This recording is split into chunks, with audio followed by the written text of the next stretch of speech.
Chapter 1. Chains of the Past. Pastoral fields. Lush forests. Rows of grey boulders crowded together on a mountain range. Clear water of a river reflecting light. Nothing seemed to differentiate this land from the world above. Nothing, except for the cow-sized, unicorn-horned rabbit nibbling on the grass, hunted down by a two-headed lion with 4 focused eyes. In place of normal animals, only the most grotesque of beasts seemed to roam the underground. Rays from the blue sun poured down on the demon world. The half-dragon hero Arian took it all in, marveling at the sights. "Their sun doesn't seem to move," she observed. It had been almost an hour since the demon king teleported them away from a fatal attack waged by goddess Elazonia. The sun hadn't budged in the sky since they'd gotten here. Maybe night never falls in this world? If the sun never sets, how do they mark the end of a day? Arian wondered. Walking next to her, Celis, the dark elf maid, supplied an answer. The blue sun fades at the same rate as the moon shines on the surface. What? The sun turns off? Yes. It's almost night. Wow. That's so strange. Arian couldn't wrap her head around how that could happen. As a demon, I was alarmed to see the sun move in the sky. Celis narrowed her eyes, fondly remembering her first time on the surface. Your sky changes colors, from white to blue to red before fading to black. At night, the dim glow of the moon and stars break through the darkness. I'll never forget seeing it for the first time. That was unexpectedly poetic. Rude. As if you expect less, snapped Celis, looking over her shoulder. Shinichi Sotoyama was usually one to jump on every opportunity to make a wisecrack. However, the dirty advisor of the Demon King was stooped low, cradling a young girl in his arms. It didn't seem like he'd processed a single word of their conversation. Celis elected to remain silent, because she knew about this girl created by goddess Elazonia. Shinichi. Arian had no clue about who she was. She was dying to find out, but the solemn expression in Shinichi's eyes told her enough. This person meant the world to him. She was too scared to know the answer. Leading the group was the Demon King's wife, Regina, carrying Rhino, who had cried herself to sleep. An uncomfortable silence settled on them. "There's my home," she announced. Arian looked up to see a mountain-sized castle towering over them.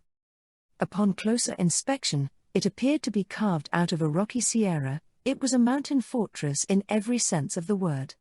It made the familiar castle of the Demon Lord look like a shack in comparison. "Wow," Arian whispered in awe. "My husband insisted on making the best home for our child when he learned of my pregnancy. He wouldn't listen when I said we didn't need it, and he made this thing," she explained, drained. The size of the castle seemed to symbolize the Demon King's love for his daughter. Regina must have known that, because she didn't seem too upset. "I think we've relaxed enough. Let's fly the rest of the way," she suggested, casting a spell to float into the sky. Celis followed her lead, casting fly on herself, Arian, and Shinichi, who still clung to the little girl. "We're going ahead. Meet you there," Regina called down to the rest of the demons. "Understood," oink, grunted Sirloin, watching her soar toward the castle. Taking flight, Arian looked down at the foothills, where the castle city stretched out in front of them. "I can't believe there are so many demons." Familiar orcs and minotaurs meandered through the streets. Lizardmen and lamias bathed in the river. Goblins and kobolds argued in front of market stalls. Teeming with demons, the street seemed to be paved at random, unlike the urban grid of the holy city, home to the cathedral of the goddess Elazonia. They were almost chaotic but overflowed with life, making Arian smile. A group of harpy children noticed them and came up to them in the sky. Lady Regina. Their happy cries drew the attention of demons in the streets. When they saw the blue sun dance across her blue hair, they let out a loud cheer. "Welcome home, Lady Regina. Who did you beat up this time? Fight me next. Don't, she'll kill you with her pinky again." They waved at her, roaring with laughter. Their eyes communicated their respect of her strength and burned with desire to surpass her someday. "You're revered," commented Arian. "Because I'm strong," replied Regina, waving back. They touched down on the summit, which had been turned into the highest floor of the castle. "Rhino. We're home." She gently roused her daughter in her arms. Rhino rubbed her eyes, tacky from dried tears. Mommy? Daddy? I know. Calm down. You can fill me in." Regina stroked her hair to keep her from bursting into tears again. She invited the others into the drawing room. Only Shinichi made no attempt to enter, stopping in front of the door. "Lady Regina, I'm sorry. Go without me." "I need some time to think alone," he admitted weakly, gazing down at the face of his childhood friend sleeping in his arms. When she saw his expression, Regina didn't press him about it, instead pointing down the corridor. "You can use the guest room over there." "Sorry." Shinichi apologized again before disappearing down the hallway. She sighed upon closing the door to the drawing room. "I don't know what happened, but he's a poor excuse for a man." Demons valued strength over all else, which meant she couldn't help being annoyed by his current state. However, the three maidens immediately rushed to his defense. "Shinichi isn't pathetic," Arian cried. "Aha. He's really cool and kind," Rhino added. "I insist you refrain from dismissing him without knowing his circumstances," Celis warned. Admonished by both her gentle daughter and obedient student, Regina widened her eyes. It didn't take her long to read between the lines. The corners of her beautiful lips curled up. "Oh ho. I see. Seems there's been some developments during my absence." "My lady?" Celis realized her mistake a moment too late. Regina released her taciturn student from her gaze, bowing her head to them all. "You're right, it was impolite to talk behind his back without knowing everything. Forgive me." "We should be apologizing for raising our voices," Arian replied. "I don't want you to say anything mean about Shinichi, Mommy." "I know. I'm sure." Regina ran her fingers through her daughter's hair. Speaking of the devil, she let her lips spread into a wicked smile like Shinichi's trademark smirk. "How about you fill me in about him?" "Of course." Arian seemed the opposite of overjoyed. Disclosing everything about Shinichi would give verbal proof of the events that had transpired between them. It might include the embarrassing way they'd met. He'd witnessed her naked body attacked by a slime and licked the scales on her throat. She couldn't help worrying every little secret would come out. "Celis?" Arian looked to the maid for help. "Save it." She seemed helpless, shaking her head. Celis might have been one of the smarter demons, one who tried to solve everything with raw power, but they were dealing with Regina, her master. In intellect, rhetoric, and physical strength, Regina ranked above them. "Go on. Tell me everything." "I need to go to the bathroom." Upon seeing the glint of the town gossip in Regina's eyes, Arian tried to slip out of the drawing room. However, hard lock had been cast on the door, sealing it tight. It wouldn't budge even when she pushed and pulled. "What's happening?" she cried, starting to panic. Regina chuckled under her blue hair. "Don't you know? There's no use running from the Demon King's wife." "Eek." "What's wrong?" asked Rhino. Unlike the other two, she had nothing to be ashamed of. Under the guise of full transparency, they started to divulge their deepest, darkest secrets.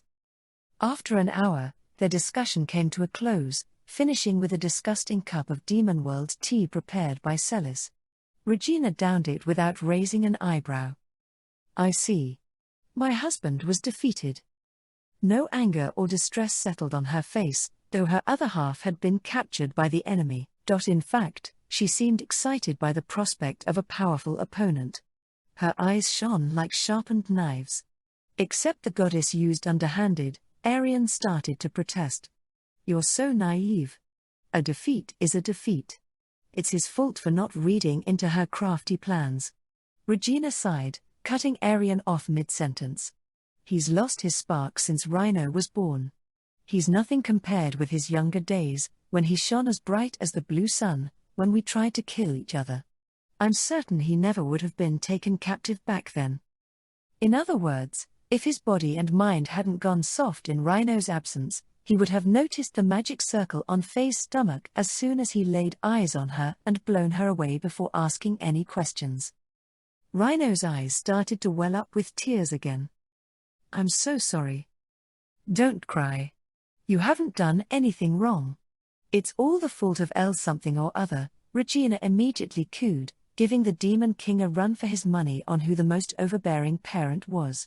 When the Blue Princess of War observed Arian smiling dryly at her, she cleared her throat, instantly switching topics. Anyway, I can't accept him losing to another woman.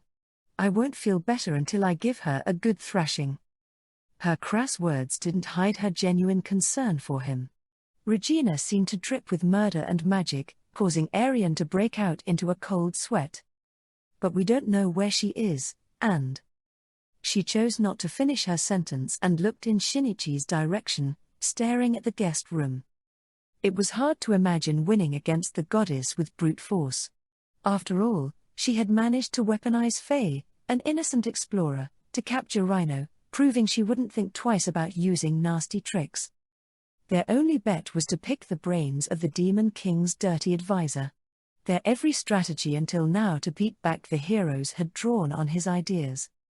However, their MVP seemed crushed ever since he laid eyes on that girl and had locked himself away in another room. Shinichi, Rhino whimpered, looking in his direction. Celis stared at the ground in silence. Regina had picked up that her student's attitude was unlike the others. Celis, tell me about Sleeping Beauty, she said, referring to the girl in his arms. The maid practically jumped out of her skin. Her reaction made it obvious that she had some insight into the relationship. You know about her, Arian accused. Shinichi must have confided in Celis, her chest felt like it had been stabbed. This wasn't the time to be jealous. Tell us. Who is that girl? Why is Shinichi in pain? She demanded, grabbing Celis's shoulders. Well. She averted her gaze, becoming silent. Regina let out a frustrated sigh. I get you can't talk about it lightly. You've always been a stubborn one. Even when you were a little girl. Can we not talk about the past? Celis snapped, though it fell on the deaf ears of the woman who had taken her in. Or do you want to keep this little secret between the two of you? My lady. You're too old to be blushing for nothing. Let's switch the focus away from my age. You're the one who brainwashed me into thinking that all men have the hots for younger girls and rag on older women. That was just my way of looking out for you. I was worried you'd miss your opportunity to get married since you always had your mind on taking care of me and Rhino. I just had to give you a nudge in the right direction. Stay out of my business. Face flushed, Celis stuck her nose in the air. Arian was floored to see the composed maid throw a childish tantrum. I never dreamed of seeing you this flustered. She's always like this with Mommy, explained Rhino. Aha, Regina affirmed.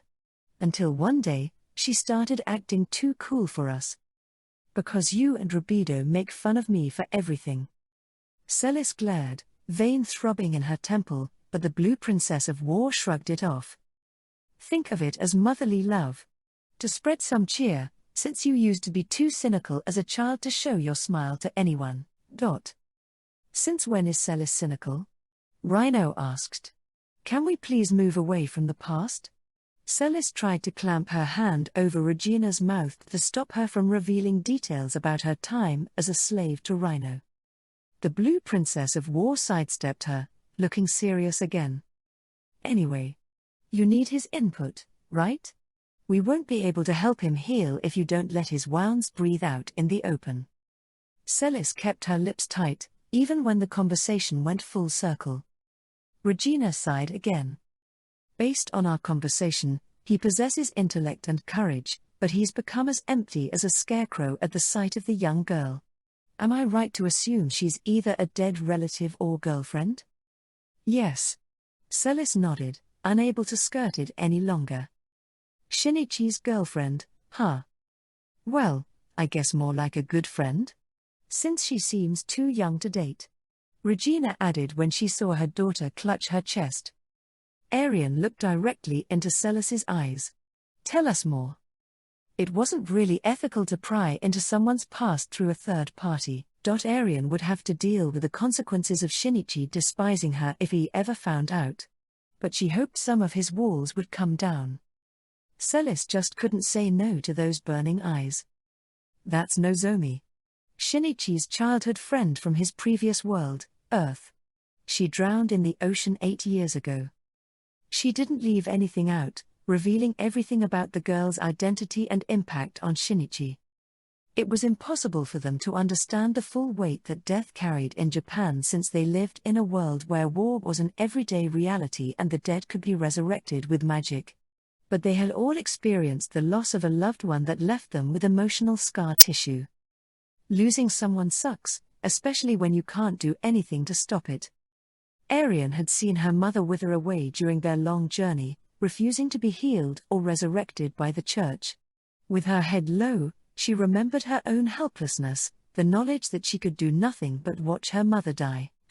Rhino had witnessed the last moments of the poor explorer. Faye's tearful smile flashed in her mind. She wiped her own tears away with her hand. I understand he was hurt. But Nozomi is okay now. Right? She couldn't possibly imagine a spell to resurrect the dead from another world, but the goddess Elizonia had managed to pull it off. Didn't that mean Shinichi had no reason to be sad anymore? Arian jumped to her feet, racing toward the door, where Regina's hard lock spell had been removed. She burst into the corridor and barreled through the door of the guest room Shinichi was in. Shinichi. Arian? Shinichi turned listlessly toward her. Her eyes locked onto his hand resting on the girl's forehead, the exact hand that had cradled her own head, unrepelled by her half-dragon blood. Something ugly seeped into her heart. Shinichi. Do you still love her? Do you have no need for me anymore? Arian plastered a smile on her face, concealing her budding jealousy. I'm so happy you reunited with Nozomi. Her words befit a true hero, praying for other people's happiness over her own. How? I'm really sorry. I forced Celis to tell me. But I couldn't be more glad about how things turned out.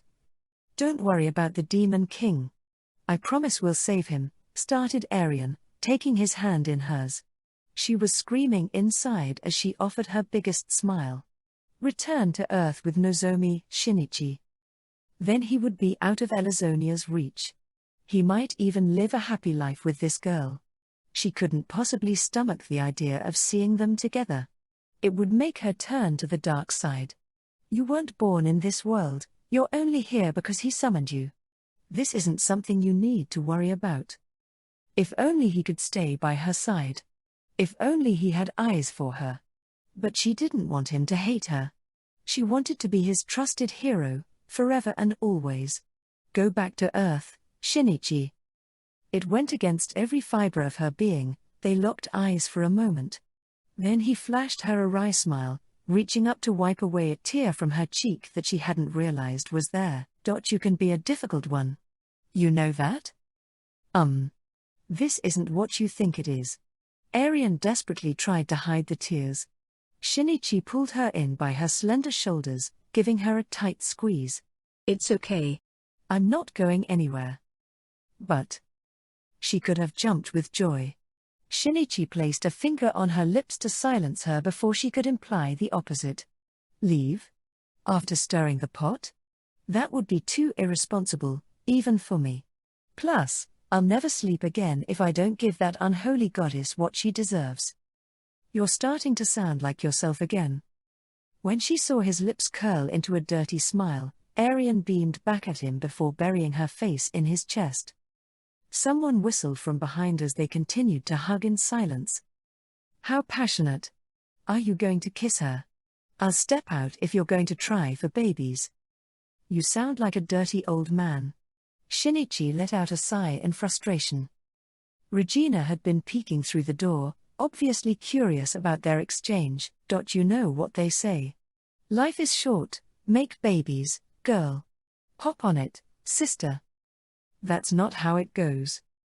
Do they say something similar in your world? Anyway, you might want to put some distance between you. Otherwise, my daughter and student might go off on you. Regina chuckled, dragging Rhino and Celis in from the corridor. Humph. How unfair. Arian is the only one who gets a hug. I should have known the dirty goddess's hero would give herself a running start. What? That's not what's happening here. When their cold gazes pierced through her, Arian practically jumped away from him. It was Regina's turn to sigh. You should have used that opportunity to show off your bond. You'll never secure your relationship otherwise. I get the impression you're speaking from experience, Shinichi observed. Because I am. Even though we had a happy marriage, there were plenty of women trying to wedge themselves between us and bear his children. Regina shrugged it off. Gotcha. Shinichi seemed satisfied with her answer. Any child of the Blue Demon King would possess magic beyond any normal demon. There had to be women who were dying to have his babies, even if he didn't marry them. I guess motherly love could be wanting strong children, if strength is the common currency between demons. Well, I thought they were a bother. What did you do about them? I didn't kill them. Not quite. Aha. Shinichi didn't press her. Based on her smile, it had to be something egregious. Okay.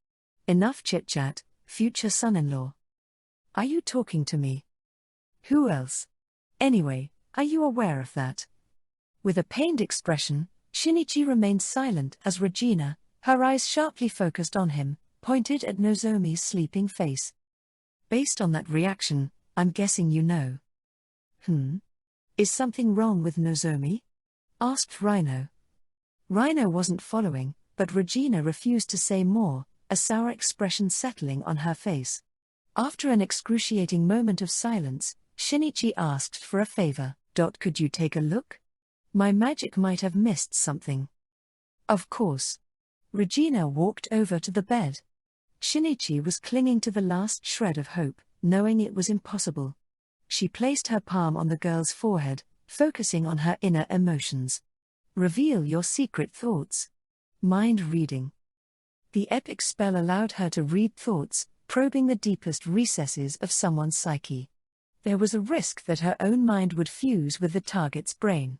In the worst case, her own mind would be destroyed.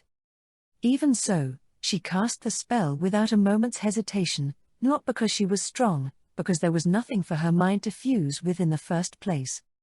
It's completely blank. Nothing. I knew it. Shinichi's head hung in disappointment. What does that mean? Regina replied to Arian. No memories. No personality. No brain. She's an empty doll. What? But Nozomi is alive. Cried Rhino in shock, touching the girl. Her skin was warm with blood.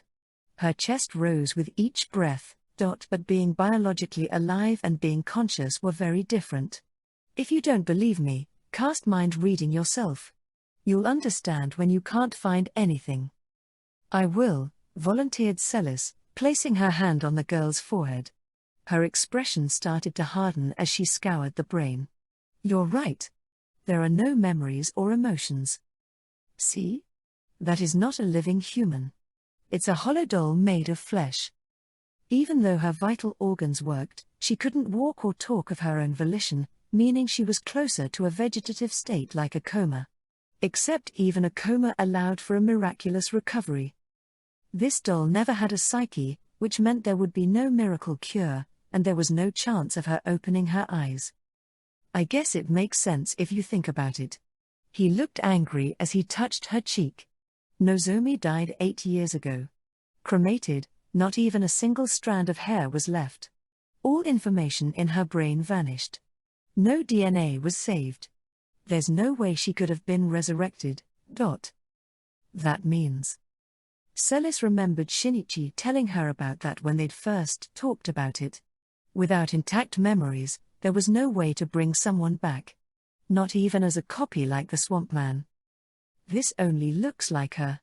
Even their genetic composition is different. Shinichi regretted not realizing it sooner. Elazonia cast create life. Not resurrection, which brings back the dead.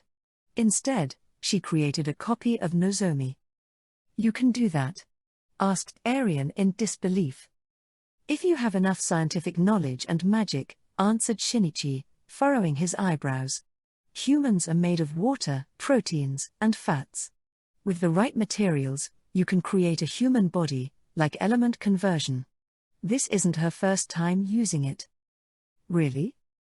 "Resurrecting the heroes. She can construct new bodies out of nothing, even after their bodies are obliterated." "No." Arian didn't know the Swamp Man thought experiment, but she instinctively felt fear. She'd never died before, protected by her half-dragon power and her caution as a monster hunter. However, if she had decided to fight the Demon Lord by respawning instead of running away, she would have become a Swamp Man like the rest of them. She shuddered at the thought. Shinichi placed his hand on her shoulder. "Nozomi died in another world, which means Elazonia shouldn't have access to her genetic information, preventing her from making a proper clone. But there are plenty of ways to create something that resembled her. Elazonia could have found someone who bore a resemblance to Nozomi and analyzed her DNA from a strand of hair, which would serve as a template for the clone. By tweaking her facial features with magic, the goddess would succeed in making her creation." "That's how she must have made Faye," added Shinichi. "What?" Rhino cried with a jolt when she remembered Elazonia's words. "Is that what she meant when she called her a fake doll? It's difficult to construct a personality from thin air. I imagine she referenced an existing person before installing any necessary changes. The reference could be a relative or even a manga character. By preloading it with thousands of opinions, the doll would be virtually indistinguishable from a real human. It was like a more sophisticated version of a chatbot, boosted by magic. The only difference was this software wasn't installed onto a computer but injected into a living brain. That meant it was as organic as a human, making it almost impossible to tell apart from a real person. I might have noticed something was off if we'd really talked." Faye had been made to infiltrate Shinichi's group during their search for the Elven Tomb. She had been convincing in her role as an aspiring explorer from a wealthy family. But if they had deviated from her script and turned the conversation to her parents' birthdays and neighbors' names, her story might have come apart at the seams. Their folly had been keeping her at a distance since Shinichi had suspected she was an enemy. Plus, they had only been together for 2 days, which made it hard for him to spot any holes in her story. Shinichi regretted this. Celis was trying to connect the dots. Does it mean she was a good golem? "You're on the right track." Rhino cried out. "A golem? How could you be so mean?" Faye was. Even if her memories had been manufactured, Faye had divulged her dream to become an explorer with them, shielded Rhino from the Legion attack, flashed that tearful smile before her death. Faye's emotions couldn't be fake. "Don't call her a doll. Don't call her a phony. I feel so bad for her." Rhino protested through tears. "You're right. She was alive. Just like us." Shinichi pulled her close. Even if she had been created to push a certain strategy, Faye had a heart. If she had continued to meet and interact with people, if she had continued to learn and build organic memories, she would have become a human. Just like Shinichi. Before she had the opportunity, her life had been taken by her creator. "I hate that I couldn't do anything." She couldn't save Faye. In fact, her only contribution had been becoming Elazonia's hostage, and that had led to her father's capture. The burden of that incident was too much for Rhino, who had never experienced anything of this caliber living with her overprotective father. However, Shinichi was happy to see her facing the problem instead of breaking down. "Me too. That's why we need to work hard to get the Demon King back. Okay." Rhino wiped away her tears. Shinichi nodded at her, smiling, before turning to look at the sleeping girl again. Nozomi has no heart. Not like Faye. How does the goddess know about her? Arian asked suddenly. She understood that it was possible to make an exact replica of someone with enough knowledge and magic, but Shinichi was the only one who knew Nozomi's appearance. Shinichi had a pained expression. Elazonia searched my mind using mind reading through Faye. When they had been attacked by the ghosts of old security golems in the elven tomb, they had retreated to the elves' village. That night, he had woken from his slumber with a pounding headache and Nozomi next to him. That must have been when his memories were probed. Which explains why I dreamed of Nozomi. And why my head pounded like I'd cast search. Shinichi was feeling resentful about his mistake, wishing he'd noticed sooner. But why was the goddess searching your memories? Celis asked. Elazonia had already achieved one goal, getting close to Rhino to capture the Demon King. However, she'd risked revealing her plans by making Faye cast mind reading, which implied she'd had the desire to search his mind, for some reason. Shinichi looked strained. Probably to seek out any weaknesses of the Demon King, other than Rhino. Or she's interested in me for some other reason. You think the goddess has the hots for you? Get a life? Celis snapped, shooting him a cold glare. That's not what I meant. For a moment, Shinichi let his lips break into a small smile, but it didn't take long for his face to clamp down into a scowl. Elazonia has been observing us for a long time. It's clear from the timing of Faye joining our team, and that was when she started to wonder about this boy with black hair. As a third party, he had spread rumors, destroyed reputations, damaged plans for concerts, and played the role of an evil god to defeat the heroes. Shinichi's strategies weren't impossible to execute by a human in Obum, but they were certainly concocted from a deviant imagination. I imagine she wondered if I was a survivor of the ancient civilization. Though they had only uncovered elven bodies in the elven tomb, they had record of early humans from the Holy Book. If Shinichi had been resuscitated by the hibernation device, it would explain his understanding of the world. There was physical proof that old knowledge had been passed down in Cemeterium Forest, home to the descendants of the elves from the ancient civilization. The villagers possessed more advanced technical knowledge than humans, including the ability to use concrete, a modern invention. I had wondered myself if I had traveled to past Earth instead of to another world. It's not impossible that she'd think the same. Aha. Arian nodded. And Elazonia has some sort of complicated connection to the ancient civilization. It seemed plausible that the goddess used same method as the hibernation devices in the elven tomb to resurrect the heroes, saving information from a mind. That would explain why she ordered the heroes to destroy the tomb, which connected this technology to her. I don't know if she was planning to kill or use me if I was from the past. But she wanted to get to the bottom of it. Which is why she probed your memories. And learned I was from another world, stumbled on my weakness, and used Nozomi to her advantage. It was better to shut the mastermind up than to try to kill him, which would enrage the demons and pull her away from her goal of capturing the Demon King. Plus, she managed to intimidate us by accomplishing something that was impossible for the Demon King, resurrecting the dead from another world. Except it was a counterfeit, a cheap trick. Regina grinned, impressed by Elazonia's detestable tactics. Shinichi offered her a dry smirk, stroking the girl's cheek. A counterfeit. Exactly. She doesn't even have manufactured memories like Faye. Warmth radiated from her skin. He could almost imagine Nozomi springing to life and spewing out something stupid. Except there was no world in which she would open her eyes. Any normal person would have prayed for the impossible in an emotional plea. However, Shinichi was a stoic student of science, albeit a discouraged one.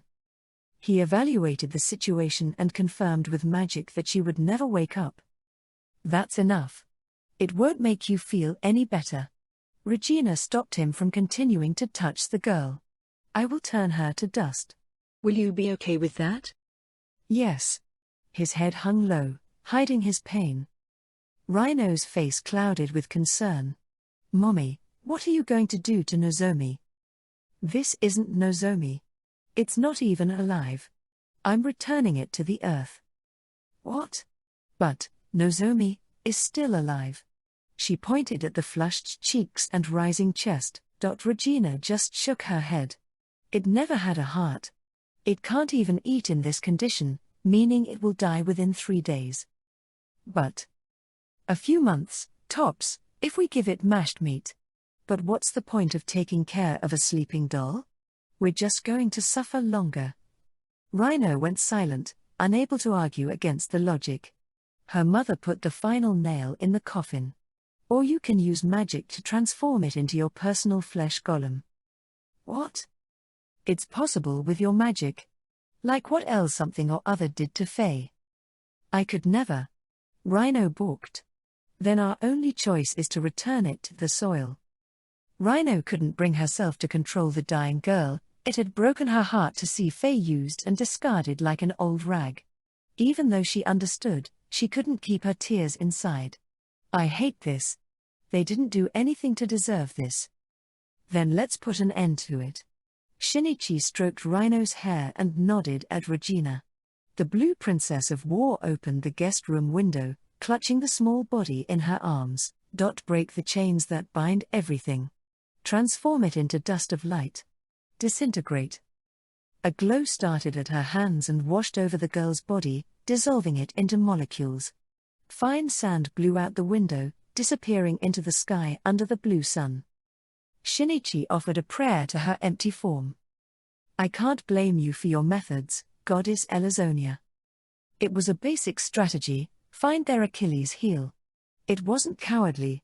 Shinichi had done his fair share of nasty things. He wasn't in a position to judge her. Don't come crying to me when I give you a taste of your own medicine. The goddess Elazonia didn't have a place in his plans for a world of fun, where innocent lives weren't exploited for someone else's gain. Shinichi stared out the window as the light from the blue sun faded, drawing the curtains of night. His clenched fist drew blood. After saying his goodbyes to the life that slipped away, they gathered in the drawing room. We need to find a way to defeat the goddess Elazonia and save the Demon King. With a hardened voice, Shinichi broached the topic, until he looked beside him. Arian was clutching her head, splayed out on the table. Ugh, why did I? What's up with you? I was so insensitive. Oh. Shinichi remembered her words, connecting the dots. I'm so happy you reunited with Nozomi. By that time, Shinichi had already realized she was empty. That meant her comment had delivered a fatal blow. I can't even express how sorry I am. Arian banged her head against the table. Don't worry about it. I was happy that you were concerned about me. Shinichi tried to console her. It reminded him of a certain dumbass. Regina was sitting across from them. Future son-in-law, may I ask something? What? Are you trying for a baby with Celis? Blurg? What baby? Rhino was the only one who didn't understand the dirty talk. Everyone else almost choked. The corners of Regina's mouth curled up in amusement. Apparently not. Celis has always been all talk, no action. Seems nothing has changed. Master. Celis slammed her fist on the table. Ha ha ha. I haven't heard that in a while. Regina didn't seem to have a care in the world. And no babies with Miss Arian, huh? Looks like you have a chance, Rhino. For what? To become his bride. Regina smiled gently, stroking her daughter's hair. Since this is Rhino, I imagine she'll be over the moon and cheery, Shinichi thought. Shinichi's bride? Rhino flushed red at the thought, squirming in embarrassment. He was confused by her reaction. Regina broke into a goofy grin. Heh. Seems someone has become a woman. Watch out, Celis. Your little sister is going to beat you to the finish line. My lady. Ooh. Scary. Joked Regina, even as Celis radiated hostile magic and glared. She seemed to have no intention of shutting her mouth, because she turned her attention to the red-headed hero next. You too, Miss Arian. What? Just saying that I'm siding with my daughter and student. I won't get in your way, but I'm going to place my support on them. I'm aware. This meant war. They glared daggers at each other. Shinichi stepped in, stomach aching. Could we move on to the matter at hand? Oh, sorry. It would be bad taste to plan a wedding without the bride's father. Let's save my husband. Ha ha. Shinichi offered a dry chuckle. Regina used every opportunity to push him into marrying her daughter. I'm just going to pretend this is a joke to cheer up Arian and calm down. It was hard to read her true intentions with her frozen smile.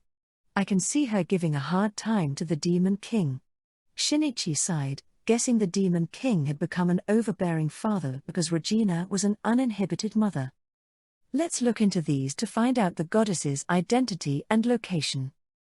Shinichi lined up 4 volumes recovered from the Elven tomb. As I said, there has to be some connection between Elazonia and the ancient civilization.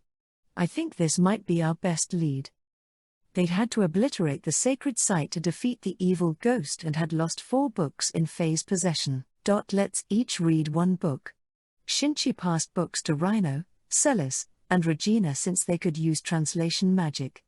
These spells hurt my head, but I'll try my best, Rhino said. Anything to save His Highness. I have to admit I'm curious about this ancient civilization, totally divorced from El something or other. They cast a spell to speed read, cracking open the volumes and focusing on the stories of the ancient elves. Relegated to spectating, Arian's face clouded over. I hate that I can't help out. Then fix us something to eat, Shinichi suggested. It'll take a while to get through these books. Okay. I'll make it good. Arian returned to high spirits, rushing off to find the kitchen. Celis watched her go with a dark expression. Anything cooked in this world will be. No more parbagut, please, whined Rhino. They had developed a taste for human food. Regina sighed in frustration. It's just food. Don't throw a fit. Only because my lady has no taste. Yeah. You just don't know good from bad. Regina was quick to refute their angry claims. Rude. I have taste. Like raw giant toad eggs. They go down smooth. Yum. Ew. Stop looking at me with pity. The Blue Princess of War fretted when they looked at her with disappointment. Shinichi couldn't help smiling. I remember you telling me that your mom had no taste. Yeah. That's why Celis cooks all the time. She's never made anything by herself. Rhino pouted. Only because you turned down my soul food. It's child abuse to force a 4-year-old to eat roast gorajug liver, retorted Celis. Shinichi wasn't familiar with the monster, but he had a feeling it was gross. He stroked Rhino's head and tried to comfort her. You have the looks of your mother and the tastes of your father. The Demon King didn't seem to have strong preferences, consuming food only for the purpose of building mass, but even he had developed a liking for goat meat and ale. Rhino widened her eyes. No one's ever told me that I'm like Daddy. With light skin and black hair, she was the tiny daughter of a blue giant. Everybody said she looked nothing like him. That would make His Highness jump for joy, Celis said. Let's go back to reading, so we can see him that way, urged Regina. They turned their attention back to their books, taking the occasional break to pick at Arian's food. It took hours until Shinichi finished his volume. He let out a heavy sigh. I've got nothing. Not a single mention of Elazonia. Myths and religions of the world. He had thought this one would provide some clues. It was an encyclopedia of all religions in the ancient civilization and their myths. It doesn't delve into local religions, but it covers most of the major things. Greek myths claimed the universe was born from chaos. Japanese legends said 2 gods, a brother and sister, had come together to create land and sea. Even in a magical realm, human imagination remained the same. It was interesting from an academic standpoint. In fact, he was eager to pore over the text again. However, Even when he sifted through these nuggets of knowledge, he kept coming up empty. Does that mean there was no goddess before the calamity? Asked Arian. That's my best bet. Shinichi nodded, accepting a porcelain cup from her and grimacing as he drank down the disgusting water. I even considered the possibility of her name changing through history. Zeus in the Greek myths had become Iapeter in Latin and Jupiter in English. It wouldn't be surprising if Elizonia's name had morphed over the years. I scanned the book for the goddess of light, highest among gods, gatherer of good gods, even the symbol of the sun. And nothing. Even in a magical world that bridged the physical gap between genders, men were considered strong and women weak, since the latter had to take leaves of absence to bear children. The myths and religions of the ancient world tended to skew heavily toward men. The main deity, who was known as the sun god, was male. His wife, the moon goddess, was female. No mention of a goddess of light in this book, let alone goddess Elizonia, but I think it's safe to assume she didn't exist in the ancient world. That didn't explain her connection to the old civilization. Is there God in this world? Based on the encyclopedia, their gods were supernatural existences walking among mortals. They had appeared before their followers to impart their teachings or perform miracles to save people from danger, but their stories couldn't be scientifically proven. I know I asked you before, Arian, but you don't know of gods and spirits other than Elizonia, right? Yeah. And I've never met anyone who's seen one. Which means gods don't take corporeal forms in this world. Shinichi knew Elizonia existed. They had been attacked by her. That proves she isn't a god. You're right. Arian scrunched her face. It didn't feel good to insult the one who made her a hero and who she once worshipped. However, the goddess had made enough people suffer that Arian had lost all respect for her. A real god would never do something so terrible. Well, that's not necessarily true. Shinichi knew that gods on Earth did the most outrageous things, gifting a box containing every evil in the world or annihilating all of humanity with a massive flood. At the very least, we know Elizonia isn't the creator of the universe, he concluded. If she had that much power, she wouldn't have to take Rhino hostage to threaten the Demon King. There was a limit to her strength. Even if she outclassed Shinichi's group, she wasn't omnipotent. That gave them ways to fight back. I guess that's a lead. Did you find anything, Celis? Shinichi looked over to her. She closed her book and shook her head, eyebrows knit together. Nothing. That said, this book is baffling. I failed to understand most of it. Makes sense. He'd expected that. He took the book from her, Report of Countermeasures Against Asteroid Diablo, a detailed collection of predictions about the asteroid and ways to survive the ensuing disasters. It must have been written by an expert because it was filled with technical accounts, which made it indigestible to the average person, much less a demon. It lists formulas to predict the asteroid's impact based on its angle and speed. That helped them make calculations of the underground bunker. This is my thing. I can see why it's hard for you. Her eyebrows furrowed. Are you trying to get a reaction out of me? Bowing, Shinichi gave her some candy as an apology. You were the only one I could assign this book to. It would go above Rhino's head. And Regina had no scientific background. Celis had spent enough time with Shinichi listening to his scientific explanations, making her most suited for this task. She rolled the candy around with her tongue, trying to look stoic again. Could you please repeat that first part? You're the only one? With a little more emotion. You're the only one. That will suffice. Her ears wiggled at the confession. Is it just me or have you gone soft? Do you prefer when I'm mean to you? Looks like you're as perverted as a certain light elf. Pig. It's not like I want you to be some sadist. After their normal shtick, Shinichi turned his gaze back to the books. Otherwise, Arian would demand to hear sweet nothings from him later. He could feel her jealously looking at them. I only skimmed the book, but I can't find anything other than scientific data and formulas. I can't imagine it's talking about Elazonia. I did read it cover to cover, even though I didn't understand everything. There was no mention of the goddess's name. Celis nodded, reaching out to turn a page. But you might want to read this. She showed him a detailed drawing for something resembling a casket, designs for the hibernation equipment in the elven tomb. You guessed the bodies were restored with resurrection, but you didn't understand how they recovered the soul. The system is described here. Seriously? He pored over the text, but it was like looking through fog.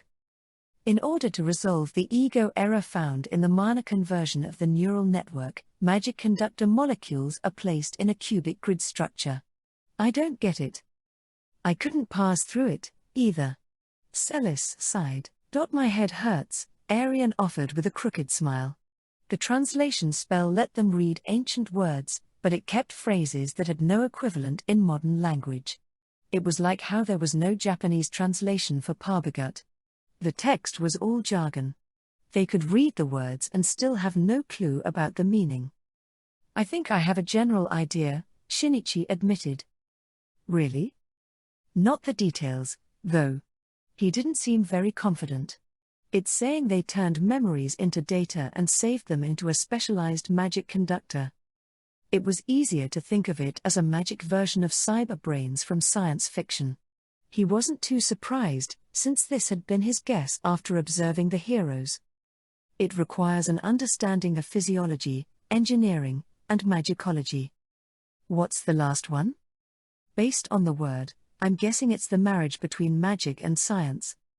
This combined field gave birth to the magical guns of guard golems and artificial hibernation chambers. That sounds incredible, said Arian, impressed by the idea.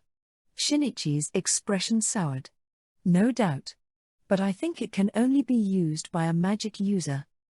Because science didn't discriminate against people with no magic, Shinichi had taught Tigress Kingdom about gunpowder.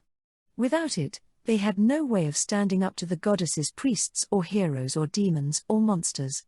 The root of the problem was this fundamental difference in power. I don't think we can eliminate this disparity, since Earth was like this, too. Though scientific advancements would close the gap. But magicology would be a huge boon to magic users. It's scary to think these disparities could be exponential. Shinichi wasn't inherently against magicology. In fact, he planned to give this book to the Dvukra to begin more research. That said, without science, the power hierarchy would reach new extremes. I don't know if we even need to aim for total democracy in a magical world. Not following here. Celis sounded annoyed. I'll explain it in detail later. Shinichi was about to close the book since it didn't seem to have any other valuable information, but one thing caught his eye. Dr. Ellen Cornell? The designer of the artificial hibernation chambers. A genius magicologist who'd made numerous other huge discoveries, apparently. According to the acknowledgements, Ellen had given them hope for the future. Ellen, huh? Could be a guy's name. The first syllable was the same as their sworn enemy. Maybe he was on edge because of Nozomi. He forced himself to smile. Future son-in-law, Regina called out. I finished reading. Unfortunately, I didn't see any mention of L something or other. Do you have something against learning Elazonia's name? Yeah. Regina handed him world history. It's an interesting read. War after war after war. Apparently, ancient people couldn't get enough, just like demons. Yeah, well, the history of humans is a tale of war after war. Obviously, historians wanted to keep record of big events instead of focusing on times of peace. Shinichi opened the book and scanned the table of contents to get a general feel for historic events. Regina reached over.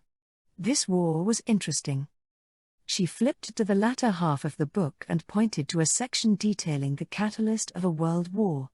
One mistake of a certain country had triggered a battle involving the supercontinent.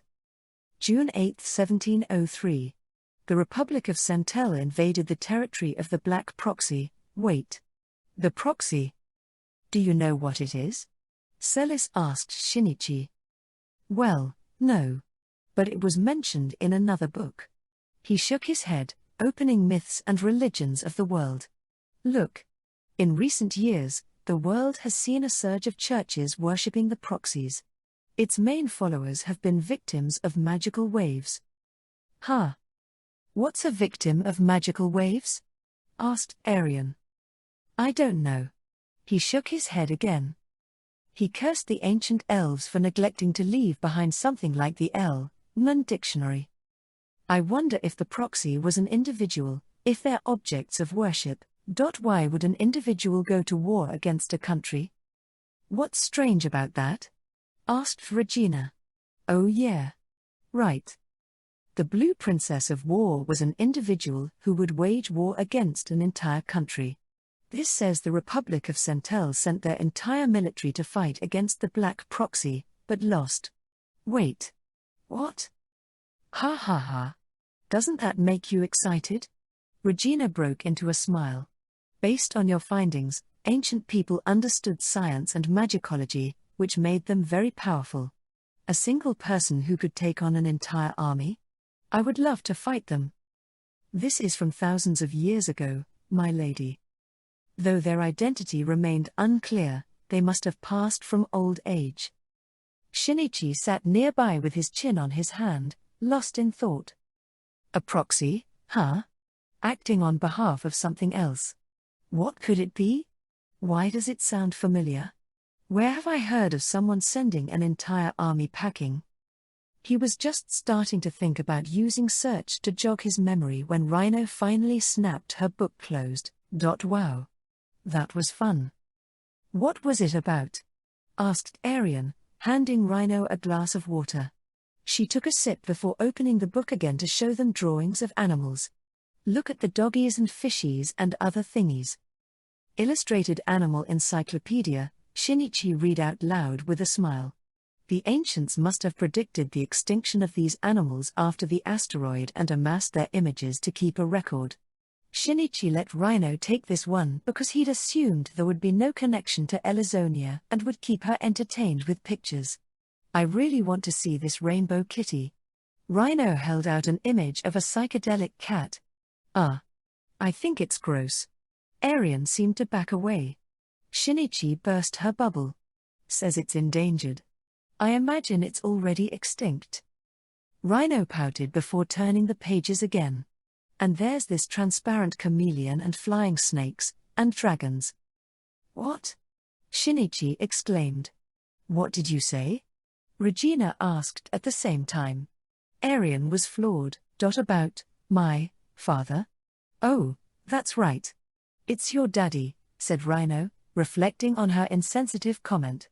She thumbed through the book to find a picture of a massive body covered in bright red scales, membrane wings sprouting from its back. Horns dotted its head. Its large mouth was lined with rows of fangs. It was a picture-perfect dragon. Shinichi read the description under the picture, eyes widening in surprise. Scientific name, Red Proxy. Are dragons and proxies the same thing? According to the note, dragon was the common name. Proxy was the formal scientific name in academic writing. He had a feeling of déjà vu. Which means the Black Proxy is the black dragon in the record about an entire army attacking it. It's the same as the legends told in the demon world. Celis had wide eyes, remembering something from before. She'd told Shinichi this fable in the goddess's cathedral when they'd seen the painting of the evil god and evil dragon. The Black Demon King had led an army to attack the Black Dragon, but they'd fled before inflicting a single wound. The tale ended with the king reflecting on his ego. That must have been based on the actual event instigated by the Republic of Centel. Our beloved Black Dragon. Obviously, no human army could match it. Regina made it sound like a victory, like someone rooting for their favorite athlete. Oh. I know that story. Rhino clapped her hands. She'd been so focused on reading that she hadn't realized the connection. If they're in history books and encyclopedias, that means dragons actually exist. Shinichi had never doubted Arian's dad was a dragon, but he was excited to find concrete evidence. He took the book from Rhino and carefully flipped through the pages, coming across a map with 5 red dots. It felt like he'd been electrocuted. This is a map locating the dragons. Gimme. Regina pored over the map, looking positively out of her mind, before cackling. Ha ha ha. If I go there, I will finally be able to have a real fight. My lady, I understand your excitement. But let's focus on His Highness. Celis gripped Regina's shoulders, stopping her from sprinting away. Shinichi looked as tired as Celis. They made this map before the supercontinent split in 3. There's no guarantee the dragons are still there. It seemed the Black Dragon had been in the middle of the supercontinent, though the demon's legends claimed it was slumbering somewhere underground. Huh? Fine. But we can prove it if we go there. Regina's shoulders slumped, though she was quick to pull herself together. Shinichi nodded. Now we know the dragons are living witnesses to the ancient civilization. We can't let this opportunity pass us. The 4 books gave them a better picture of Elazonia, though it was far from complete. They had no clues about her identity or location. However, they had hoped that the dragons would have answers, seeing as they were worshipped as gods. Shinichi had an inkling that this was true from his conversations with the Demon King and Sanctina. After all this time, he finally had a lead. I can't say for the other dragons, but the red dragon should be in the continent of Europe. Shinichi took out a current map, comparing it to the ancient one. Seems things have changed since the supercontinent split. The coastlines look different, but I imagine the inland mountains have retained their shape. He rotated the map, trying to find something that matched. It seemed the northeast part of the supercontinent had become modern Europe. If this is right, the red dragon should be here. He pointed north of the holy city, past a craggy mountain range, to the northernmost part of the continent. It was undeveloped, empty land on the modern map. He might be there. Arian nodded, touching the scales on her throat. Do you know something about this place? It's got a terrible reputation. She smirked, pointing south of his finger. Mouse labor camp is here. North of that is the restricted zone. Nobody's allowed to go in there. Sounds dangerous. Is there a reason for the name? It's too cold for anyone to inhabit. But the real reason is that it's swarming with monsters. She continued with a deluge of details, prefacing that it was all rumors. The Matral Mountains stretch from Tigris to Mouse, from west to northeast. The mountains act like a lid, containing the monsters to the uninhabited zones. It gets bad as soon as you cross the border. It was a magic zone, a nightmarish region without a single normal animal, where evil monsters lurked. I've heard stories about heroes being instantly defeated by man-eating plants, double-headed wolves, and poisonous slimes. Sounds like the demon world, Celis remarked. Shinichi started to think. Something about her observation was working his brain. Meanwhile, Regina's eyes sparkled with joy. Seems like fun. I must have missed it. That's right. You visited the human world once. Why didn't you go? I hate the cold. I traveled the warmer areas. She pointed to the coastline along the south of the continent, far from the restricted zone in the north. I stumbled across a random human village and asked for their most powerful creature. They told me about a huge fish called a whale. I challenged one, but it died from one thunder javelin. I was so disappointed. Yeah, well, they were basing it on human standards. Poor whale. Being attacked by the Blue Princess of War was no joke. She was a battleship. Shinichi switched the topic back. A restricted zone overflowing with monsters, huh? Sounds like a perfect place for a dragon to hide from eyewitnesses. He couldn't guarantee the red dragon was stationary. The black dragon sure wasn't. However, they knew he had been in Europe 17 years ago, when Arian's mother was pregnant. They were grasping at straws, but they had no other lead. They had to be all in. Arian. Shinichi looked at the red dragon's daughter. He was trying to get permission to exploit their relationship if it came down to the wire. There was something sweet about him trying to get her approval. It was one of the reasons she was drawn to him. I want to talk to him, too. Even though she had given up on meeting him in this lifetime, she had questions she wanted answered. How did he meet her mother? How did she come into being? Even if she hated the answers, the truth would help her move on. And I already told you that you have my life, my heart, my everything. Arian smiled gently, implying he didn't need to check in with her after all they'd been through. He stared at her before snapping back to his senses and flashing his normal smile. We've got to tell him that his loner of a daughter finally made some friends. You can be so mean. Arian pouted before looking up at him coyly. Are you going to tell him that you're my boyfriend? What? I don't know about that.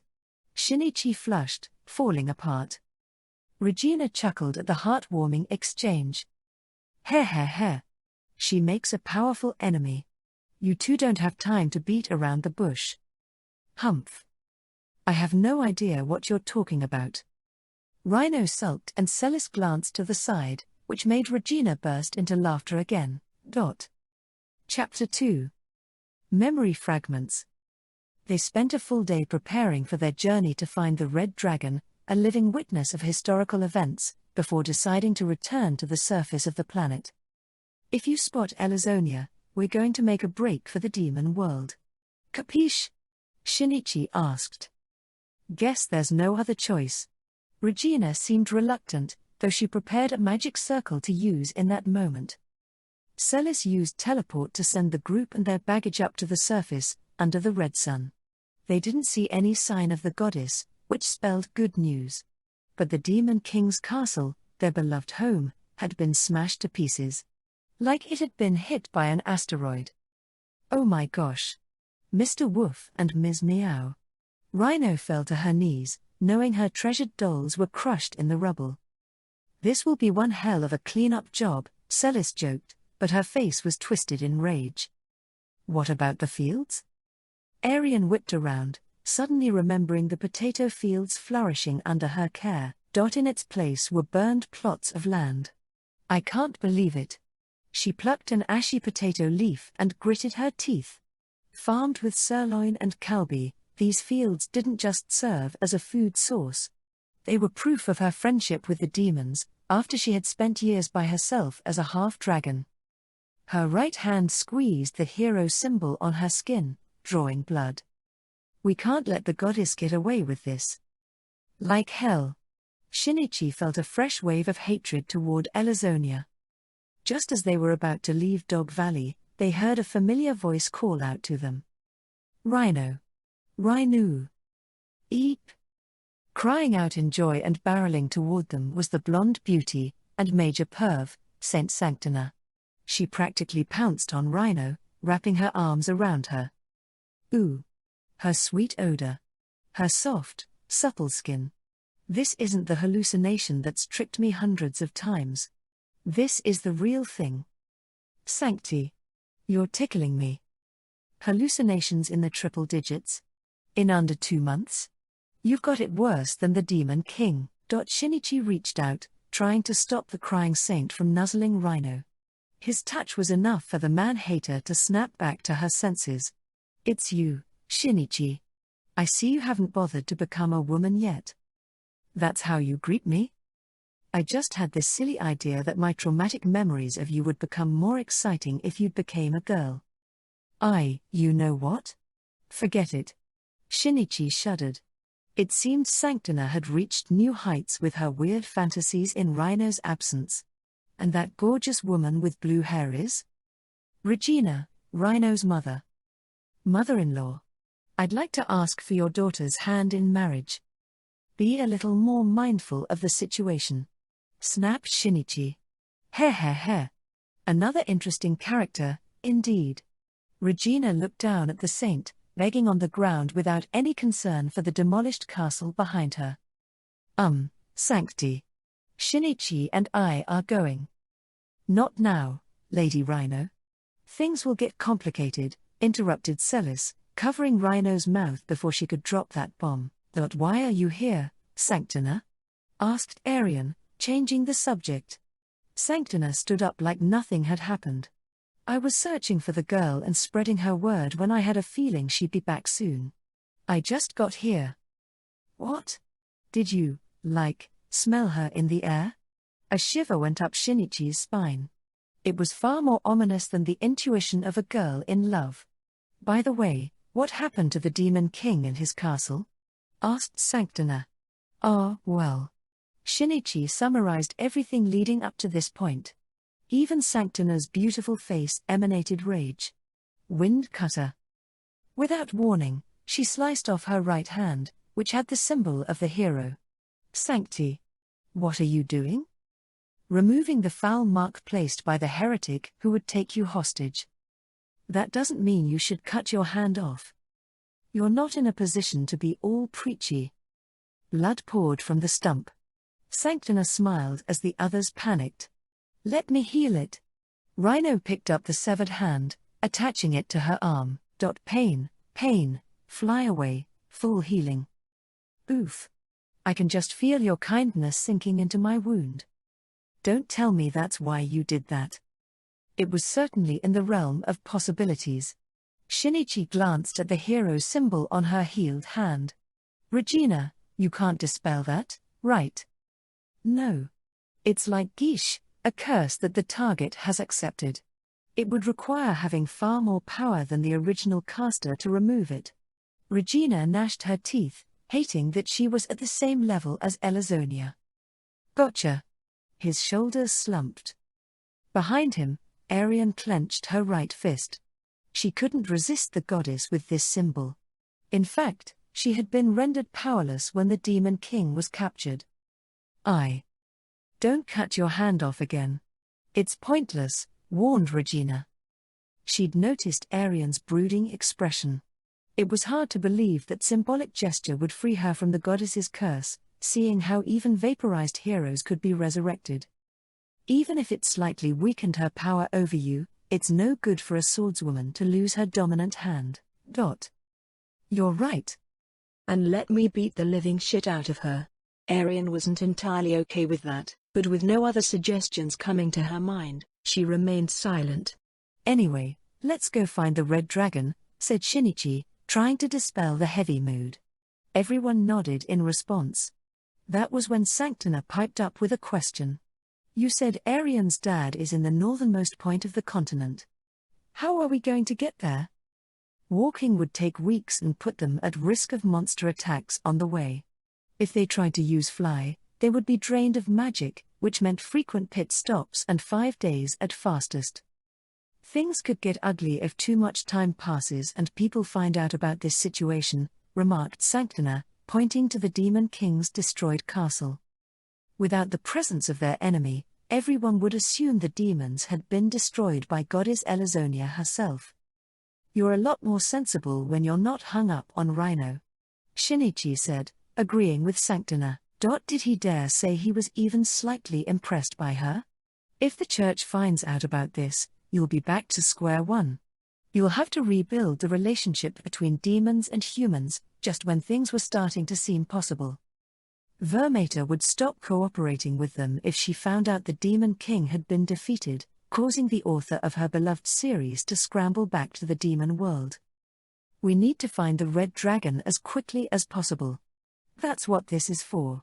Shinichi proclaimed, cocking his head at their large luggage from the demon world. What is it? Sanctina stared. She'd been wondering what it was. At first glance, it looked like a small bamboo boat, but it was covered by a transparent glass lid and long planks extended from either side like wings. It was peculiar. I get that it's some sort of vehicle. It's a flying boat, called a glider. Shinichi stroked the invention, which was his own design. Vidvigra had stayed up all night to get it ready. It didn't have a propeller or jet engine. It wasn't that aerodynamic, either, since it had been thrown together. However, it was far more efficient than people flying through the sky without anything. If we can get it in the sky with fly, it can glide in the air and get us to the northernmost point of the continent in just 1 day. He'd only had this idea because he was familiar with airplanes, which allowed people to fly to the other side of the Earth in 24 hours. It was also a product of magicology, since they used protection on the materials that lacked durability. When I flew to the Holy City with Celis, I started wondering if there wasn't an easier way. My hips hurt because you were riding me. Could you say it without the innuendos? Shinichi cracked open the glass windshield, climbing into the glider. I didn't account for you, Sanctina, but I think we can squeeze 6 people. It just means there's more in our magic tank. Let's go. Yay! Rhino cried. I've never ever been on a boat in the sky. I call the seat behind Rhino. Lady Sanctina, you're sitting shotgun, where you can't touch anyone, said Celis. You're heartless. There was some squabble over seating order, but everyone got in the glider eventually. Let's go. Regina used her magic reserve to lift the glider, which weighed over half a ton with its riders. It soared above trees, over the mountains, above the clouds, until they were surrounded by nothing but blue stretching around them. White clouds carpeted below them. Rhino cried in amazement. Wow! It's beautiful. We didn't really have time to take it all in when escaping the elven tomb. Shinichi glanced at the glider's wings. How's it going, Regina? As we pick up speed, we go higher. It's different, but I'm getting the hang of it. She seemed to be getting a feel for the wings. Shinichi admired the apparent genius of the Blue Princess of War as he gazed into the sky ahead. The glider cut through the wind, heading to where the Red Dragon waited. They took 2 breaks for meals before the glider arrived above the northernmost point of the continent. It had only been half a day. Since it was close to the North Pole, it was cold enough to make them shiver and keep the mountains capped with snow even in fall. Ooh. The mountains are very pretty, but it's chilly. Cold protection. How do you feel now? All better. Thank you, Celis. Dang it. I was a step late. Sanctina chewed her nails in frustration, which Shinichi ignored, looking at the area below them. The map said it should be here. There was nothing obstructing their view, but he didn't spy anything resembling a red dragon. Maybe he's moved? Knowing they were grasping at straws, Shinichi was starting to succumb to despair, but something unnatural in the corner of his eyes caught his attention. What's that? A narrow valley. It looked like someone had sliced the mountains with a gigantic sword. A massive stone wall blocked off entrance to the area. Is it a dam?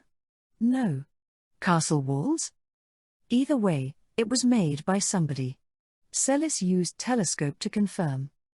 It couldn't be a natural formation, since the wall was made of massive stacked stones. I thought this was a restricted zone, where no humans could live to see tomorrow? Asked Shinichi. I think it is. Arian, staring at a 15-foot-tall caribou locked in a battle with a dinosaur-like bird of a similar size, didn't seem too confident. She could see monsters dotting the ground, everything from a gigantic constricting worm to a trent. This had to be the rumored magic zone. I feel like I'm looking at the demon world. I feel at home, noted Regina. Meaning nothing but demons could live here. Shinichi was spent. Was it built by demons on the surface? I've never heard of the like. And why build a wall? Asked Celis. Shinichi gave up on guessing. Let's go check it out. There's a chance the red dragon is sleeping inside. Roger, Regina agreed happily, bringing the glider down to land near the valley. Shinichi was relieved to see no monsters nearby as he disembarked to examine the stone wall. It's huge. I'm guessing 130 feet tall? It was twice as high and twice as thick as the walls surrounding Boar Kingdom. It could have been effective in warding off monsters, but Shinichi couldn't imagine the manpower necessary to build this thing. Seems hard to construct from raw power. Maybe they used magic. He was stepping closer to the wall when an iron spear plunged down, piercing the ground in front of him. Who's there? Arian barked, immediately drawing her magic sword and leaping in front of him. A silhouette appeared on top of the wall. Go back. No outsiders may enter here. shouted the figure under a mask made from a beast's head. Other than their eyes, nothing was visible. The rest of their body was covered in furs to ward off the cold, giving them the appearance of a talking animal. The sight took Shinichi aback long enough to be surrounded by a similar group of people coming out of the shadows, pointing their iron spears. Ooh! A warm greeting. Regina cracked her knuckles. Let's see if we can settle this without our fists, Shinichi suggested, holding his hands up to show they wouldn't resist. We'll leave. But could you tell us what you know about the Red Dragon? The Red Dragon? The masked people reacted in surprise. Seems like they know something. Shinichi smiled inside while their apparent leader slid down the valley walls and walked up to them. What do you want from the Red Dragon? We were hoping he could answer some questions. The man eyed them suspiciously, until he noticed the scarfed redhead. No way. Little Arian? Arian almost jumped out of her skin. Huh? How do you know my name? The masked man seemed to take that as confirmation. His guard dropped completely. It's you. You should have said so sooner. Aha, she replied, confused by his familiarity. The masked group seemed to split into two reactions, those wondering who she was and those who knew. So you know Arian. Could you explain the situation? Asked Shinichi, unable to just watch. The man seemed genuinely confused. What? Aren't you here because Bridget told you about everything? And Bridget is? My mom. Arian averted her gaze before turning to the masked man. I'm sorry. She didn't tell me anything. Ah. She must have thought it'd spell trouble for us and kept quiet. She got really sick 3 years ago and... I see. The world lost another life. He nodded sadly, clasping his hands together to pray for her happiness in the afterlife. Why do you know about Arian and her mother? Because she was born in our village, obviously. What? Arian shouted. Oh, that makes sense. Shinichi was satisfied with the explanation. I was wondering, if the daughter of a dragon was born in a human village, why wouldn't the church kill off mother and child? There you go, speaking of the most horrific things, jabbed Celis, but the masked man flashed Shinichi a look of surprise. You know Arian's a half-dragon? Why else would I come searching for her dragon father? He made it sound like it wasn't a big deal, but the masked group let out little gasps. Did he say something strange? Asked Rhino. Not sure, replied Sanctina. Arian was starting to wrap her head around the situation, as the tiniest memories of her childhood began to resurface. Everyone in this group knows I'm a half-dragon, but we still get along. There, my friends, she admitted with a grin, though her cheeks burned with embarrassment. The man's eyes crinkled into a smile. Then you're all fine. He removed his mask. Arian was floored. She'd assumed he was in his 30s based on the raw power behind his throw, but his face was creased with wrinkles. He was elderly, over 60 at least. But his age wasn't the surprising part. His naked face was covered in animal-like fur. Small horns jutted from his forehead. The others unmasked themselves to reveal their beastly features. Are you demons? Arian whispered. When none of her friends reacted with disgust, the leader smiled in relief and greeted them for real this time. Welcome to Mouse Village. They were led down a hidden bypass in the side of the valley, heading inside the stone walls. There, they saw homes carved from the mountain stone and villagers working together to cut up a mammoth-shaped monster. It was like the early Stone Age, except these people had iron tools and used magic to create fire. Rhino gazed at the villagers before looking up at the elderly man, who'd introduced himself as the village chief. Are you demons, too? Many of the villagers were covered in fur. Some had horns or tails. Others had beastly ears and wings.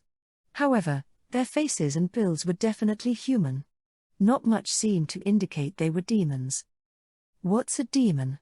Is that what you call beast morphs? Beast morph? Aha. That's what we call babies that resemble beasts in appearance and strength. Everyone in this village is a beast morph. As are the children, naturally. The village chief smiled. Does that mean you're humans? Obviously. We can't mate with animals, even if we look the part. Chief. She's too young to hear that. Ha ha ha. Forgive me. The village chief chuckled when one of the other villagers reprimanded him. So they're humans who look like demons? Whispered Rhino. She was the only one in the group who didn't realize that she, in fact, was a demon who looked like a human. Lord Shinichi, started Celis uncomfortably. It's too early to say. We have no proof. But Shinichi was certain it was true. Demons are. He looked around at everyone's faces. Regina was surprised, connecting the dots. Arian seemed unsettled, like she was on the same page, too. As for Sanctina, I just realized. Rhino in cat ears would be groundbreaking. I'm more of a dog-ear person. Shinichi sighed in relief that she was the same. The village chief wondered about their reactions but led them to his own home. Sorry for the mess. Take a seat. It was a basic dwelling, carved from the mountain. The only real furnishing was the animal pelts on the floor, which they sat on. The chief brought them cups of earthy tea, and they rested for a moment. I'm sure you want to catch up with Arian. But would you mind telling us about this village? Asked Shinichi. Yes. Let's start there. You said this was Mouse Village. Did survivors from Mouse City build this village? It's a labor camp now. Sure did. The chief nodded. Arian jumped up. There were survivors from Mouse? Meaning there were beast morphs there? Sanctina cried at the revelation, but Shinichi had on his usual smile. Makes sense. It explains why Elazonia would destroy the city. You're right, said Sanctina. The church's holy book claimed that the city of Mouse was destroyed to save the world from evil. There were no details about what made it so evil. The working theory had been that it was crushed as a warning to neighboring countries that had rejected the goddess's words. That could still be true. But if it was home to beast morphs who resembled her hated enemy, that would explain her motives behind slaughtering tens of thousands of people. Even if it did mean losing worshippers. You hit the nail on the head. Mouse was destroyed for its beast morphs, agreed the chief, though he hadn't been alive at the time to see it. He'd grown up hearing stories passed down from his father and grandfather, mourning the lost lives, and reaffirming his hate for the goddess. Mouse wasn't like our village now. Beast morphs were a rarity. Bearing a beastly child triggered enough fear in people to want to kill them. Shinichi was willing to bet they were disposed of in other cities, pretending they were stillborn. Mouse was the exception, where children were called beast morphs and raised with love. After all, we're very powerful. The chief tore off a chunk of stone wall with his bare hands. Their strength matched their appearance. According to our ancestors, beast morphs were considered blessings. Mouse was the closest city to the restricted zone, meaning they were at higher risk for a monster attack coming from the Matral Mountains. The beast morphs could fend them off with their inhuman strength and magic, preserving peace in Mouse, and making them heroes in the eyes of the people. Then the church's heroes from the south started to pick them apart. They started saying strange things, all beast morphs are evil and deserve to be executed. The people resisted. They had enough pride not to go against their real saviors. From a strategic standpoint, eliminating the beast morphs would mean losing their power as a city. The people united and refused to comply. That was when Pokemon drew on Elazonia's power to cast the strongest light spell, Solar Ruin. It formed a massive lens in the sky, collecting the sun's energy to scorch the land, clean energy weaponized for genocide. It wasn't a battle. It was a massacre. It wasn't just the beast morphs. They incinerated indiscriminately. The village chief looked anguished, imagining the bodies turning to ash. Murdering the innocent?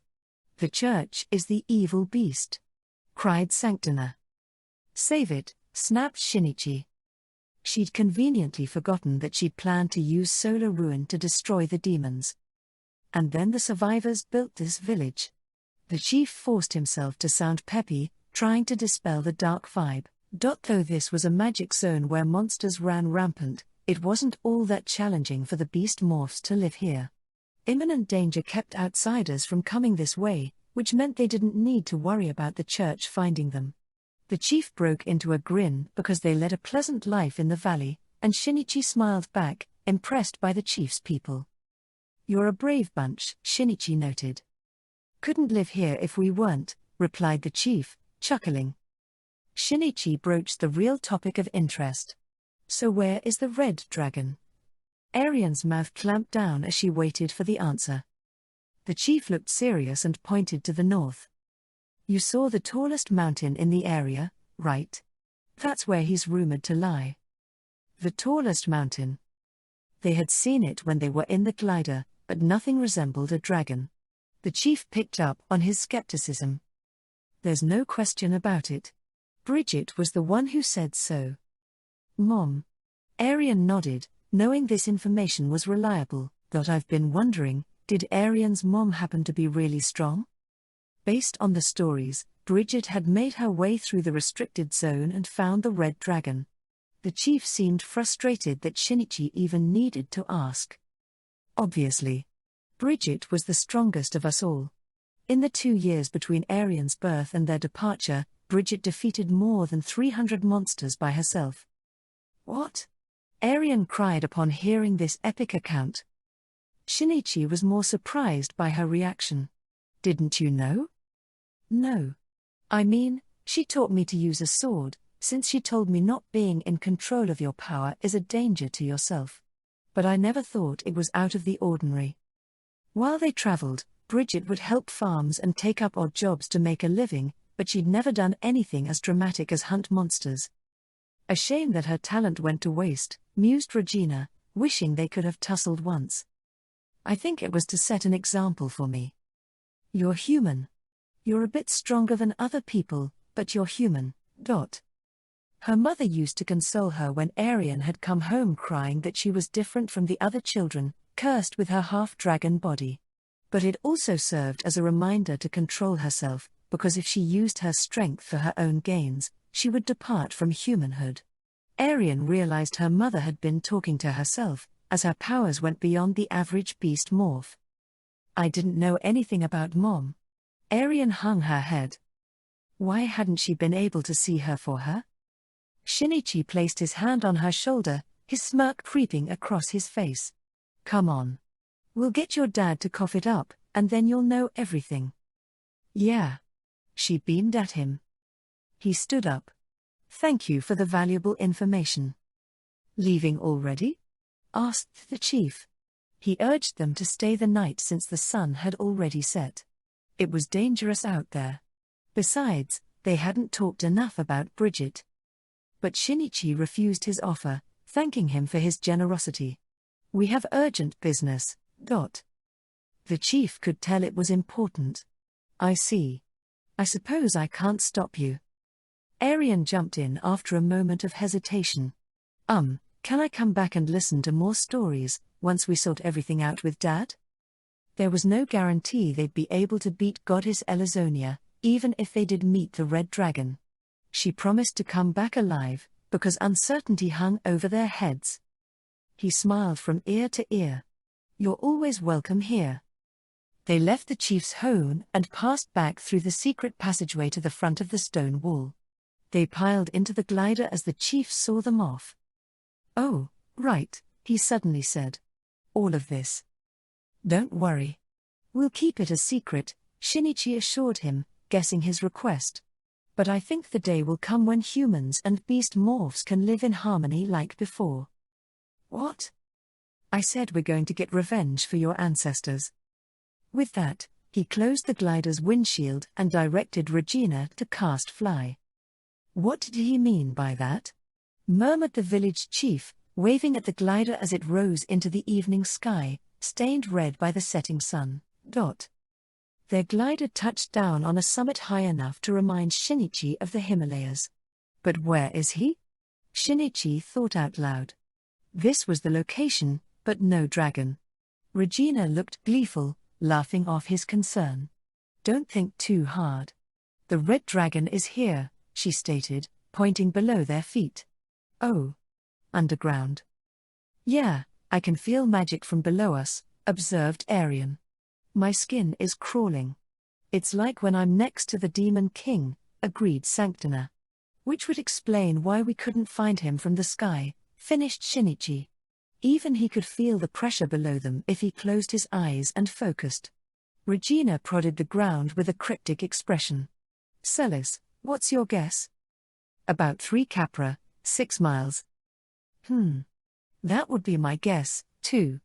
She nodded, satisfied with her student's answer. Regina took Shinichi's hand. Shall we pop under and meet the red dragon? Please don't tell me we're going to teleport. Why not? One misstep and we'll be in solid stone. A classic you are in rock moment. He'd set up that death trap to get Ruzal and his party. Shinichi wasn't about to get a taste of his own medicine. We don't have another choice. Besides, I'll cast a spell to get us back before I suffocate to death, Regina reassured him. Well, you could technically do that in the game. Unless we find ourselves in lava. Boom. Instant death, added Celis. Stop trying to scare me. Rhino listened to them bicker, face clouding over. Are we all going to die? Don't worry, Rhino. I will protect you, and only you. Come. Hold on to my chest. Huff. Huff, Sanctina panted, securing the perfect opportunity. Beyond a brief handshake, touching is strictly prohibited, sternly interjected Shinichi. We don't have time to tunnel down. There's no other way. Do it. Regina puffed out her chest. Leave it to me. Everyone linked hands to keep from getting separated. Regina focused on the mass of magical energy slumbering below the ground. Teleport. Their vision warped. The mountains in sunset slipped into pitch-black darkness. Are we in stone, Yao? After a moment of zero gravity, Shinichi crashed down on his butt. He realized this wasn't a narrow space between rocks if they could free fall. Did it work? It would appear that way. Light. Celis illuminated the dark. Everything in their vision was red. Before them was a form as massive as a mountain, coated in red scales as big as a human palm. They sparkled like rubies and looked tougher than any metal. The creature's eyes were closed, making no movements, as if dead. However, it released saturated magic waves, powerful enough to warp their sight. The creature was alone. It was one of the most powerful beings in the world, the red dragon. He's here. Ha ha ha. This is my final obstacle. Regina bared her teeth in a big grin. Please, my lady. Celis rushed to restrain her teacher, who looked like she might launch an attack at any moment. Arian took a step forward. Dad. It's me, Arian. Bridget's daughter. Arian called out, unwinding her scarf to show the red scales at the base of her throat. But the red dragon didn't move a muscle. Dad. Please excuse me for being rude. Are you sure that's your father? Celis asked. She shook her head. I know for a fact. My body feels hot, like it's trying to tell me that we share blood. Her blue eyes had become tinted gold, pupils elongating into vertical slits like a reptile. They imagined she had the red dragon's eyes, though his remained concealed by his eyelids. Dad. I have some questions for you. Open your eyes. Please. Arian clung to her father's front leg, desperately calling out to him. But even then, his heavy eyelids remained shut. Regina started rolling up her sleeves like she was losing her patience. Seems I'll have to force him awake. Careful, my lady. Why? You must understand. You're a demon. Aren't you dying to fight him? I'm not that reckless. Regina sighed. Pathetic. This is exactly why you haven't gotten the boy to fall for you. I can hear your tits screaming at you to get to business. You're right, I am a demon. Let me close your mouth with my fist. A dangerous battle was starting to unfold. The red dragon maintained its silence. Shinichi walked up beside Arian and patted her slouched shoulder. Arian, put yourself in your father's shoes. You can't blame him for pretending to sleep through this situation. What? Think about it. Some girl has just come up to you, claiming to be your daughter. Born from the woman that you haven't heard from in 17 years. Oh. Arian had been too excited to consider his feelings. You're right. Barging in puts him in a tough position. He didn't help raise you. He didn't pay child support. He basically left you to fend for yourself for 17 years. If he were a human, he'd be a deadbeat dad. How could he face you? It was harsh, but it was the truth. Rhino started to tear up. Poor Arian. Another reason why men are worthless, declared Sanctina. Even that insult wasn't enough to rouse the red dragon. But Shinichi caught his eyelids move a fraction of an inch. Hair. Seems he can hear us. If this is enough to make him react, his psyche isn't all that different from ours.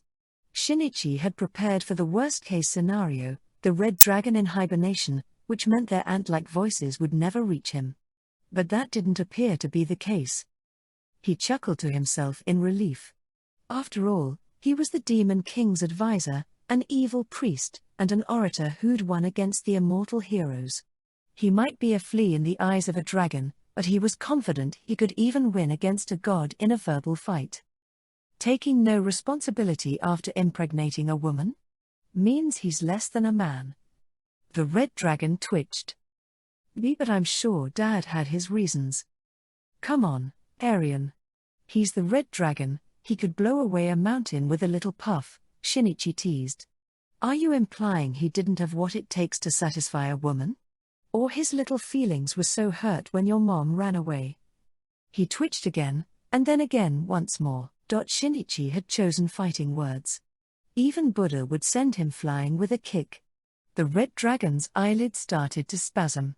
Arian didn't seem to notice this at all, getting indignant at Shinichi's insults. Cut it out, Shinichi. I won't forgive you for bad-mouthing my dad. You're such a good girl.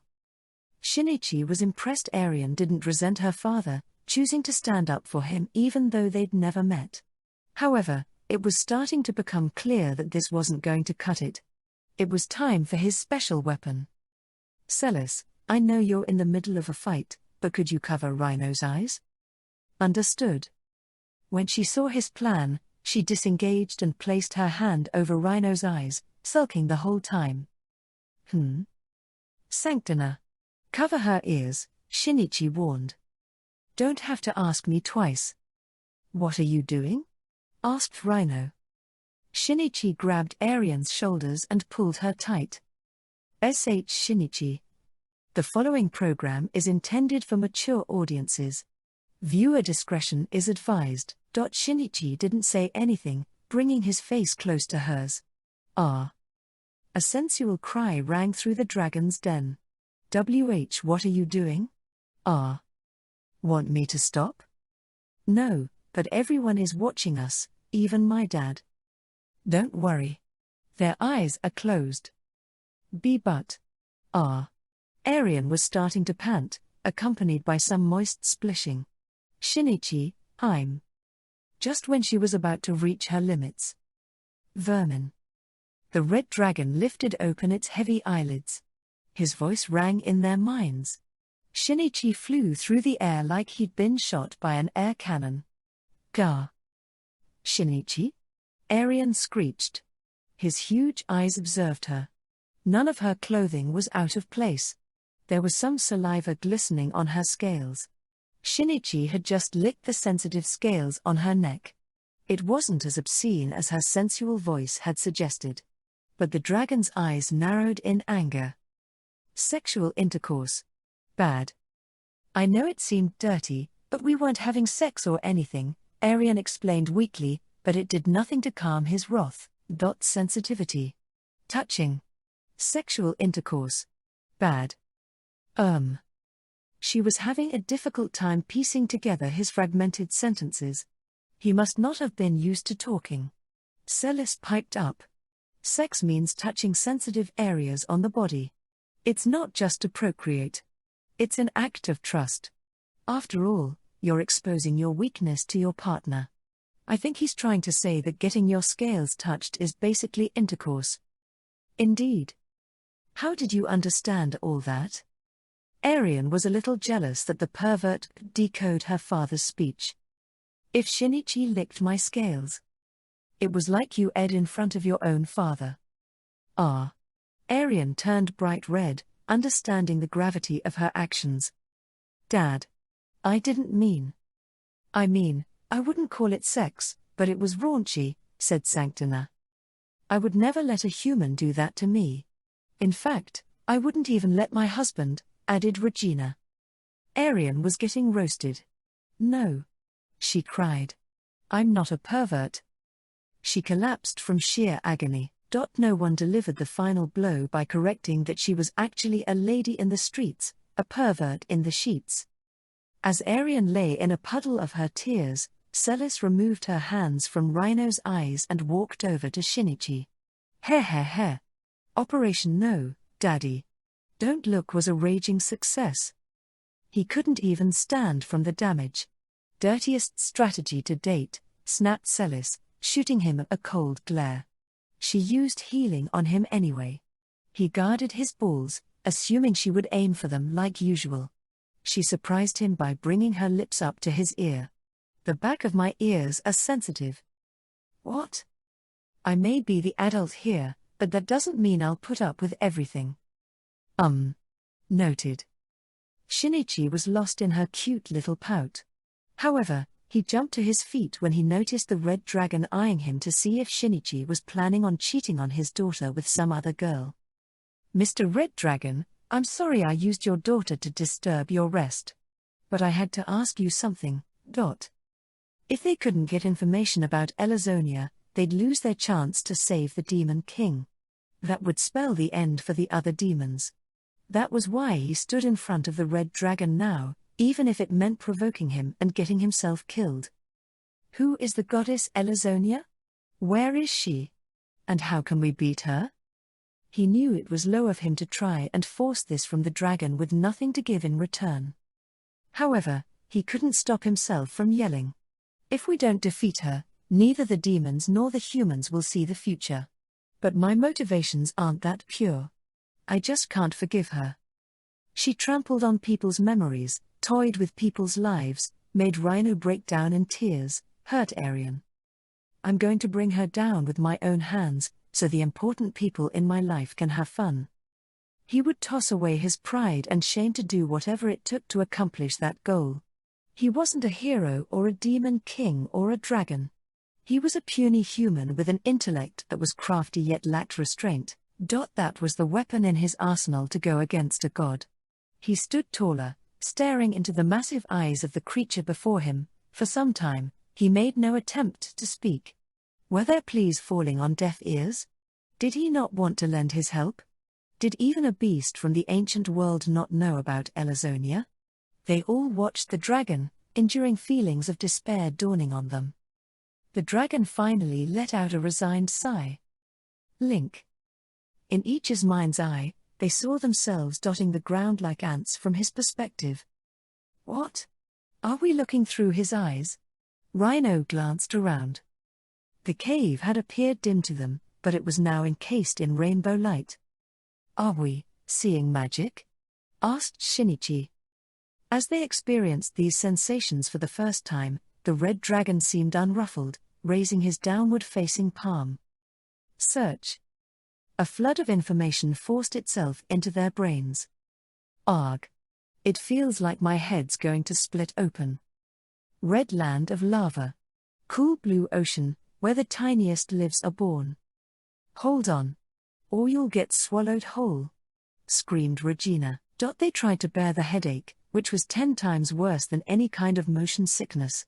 Memories of the past billion years pumped into their brains. Hundreds of millions of years ago, small organisms started to grow in the oceans, which pushed together the islands to form the supercontinent. The creatures of the sea crawled onto the land, evolving into birds and mammals. Monkeys began walking on 2 legs, using tools and creating fire, eventually turning into recognizable humans. Whoa! Did humans start off as monkeys? Rhino knew nothing of the evolutionary theory. The time lapse didn't slow down. They switched from using tools made from stone to bronze to iron. These developments weren't too different on Shinichi's home planet, except that magic users ruled this society. Many of the countries that collapsed had established absolute monarchies where the ruling class enslaved everyone else. I had a feeling. The disparity between the two groups had been more pronounced in the past. 1,000 years passed. The human population exploded. Science was more advanced, granting power to normal people, leading to the abolition of slavery and the establishment of democratic societies. It was like mid-20th century Earth. Their perspective zoomed in on one person, a woman in her 20s with shoulder-length black hair. She gave the impression that she was intelligent but severe. Is that? Nothing about her face and build tipped him off, but he recognized that expression, one that looked down on everyone else. Goddess Elazonia. They watched in shock as her life started to stream into their minds. Anticum Empire, the country controlling the northeast section of the supercontinent. Magic and science had come together in magicology. Though the former featured a wide range of powers, it was unsustainable and influenced by the user's talent. On the other hand, the latter could create machines to work without rest, greatly reducing the load on magic users. Scientists were starting to discover explanations for gravity, the structure of atoms, and genetics, which expanded the scope of spells for magic users. This combined field was boosting the spellcasters and boasted the capability of dictating the country's fate. The elite gathered in the magicology department at the National Research Institute. Was it impossible to make warplanes with propellers? They're easy to build but make large targets for homing arrow. They're no match for mages trained in aerial warfare. It's better to keep using bombers and transport aircrafts. And our experiments to absorb magic waves from livestock aren't going well? They don't emit as much as humans, and our collection methods aren't the best. If we figure it out, it will change our understanding of magic forever. Staff toiled over machines and designs in a research lab. It was protected with material barriers and magic to prevent information from leaking to foreign spies. Everyone had the body of a supermodel. Their ears were long and pointed. Even the men were gorgeous enough to be mistaken for women. However, they weren't born that way. Professor, your hair. It's rainbow now. Isn't it nice? Average magic users can't even imagine making a color like this. Are your eyes bigger again? Don't you think it throws off your facial balance? You're so uncool. They're all the rage these days. The staff were taking a break in the cafeteria, fawning over each other to conceal their envy. To them, this wasn't just a competition of sexual appeal. It symbolized their status and magical abilities. As proof, they scoffed at a normal-eared employee huddled at the edge of the room. Ew. I swear my lunch tastes worse when I look at a short ear. Don't be so mean. It's not like they have a choice. Uck. The staff member with no magic endured their jeers in silence. The others could alter their appearance with shape change, which had been developed by medical sciences and biology. Elf ears had exploded in popularity, to distinguish them from non-magic users. In fact, they'd become mainstream. It was common knowledge among magic users that short ears meant the person was too weak to use shape change, and a hunky body was a sign of a gym rat who lacked confidence in their own magical abilities. Hence the reason men favored slender bodies. It didn't stop with their muscles and bones. They'd even begun adjusting their hormones.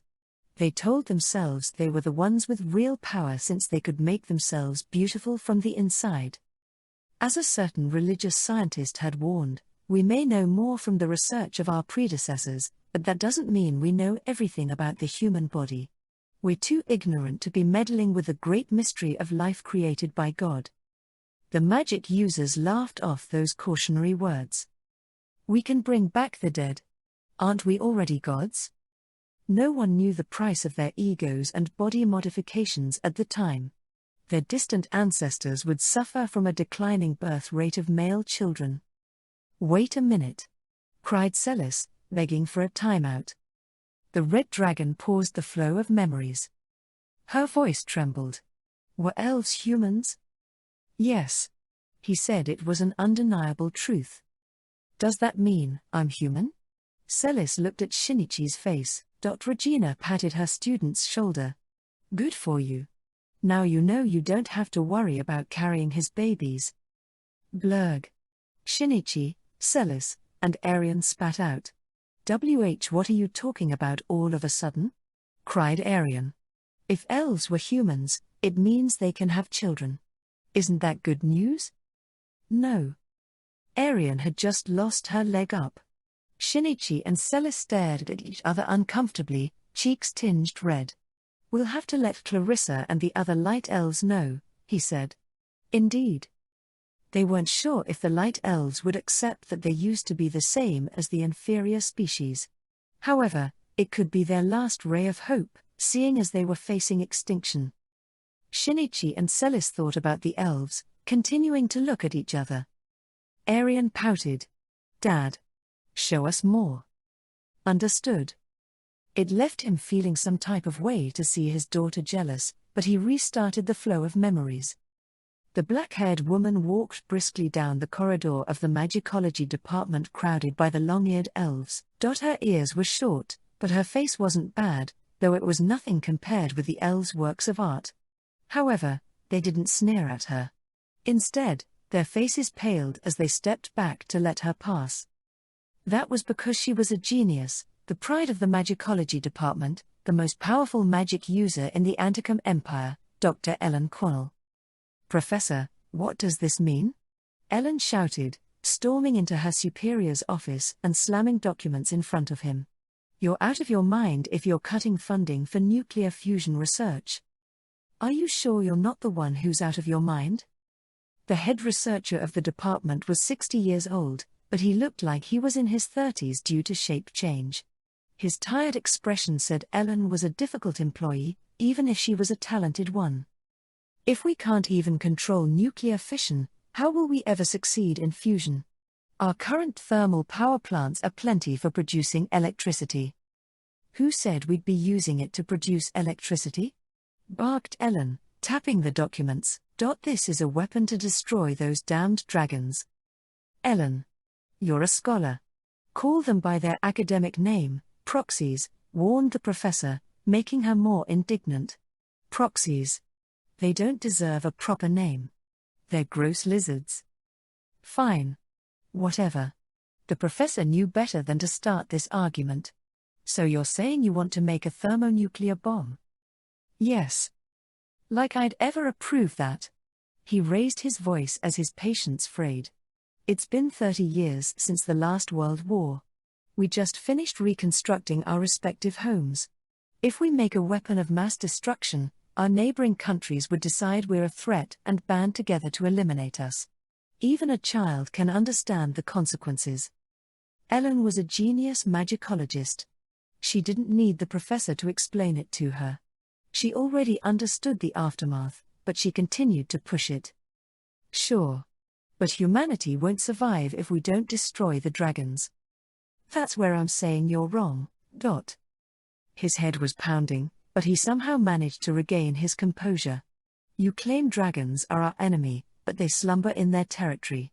They've never killed a plant, let alone a human. All they do is absorb mana in the atmosphere to live. They're no more a threat than a fly." However, she knew they could cause natural destruction more horrific than any earthquake or typhoon.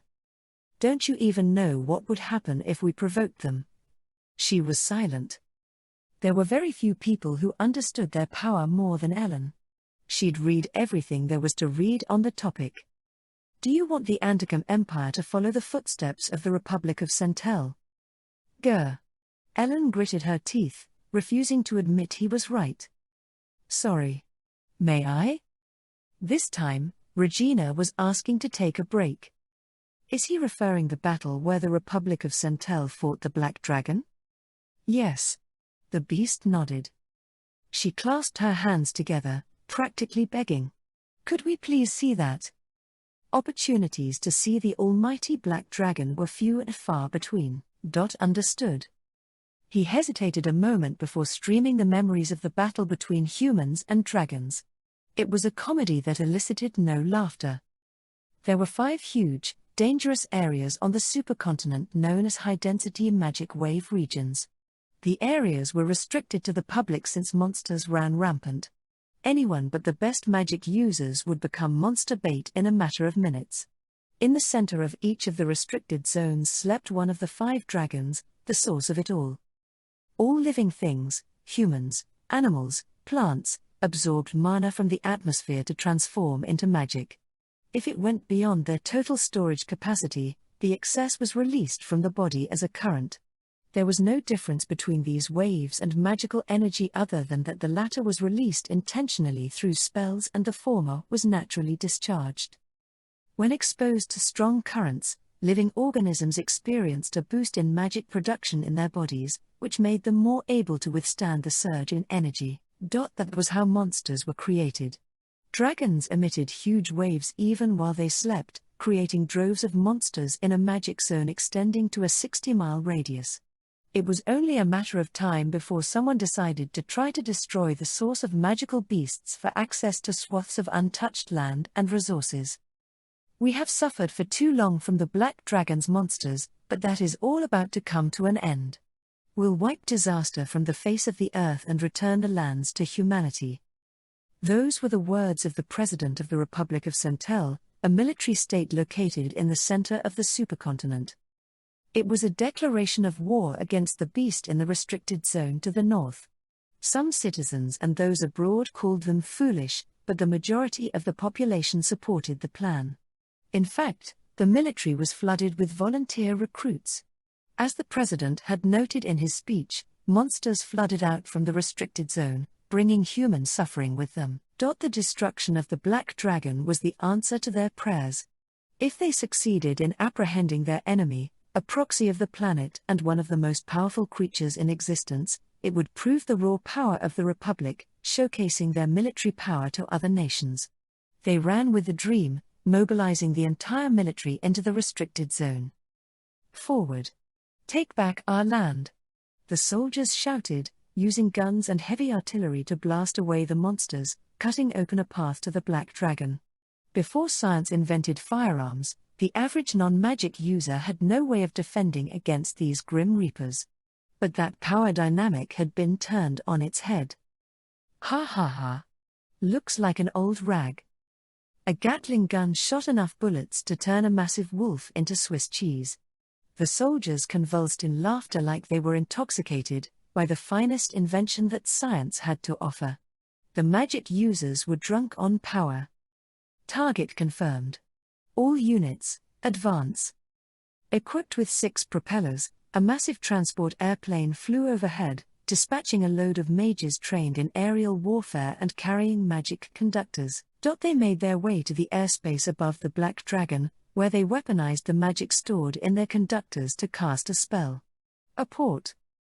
Bombs falling from their hands, 2,000 of them, specially shaped to pierce the armor of a tank, were pulled down by gravity and detonated on the creature. The explosion was followed by a hail of bullets from the soldiers on the ground, leveling the lush forest in an instant. But the Black Dragon continued to sleep in the area raging with flames. Damn this beast! We knew this would happen. Let's leave the rest to them.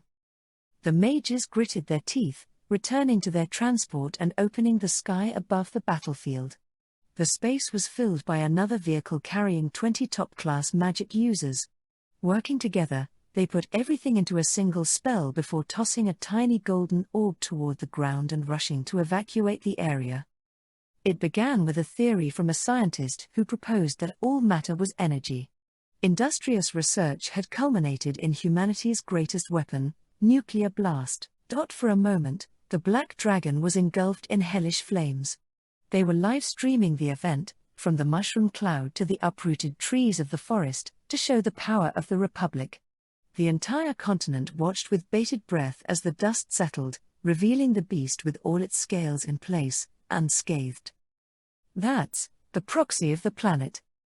They knew what that name meant. 200 years ago, a prominent archmage had traversed a deadly desert, reaching the sleeping white dragon. Impressed by his efforts, the beast cracked open its eyes and answered his question: "What are proxies?" Proxies execute the planet's goals. Its only desire is to exist. If the planet subsists, we will never harm or help your people. That was the truth. For proof, the beast presented a single white scale to the mage and teleported him back to his home. Though there were many tales of humans communicating with these creatures, this was the only story with any evidence. It was where the academic name proxy stemmed from, and it implied the black dragon had the power of the planet incarnate, which it had expressed to all of humanity without lifting a single finger. We'll never win. The soldiers trembled in dread as the creature opened its eyes for the first time. They knew they were going to die. They readied themselves, but the beast let out a huge yawn, as if to imply they were being too noisy, before casting tunnel. The ravaged area disappeared, transforming into a bottomless pit. The black dragon looked at the soldiers as if silently asking them to play elsewhere, then dove into the hole, never to be seen again. In the end, the dragon had disappeared from the restricted zone. Technically, it was a huge victory for the Republic of Centel, but not one person boasted or called it that. After all, the Republic of Centel collapsed within 3 weeks. They depleted all their resources on the battle, and the shell of former nation was conquered by another country in the blink of an eye. This plot had been orchestrated by the neighboring nation all along. They were betting the dragon would suck the Republic dry of resources. As proof of their plot, the president of the Republic of Centel had been taken as a prisoner of war, only to enjoy a cushy life in his new country. The only miscalculation was that other countries swarmed like hyenas to claim their own share of the vacant magic zone, which triggered a world war. While the Black Dragon had attacked the terrain, not a single person had been harmed. On the other hand, the world war resulted in 10 million deaths. Nice. The Black Dragon never lets me down. Regina whooped. Shinichi was visibly upset. I guess humans act the same on every planet. They were always itching to test out their newest inventions. He sighed. Sanctina looked grave. These beasts are the source of monsters, huh? As the saint, she had a past of wiping out monsters and helping the injured who'd encountered them. Even though she knew the creatures weren't intentionally malicious, she couldn't shake her bad association with them. Arian wanted to cover for her dad, but she'd seen what monsters could do during her time as a hero. She couldn't bring herself to say something she didn't mean. Shinichi observed something. Not all monsters come from dragons. I've heard stories of monsters away from the restricted zones. That's right. Arian smiled, but Sanctina still looked bitter. But that doesn't change the fact that dragons make monsters. Okay. Sure. But they're like natural disasters. Complaining won't change anything. Dragons carried out the desires of the planet, meaning their powers drew from its resources. No use came from objecting to earthquakes, typhoons, and volcanic eruptions. Their only real choice was to enact proper countermeasures. If you want to eliminate monsters, you could try killing every single plant and animal in the restricted zones. Without living organisms, there's no way for monsters to exist in the first place. That's not very nice. Rhino pouted. Shinichi smiled at her, assuring her it was a joke. I've heard of someone wiping out all the sparrows, damaging their fields. That caused the population of grasshoppers to explode in the absence of their natural predator. In the end, the fields were still ravaged. Eliminating monsters would destroy the ecosystem, which could cause other issues. Is that true? When I exterminated mosquitoes in the demon world, we had a significant drop in other bugs. Celis cocked her head to the side. Which falls under other issues. Since mosquitoes were at the bottom of the food chain, there was little risk of their extinction triggering a surge of another species. In fact, there had been suggestions on Earth of eliminating them to prevent the spread of contagious diseases. However, they had impacted other insects and small animals that fed on mosquitoes for prey. Well, monsters are a natural creation. We need to reduce their damage to allow humans to prosper, like clearing forests to create farms. But trying to wipe them out or picking a fight with the dragons is reckless. I see your point. Sanctina nodded. It didn't change the fact that monsters created trouble for her and humans, but she knew the consequences of going up against a dragon. Her only choice was to accept the natural order of things. Shinichi looked up at the beast. The end of the planet, huh? They resembled Western dragons, though they were similar to their Eastern counterparts, which were considered natural phenomena. The planet wants to exist. All organic life, humans, plants, animals, demons, monsters, were of no value from the viewpoint of a planet. But if they're all its creations, they might serve some value, like cells in the epidermis. Cells were constantly replaced with new ones. It was so minuscule a process that it didn't register in human minds. Maybe the planet wouldn't notice if a single species was gone. Which would make someone from another world, a virus. The red dragon didn't exhibit any behavior indicating a need to eliminate him, even though he threatened to change the makeup of the planet. If I posed a real threat, I'm sure I would have disintegrated into dust as soon as I was summoned. Which meant someone like Shinichi was insignificant. Either that or he was beneficial for the planet's development. Well, that's just my ego talking. He chuckled at himself. A different question popped into his mind, about the demons, who lagged behind humans in technology and culture because they had magic. How could the Blue Demon King have the genius idea of summoning someone from another world? How could he cross dimensional barriers? That had to be more difficult than creating a thermonuclear bomb, even if he was almighty. Shinichi had done his research. He couldn't find another person in all of history who had been successfully summoned from a different world. Who could say there wasn't some divine intervention by a higher being? By the planet's desires? Shinichi stared silently at the red dragon, but there came no answer. "What's wrong?" asked Arian. "Nothing." He shook his head as she scrutinized his face. "Anyway, could you show me the idiot who picked a fight with the dragons?" "Yes." The beast nodded, shifting their focus away from the Republic of Centel and back to the genius magicology researcher, Ellen Cornell. It's foolish to develop a thermonuclear bomb and risk another world war just to engage in an impossible fight. "Give it up," reprimanded the professor. His argument was reasonable. He shoved the documents back at her.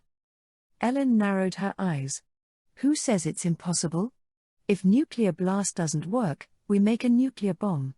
If that fails, we try an antimatter bomb. We need to test every possible option to annihilate the dragons. Are you out of your mind? Let's say the experiment is a success. It would leave the planet in smithereens. Then we'll make spaceships and leave." She didn't take her eyes off him. If planetary destruction was collateral, so be it. We won't survive without exterminating them. She was starting to scare him. The professor sighed. "Your suggestions are absurd.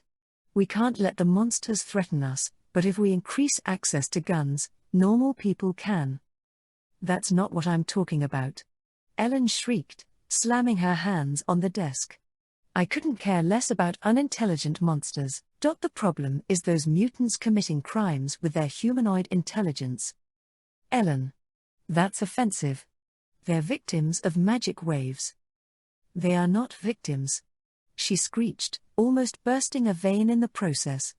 "They intentionally go into the restricted zones to get power, soaking up the dragon's magic and abandoning their human forms. What else do you want me to call them?" She tossed more documents on the desk.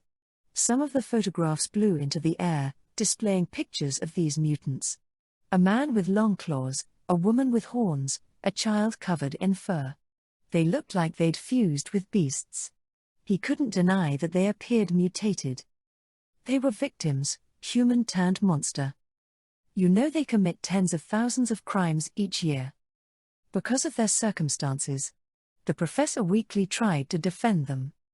It could be attributed to their corrupt magical society. It was widely known that even people born with weak magical powers could improve their internal production system by exposure therapy. There were even parents who would pay obscene amounts of money to powerful mages to work on their children. Magic was the key to success. In the military, those with strong magical powers were guaranteed an officer rank. In corporate life, they were indispensable for business meetings, because they could use lie detector and mind reading. If they were strong enough to use teleport, they made a living working in the transportation industry. The rich got richer through magic. The poor got poorer with no magic. The power hierarchy was irreversible, the real problem gnawing away at the magical society. Don't you think it's normal for the disenfranchised to want more power? That doesn't mean we can forgive their crimes, shouted Ellen. There was one way for those at the bottom to crawl to the top, to enter a restricted zone, survive the monsters, and expose themselves to the dragon's magic, which was stronger than any human. A few days of exposure was enough to throw the victim's internal production into overdrive, giving them magic that surpassed an average magic user. However, the sudden surge of magic triggered the body to change, kicking it into survival mode. The body desperately wanted to become stronger to withstand the energy. Their new magic altered their bodies to match their imagination.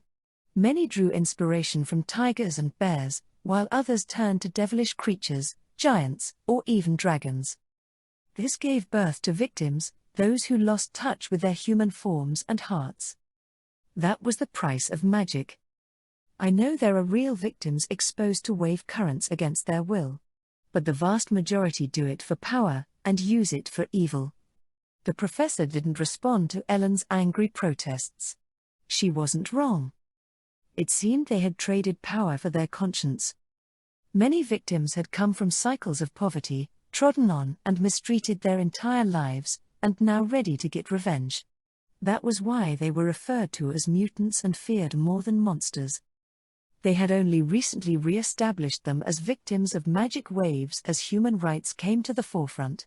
Now they formed terrorist organizations and aim to overthrow the empire. Only some of them. Others have contributed to the empire as soldiers or researchers. To lump them in, that's irrelevant. They should all be destroyed along with the dragons. If Ellen had been a politician, this could have destroyed her career. But even the good citizens would agree with her sentiments. These victims didn't just possess magic.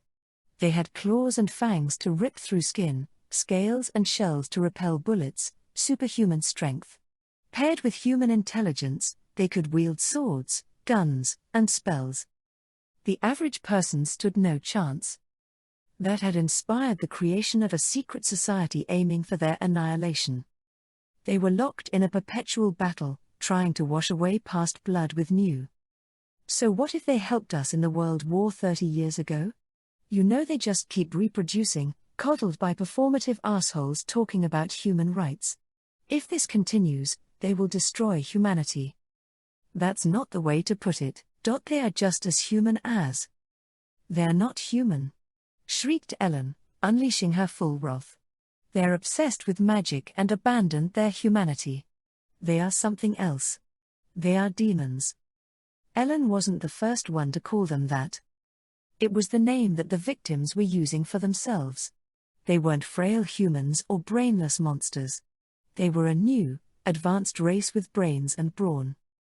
Aspirational usurpers had started to push that demons should control the world, and humanity should evolve into demons. We must exterminate the demons and destroy their source, the dragons. That's the only way to save humanity. Rhino was flawed. Ellen's declaration, dripping with hate, rang in her mind.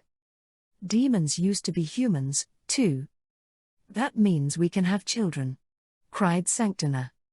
No, it doesn't, retorted Shinichi. Arian tried to compose herself. He seemed far too calm about this bombshell. When did you figure it out, Shinichi? Probably around when I met you. Really?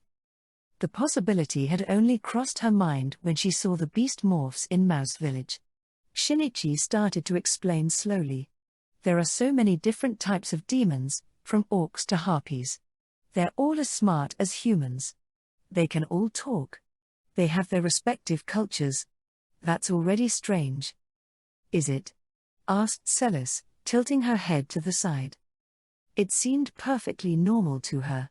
After all, she had been born and raised in the demon world. It was common knowledge that there were many species of demon.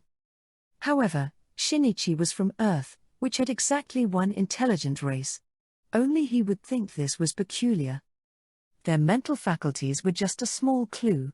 I started to question everything when I suspected the pig was turning into a monster. He was talking about the pig intended for slaughter, which had ended up becoming their little pet. Since it was surrounded by demons, it was exposed to magic around the clock and transformed into a 7-foot pig as a result. I asked myself, what would happen if a human turned into a monster? That's when I hypothesized it would be a demon. I see. And then there was the thing with Rhino. Me? Shinichi examined her from her head to her toes, luscious locks of black hair, contrasting white skin, ruby eyes. Nothing gave her away as a demon, aside from her devilishly good looks. Beginning with their journey to Tigress Kingdom, no one had suspected her true identity, even without altering her appearance. You're the daughter of the Demon King, but you look like a human. I started to wonder why. I never questioned it since this kind of thing happens every once in a while, Regina said. With the exception of her sapphire hair, she could also be mistaken for a human. It might be attributed to atavism, where a lost ancestral gene reappeared in a new generation. I can't believe elves and demons used to be like us, said Arian. Oh, the irony. Sanctina had broken into a crooked smile just imagining what would happen if the members of the goddess's church found out, since they were all about annihilating demons. Nothing would change, Shinichi argued. They've already drawn the line that they're a different race. Even humans divided themselves into allies and enemies based on skin color and religion. They couldn't simply get rid of this distinction between the two species with different appearances and powers. But people don't have to fight just because they're different. They'd managed to become friends with the captain in Tigress Kingdom. They'd even developed a mutually beneficial relationship with the Holy Mother. So what if humans and demons were different? They could work together to find a path that didn't result in bloodshed. That's why we need to get rid of this demon hater. Shinichi was hostile toward Ellen, who would later become known as the goddess Elazonia. Rhino looked up at his face. Why does Ellen hate us? Her argument was that demons weaponized their power, making them a danger to society, but there was no reason to sacrifice everything for their defeat, whether it was contaminating large swaths of land with radiation, using nuclear weapons, or annihilating the entire planet with antimatter. The level of her animosity made no sense. If my ancestors hurt her, I want to say sorry. Rhino hoped it would put a stop to their fighting and help them become friends. She begged him with puffy eyes. Even though she killed Faye? He asked. NGH?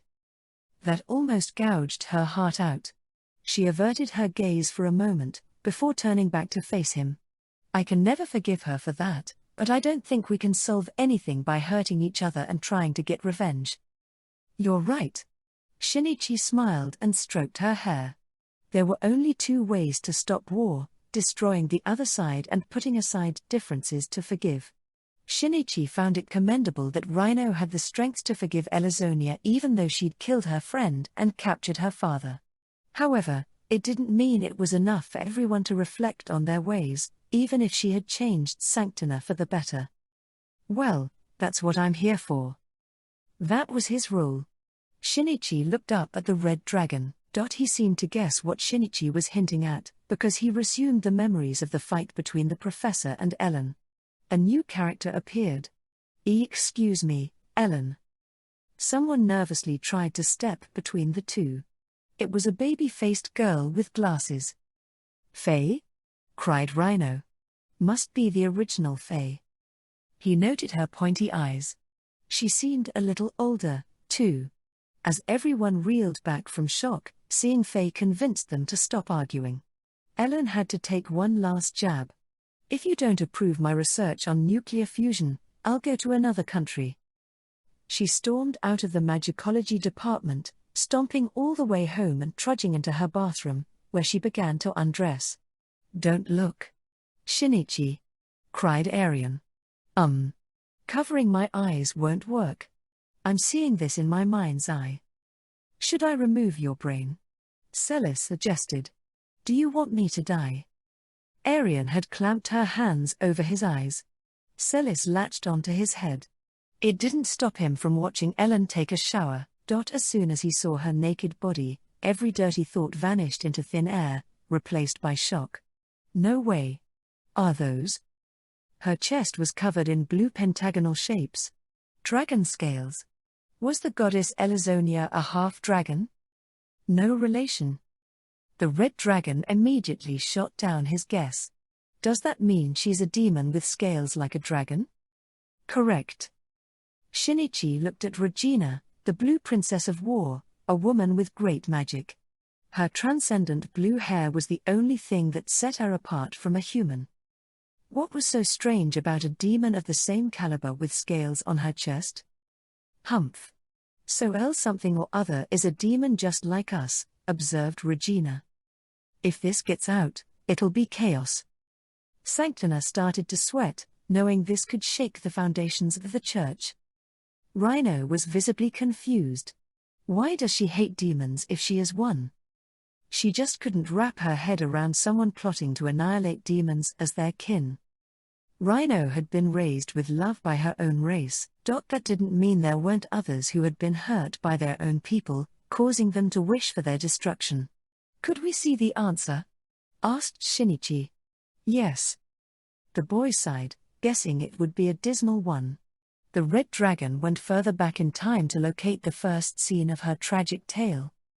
The eastern side of the supercontinent contained the world's largest lake. Young Ellen and her parents paddled across the water in an old-fashioned boat. She didn't look excited by the excursion. In fact, her face showed pure terror. "Mommy, let's go home." Ellen clung to her mother's arm, eyes locked on something in the lake. Under them were fish larger than killer whales, tearing each other apart in red water. "We're going to die." "Don't worry, Ellen. You'll get used to them."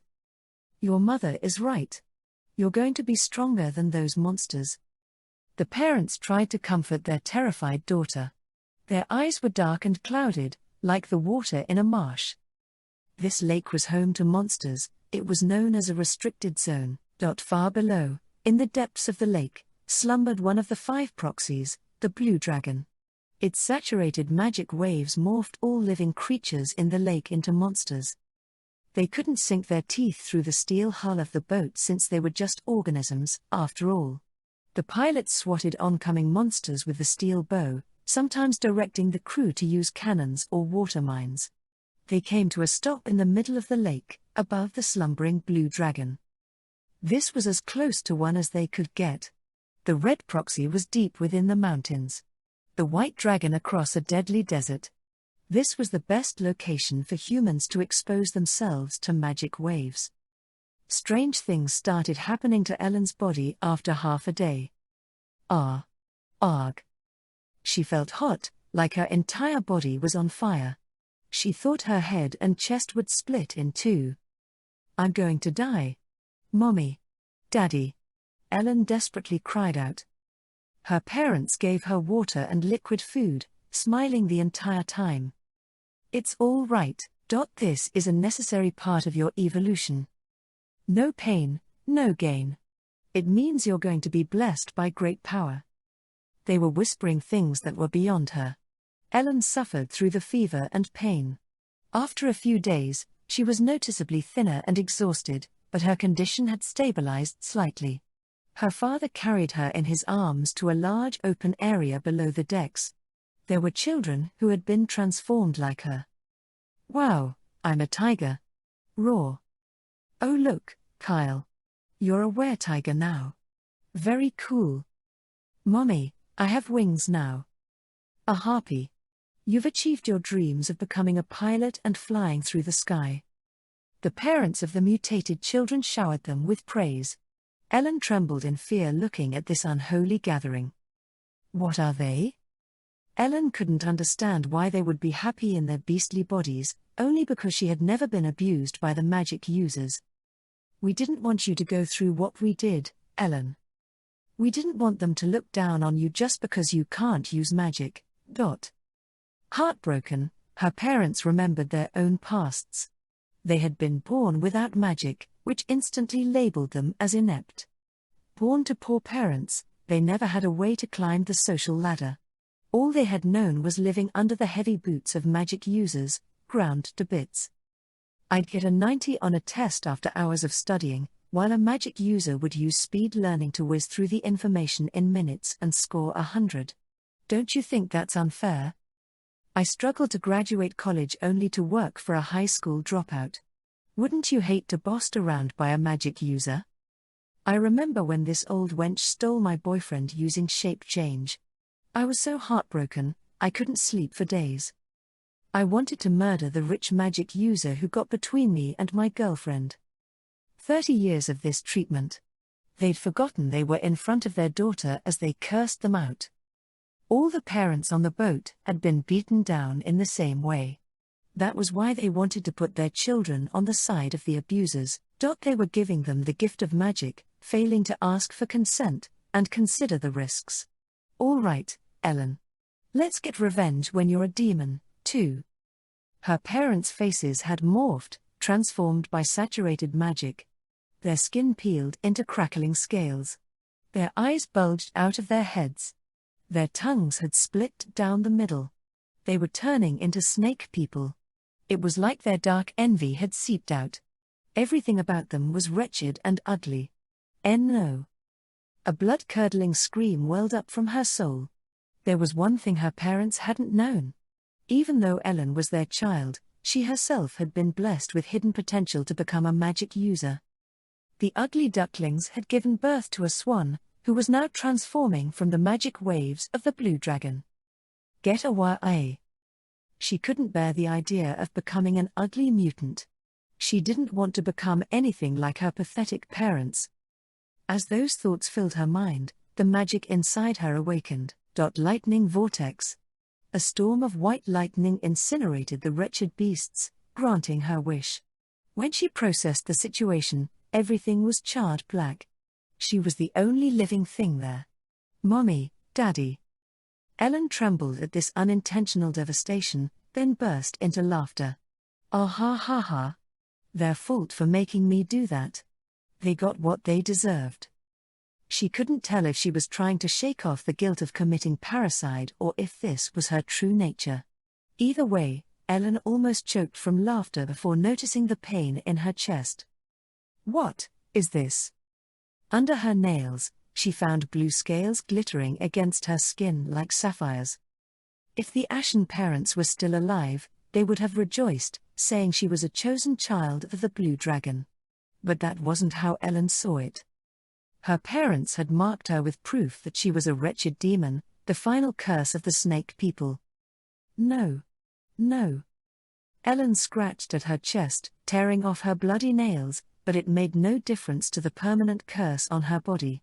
Ellen had slaughtered the entire crew without knowing they had been instructed by the rebel group of demons to find potential fighters.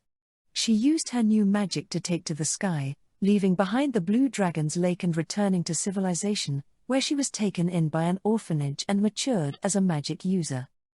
Ellen, you make us so proud, said the head of the orphanage. Upon request, she had been given her own room and anything she needed to further her studies. A powerful magic user was a national treasure that could influence the future of the country. Ellen knew they were showing favoritism for their own self-interests, but it worked to her advantage. After all, her real parents had only loved her for their own gain. Unconditional love was foreign to her. But that didn't mean she wanted love any less. During the summer of her second year of high school, Ellen confessed her love to her math teacher. I love you. Why yeah, me too. Her candor caused the plain teacher to blush. This might have been the beginning of the happiest time in Ellen's life, even though they had to keep it secret. Look at my body. Ellen thought her heart was going to burst from her chest. Her teacher had invited her to his room a few months after their relationship started. She'd removed her clothing. "You're so beautiful, Ellen." He couldn't hide his excitement, staring at her naked body. He reached out to her. Ellen smiled a little at his reaction. "Dispel." She removed the spell that concealed those markings on her chest from the day she'd killed her parents. The illusion melted away. Her supple skin hardened into blue dragon scales. Her teacher went stiff, yanking his hand back. "Ah, Ellen. Are you a demon?" He was scared of her violent species. But it started to dawn on him, she'd always had magic far beyond a normal human. Ellen didn't let him see the sadness creeping into her heart. All the men she'd loved reacted this way, the boy in her class in elementary school, the older student in middle school, and now him. "Kiss me." Ellen leaned toward her teacher, bringing her scaly chest instead of her lips near his face. If only he could love her for her detestable scales. Then she might be able to live as a normal girl, resolving the resentment that she felt for becoming a demon. Teachers shouldn't be involved with students, I think. He turned his face away, pushing Ellen away by her shoulders. "You're just like the others." Like the two boys, he was rejecting her once he knew what she really was. "Goodbye." And just like she had in the past, she bid him farewell before bringing punishment down on the traitor. Return to atomic dust. Disintegrate. WY. Without time to try and explain himself, her teacher was engulfed by magical light. The bonds between atoms began to unlink, decomposing his into white dust. Ellen used telekinesis to clean it up, dump it in the toilet, and flush it away. There was no physical evidence of his murder. Ellen was very careful. She erased every last trace of him. Uninstall. The spell altered the neurons in her brain, eliminating all her sweet thoughts about him and their happy memories. In her mind, he was nothing more than her teacher. Even if the police questioned their relationship, she'd pass lie detector with flying colors. That was how she'd always done it. She'd erased every uncomfortable memory of murdering her boyfriends and parents. But even with her blank slate, she could never forget the blue scales on her chest, reminding her that an ugly demon could never be loved. Destroy it. Destroy the nasty demons, their dragon creator, a world where no one loved her. I will wipe everything out. Even if she expunged every painful memory, she couldn't delete the hatred that festered in her heart. She might get rid of the memories every time she was rejected and hurt, but the hatred still festered in her heart even if she'd forgotten the reason. At some point, she had stopped wishing it would go away and had started to imagine destroying it herself. Her wish came true. It wasn't from her curses, but the calamity, the asteroid crashing into the planet. Everyone in the cave was silent when they learned about her heartbreaking start in life. Rhino was the only one crying. Poor Ellen. Treated horribly by her mommy and daddy and crushes. I can sympathize a little. Shinichi stroked her hair with a grave expression. But that doesn't make it all right to kill people. One could argue that her parents got what they deserved since they turned her into a demon without her consent, but the other children by the lake hadn't done anything wrong. Even the men who rejected her didn't deserve to die. Demon culture permits murdering the weak to assert dominance. He didn't say it was a bad thing. It was impossible to judge a culture by his own standards. However, as an active participant of society, it was wrong to infringe on the rights of others, whether by stealing from them, violating them, or killing them. Ellen seemed to murder her partners because she knew she wouldn't be found out. She hates who she is except when she can use it to her advantage. Can't have your cake and eat it, too. A prime example of a psychopath, said Sanctina. You're one to talk, Shinichi shot back, annoyed. Meanwhile, Arian's expression went dark as she touched the scales on her neck. But I can understand how she feels. The scales on her neck proved she was abnormal. She was thinking about her childhood. When people caught a glimpse of them, they had recoiled, pelting her with rocks. These memories were always in the corner of her mind. If I didn't have my mom's support, if I hadn't met Shinichi, I might have turned out like her. The only thing stopping her from becoming a monster was friends. They accepted her for her, keeping her from becoming violent with rage. However, Ellen's parents and boyfriends had turned their backs on her, leaving her with no support system. Arian shuddered, trying to imagine her pain and loneliness. Oh no. I can't bring myself to hate Ellen. Arian had an obligation to defeat this enemy, and found herself unable to raise her sword against her. Shinichi gripped her shoulders. No need to make yourself despise her. I didn't destroy the heroes out of hatred. The church and its heroes had their own sense of justice. It just happened to be contrary to Shinichi's belief that demons should be protected. That had initiated their fight. Now we know why Elizonia hates the demons. But we need to take her down because we don't want her to destroy them. And that's enough of a reason. Yeah. Arian tried to accept his logic even though she wasn't entirely convinced. Regina watched them with a sympathetic look. As a woman, I feel a certain amount of sympathy for Ellen. She might not have become so bitter if she'd met a man who liked her for her scales. She's got rotten luck with men. If only she'd met a kinky pervert who loved to see her squirm in embarrassment over her scales. She should have taken a page out of the Demon King's book and summoned someone from another world who could love her, said Shinichi in frustration. Wouldn't that summon you? Regina clapped like she'd had a stroke of genius. How about you use your skills to seduce her? I'm not some honeypot. Shinichi could deny it, but it wouldn't scrub off the glares on Arian's and Celis's faces. He turned away. Rhino gently tugged on his sleeve. Shinichi, can't we become friends with Ellen? He thought about that for a moment before shaking his head. It might work if we were dealing with Ellen, but this is Elizonia we're talking about. These detailed memories of her past cemented his answer. There were no doubts that Ellen had become the goddess, but there was one difference that set them apart. I don't know how to explain it. Elizonia seemed colder. I didn't feel any life from her. If Ellen was as passionate as fire, Elizonia was contemptuous as ice. Though they shared a common goal, their emotional responses were worlds apart. When did that change? Humans reinvented themselves beyond recognition from childhood to adulthood to retirement. It wasn't all that strange to think Ellen the human would become goddess Elizonia over the thousands of years since the ancient civilization. Even so, Shinichi had questions. Why did she become Elizonia? Understood. The Red Dragon turned to the memories at the end of the ancient civilization to unearth the final piece of the puzzle, how a human becomes a god. An asteroid was going to collide with the planet and leave it in smithereens. It wasn't like humanity waited around for doomsday after the astronomers discovered this. There were plans around the world to destroy the meteor before collision or change its trajectory. In the end, they had reached a point of despair. So there's no way a rocket can get close to the asteroid? Asked the professor of the magicology department. Everyone nodded. If we select the best mages from the world and obtain the purest magic conductors available, we might be able to break away from gravity and get to the asteroid. The problem is they wouldn't have any magic left to destroy it. So it is impossible. If only we'd focused on space technology. He knew it was pointless to regret this now.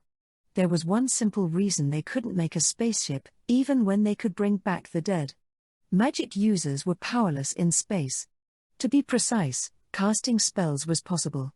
However, there was no mana in the air to regenerate magic. From living testimony of mages in space, they knew there was less mana in higher altitudes, like oxygen. Basically, mana only existed within the atmosphere, not in space. In other words, it was generated by the planet. Without air, mages had no value. If only we could make a rocket with pure science to break away from the gravitational pull. Then, they could reserve their magic stores. They could close in on the asteroid and use tunnel to prepare for nuclear blast, which would demolish it into little chunks. In a society ruled by magic users, It was near impossible to get approval for a budget on something that didn't involve magic, including space exploration.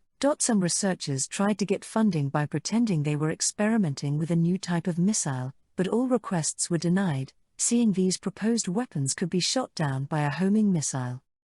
That was why they hadn't even researched rocket engines. Our dependence on magic came back to haunt us. It was almost ironic that they were going to be physically crushed by an asteroid as they struggled to make use of their earthbound weapon, magic. Damn it. Why can't you give humanity a little more time, God? Even though the professor didn't believe in a higher power, he found himself angry at God. Though magicology was intended to increase the utility of mages, it had advanced some scientific discoveries as well. In another 50 years, they could probably invent a spaceship or find another way to live through the asteroid's impact. He hung his head in despair when another staff member suddenly burst into the room. We've got a problem. Magic wave victims are apparently flocking toward the hole made by the Black Dragon. What? Do they think they'll be safe underground?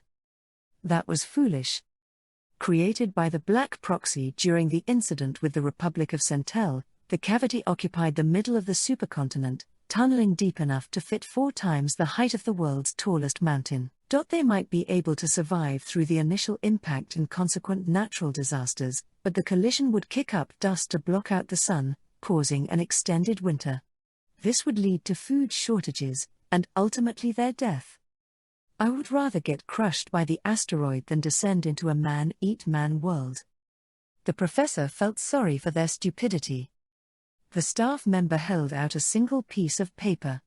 Actually, there's someone leading the magic wave victims. This is her. A woman with blue hair? I've never seen her before. What's this? He took a hard look at the numbers next to the photo. Blood drained from his face. Her magic waves are immeasurable? And they exceed 1 million units? These wave currents served as a good indicator for the strength of individual magic. The average mage scored 100. Ellen from the magicology department could get to 1,000. Not even she could reach 10,000 units, though she stood at the pinnacle of human capacity. Only 5 beings on this planet tested at immeasurable amounts. Is she the Blue Dragon? There have been reports that the proxy has disappeared from its lake. The professor couldn't believe his ears. It was difficult to categorize the proxies of the planet as living organisms, since they were closer to magic-producing furnaces. It seemed they were shaped like dragons, and though it was unclear if this was their true form, it was hard to believe they could take the shape of a puny human. His jaw didn't drop because the Blue Dragon had taken this form. He couldn't believe she was trying to save them. I thought the proxies didn't meddle with human affairs. According to the White Dragon at least. Until this moment, none of the proxies had attempted to do anything, even when thousands of humans were incinerated from lava or murdered in war, even when the ecosystem suffered from land development and pollution. The only exception was the Black Dragon, who had tunneled into the ground during the incident with the Republic of Centel. But there was a joke that the 5 dragons would only move if aliens came to destroy the planet. It was near impossible to believe one of them was trying to save magic wave victims. Will the collision be so bad that even the proxies felt the need to do something? Or is this unrelated to the planet's wishes? It didn't seem all too impossible. The White Dragon had revealed their purpose to the Archmage. The Black Dragon had dug a hole for sound sleep. These actions seemed unrelated to the planet's wishes. It seemed they could call on their own desires. There was a distinct possibility the Blue Dragon was merciful, trying to save humanity from extinction out of the kindness of her heart. I don't think it could be that simple. But it's worth hedging our bets. The professor started to give his staff member orders. Tell the Emperor. Ask him to notify the people that they may have a chance of surviving the collision, if they follow this woman who we believe to be the Blue Proxy. But she's leading a group of magic wave victims. I'm not sure the average person will want to get close out of fear for their life. That may be true. But they need to make an informed decision. It doesn't need to be an imperial order. I just want the civilians to have the option. The staff member expressed his disapproval, but the professor managed to persuade him to change his mind. A 1 in a million chance was better than none. One more survivor was better than none. Not everyone will be able to evacuate to the shelter, added the professor. True. They looked grave.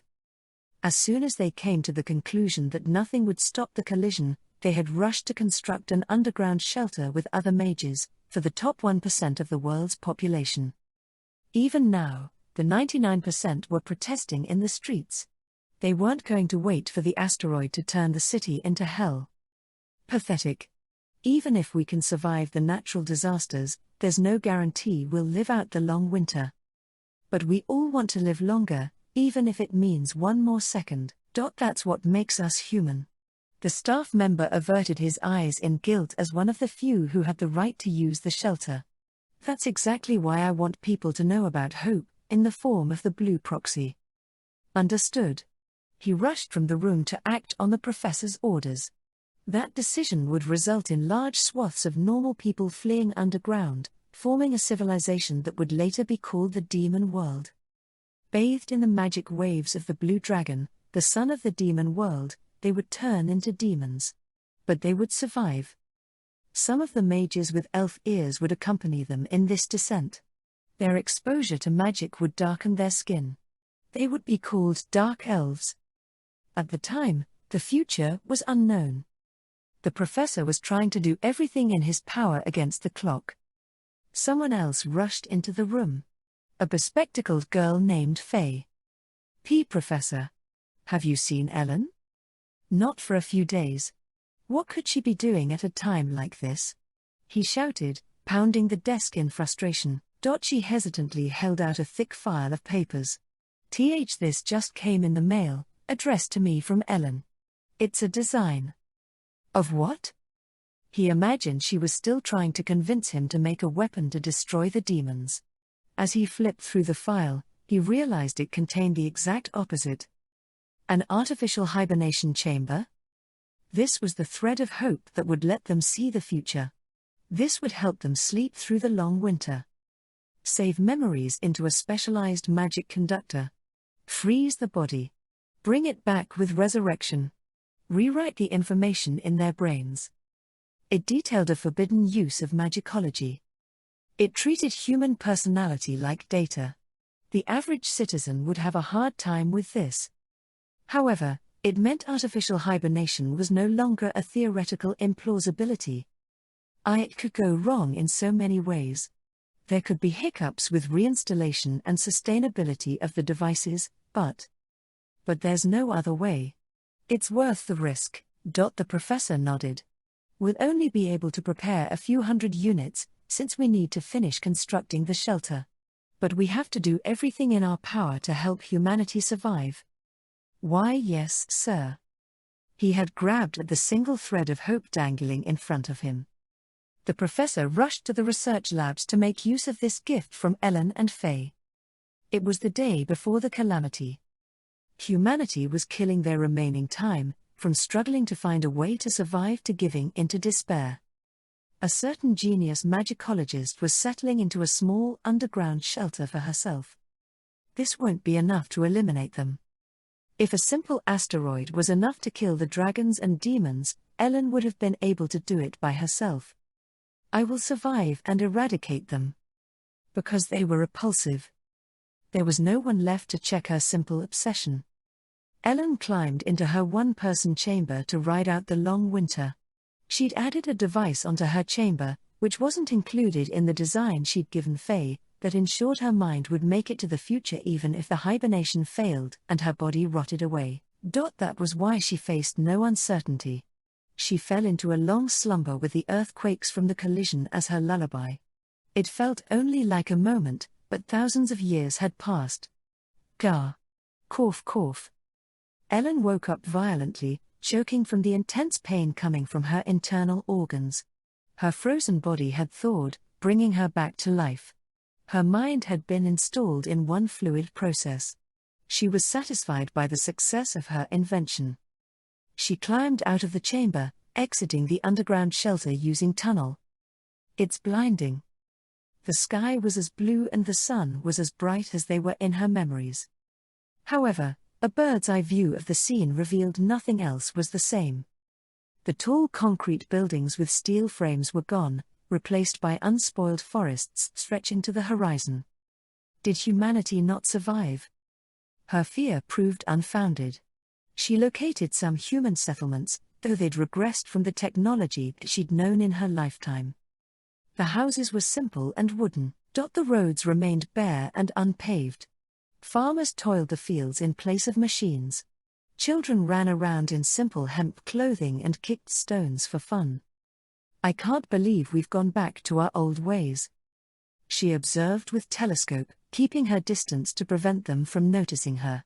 She was struck by grief that she couldn't put into words. Nothing from their studies in magicology had been passed down to the future. As long as humanity wasn't destroyed. Only 1% of the world population had taken refuge in the underground shelter. A smaller percentage must have survived the impact. It was a miracle that a few 100,000 people had been able to live through the long winter. Ellen started to get emotional, but she stopped herself, turning away from civilization and returning to her underground shelter. It wasn't because she was too shy to say hi. Something far darker reared its ugly head. This is my chance. Ellen was the only one who possessed knowledge of advanced technology in a world that had returned to the Middle Ages. It would be simple to manipulate that into making the people worship her as their savior, or their god. This is my chance to be God. Cracking open the inspection port on the artificial hibernation chamber, Ellen checked the equipment prepared as her backup plan. She stood at the summit of magical potential in humans, which meant she marked their limits.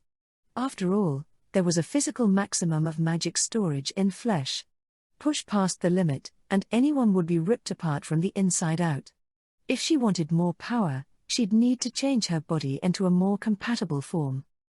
However, this alteration would necessitate abandoning her human appearance, growing into a giant, and sprouting scales or fur.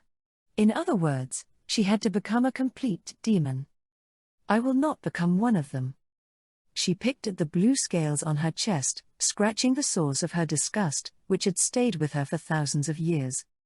With her natural gifts, she had the potential to become a full-fledged dragon, and bare her teeth at the 5 proxies, but she knew she would rather die than look one in its eyes. But after all, they were at the core of her lifelong torment. That was why she chose another path, one where she would die and become a god. A little maintenance, and this should be good as new. Ellen smiled in delight when she discovered the device was only slightly damaged. It was a tool she developed as a byproduct of her experiments on saving memories to magic conductors. It would let her die and exist forever. She called it a spirit converter, a machine to create an artificial ghost. It was known that residual magic from the mages who had lost their lives to an untimely death turned into ghosts. Ellen had made an important discovery when she had looked into this transformation: ghosts had no limit to their magic stores. Humans were trapped in flesh prisons that had a cap. Anything above it was released from the body. However, ghosts were just lumps of magic, meaning they could store an infinite amount. In other words, if she couldn't touch the 5 dragons with her human hand, she'd surpass their power as a ghost. If I become a god, I can destroy the demons and the dragons. A dark smile stretched across her face as she began to repair the spirit converter. There was one reason she'd held off using this method to achieve her dreams: ghosts couldn't generate their own magic. No body meant no production systems.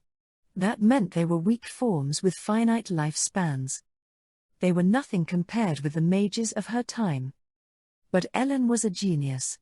That meant she was one step ahead. She just needed someone to provide magic to her.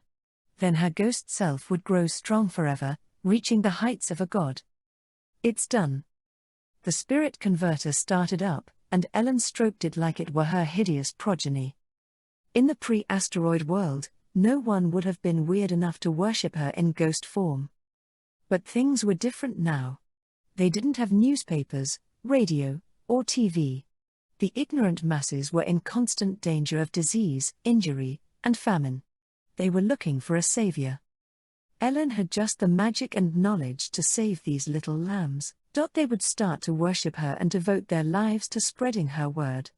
Her followers would pray to her, forming the image of a goddess in their mind, which would cause them to emit magic waves toward their object of worship.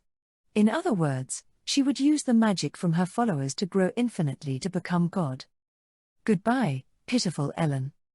She picked at the scales on her chest one last time, bidding her flesh farewell. The idea of parting from her body and becoming a ghost gave her no fear. Instead, she trembled from joy. Good riddance to her parents' black hair, to her unloved face and body, to the stupid dragon scales that wouldn't come off. She was going to reinvent herself, into a beautiful form that everyone would love and worship. Let's go with golden hair. We'll say I'm the goddess of light. With the ideal image of herself in her mind, she lay in the artificial hibernation chamber and turned on the spirit converter.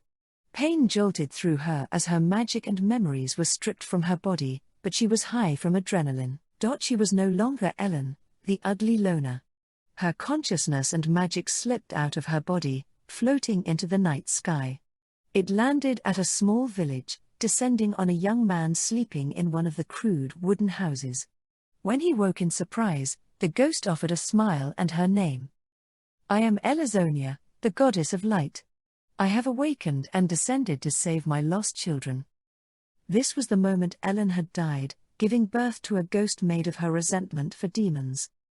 This was the moment that goddess Elazonia was born. Over 300 years, her teachings spread through the continent. Shinichi let out a big sigh after watching it sped up. Their trip down memory lane came to an end. She was killed. By herself. I can understand why she wants to get rid of her body. Arian sympathized, casting her eyes down as she touched the red scales on her neck. If she had been born without them, she wouldn't have been mistreated as a half-dragon and would have lived happily with other people.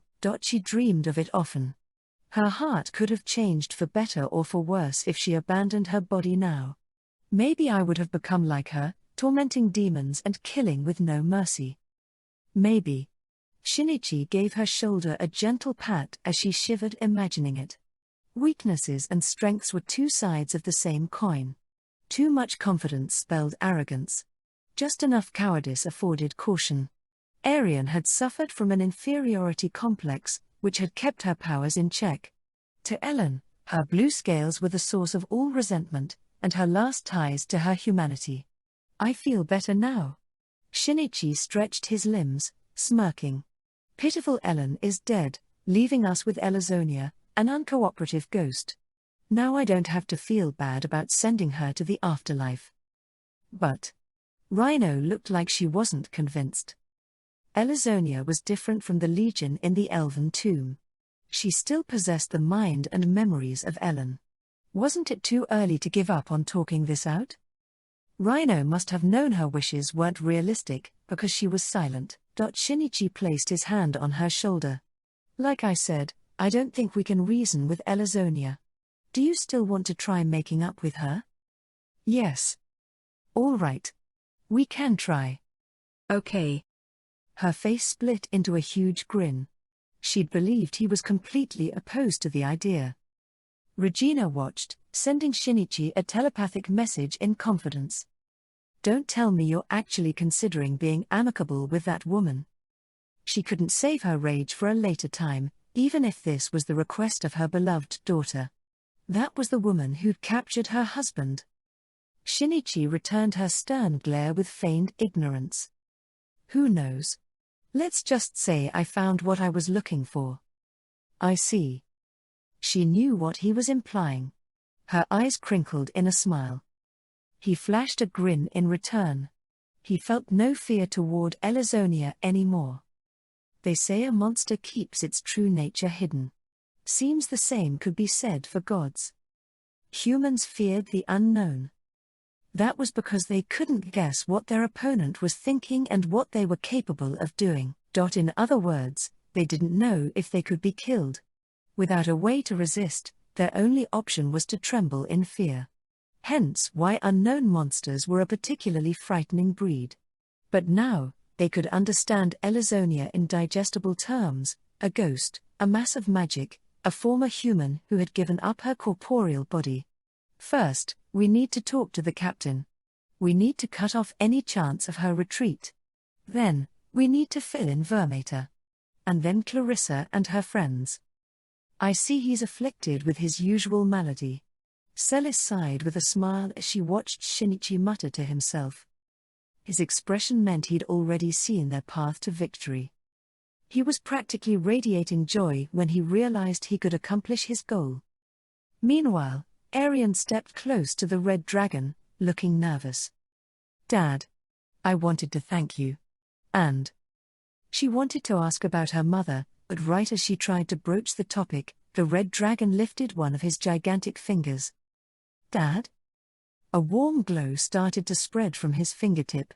The light engulfed her right hand, lifting off the symbol of the goddess and leaving no trace. "What?" Arian looked up at him in awe that the goddess's curse had been lifted. The red dragon cast another spell. Dimension Sword. A blade sharp enough to cut through space sliced off his talon. It morphed in midair, transforming into a sword with a single red line, resembling a blood vessel, running down the middle.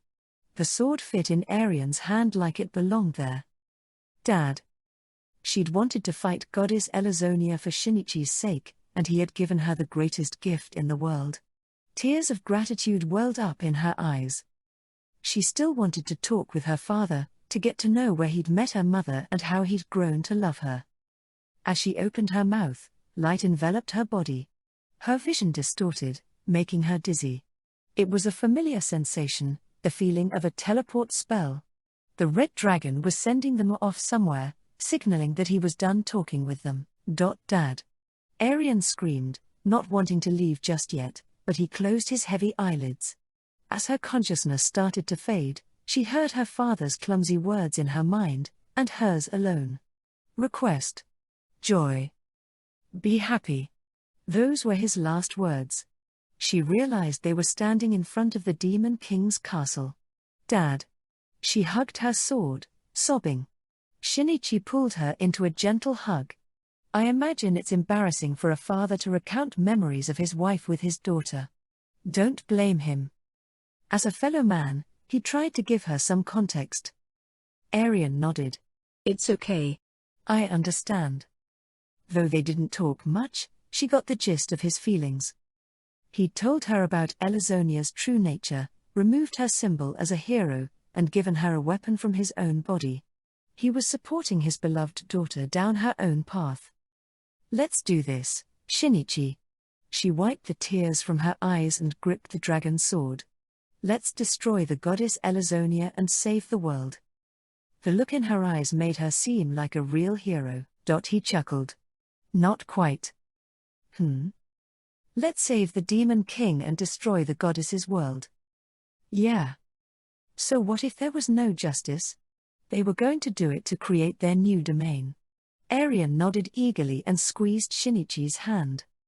Chapter 3. The Day to End the Myths. 10 miles from the holy city, the foundation of the goddess's church. Ellen's underground shelter was deep in the mountains. It was originally small, meant for only one person, but several extensions had turned it into an expansive facility that could easily fit an entire castle. Inside were perfect rows of magic conductors. None were smaller than the national treasure of Tigris' kingdom, the Tears of Matril. Attached to the conductors, the electrical circuit flickered on in an infinite loop. One of them flashed with blinding light. A man appeared out of warped space. He had no head. The symbol of the goddess was carved into his right hand. A hero blessed with the goddess's protection. He'd been killed in a surprise attack by a monster, triggering the curse to bring him to the underground facility using a port. Initiate recovery. A wooden golem started moving, lifting his body and placing it on a conveyor belt.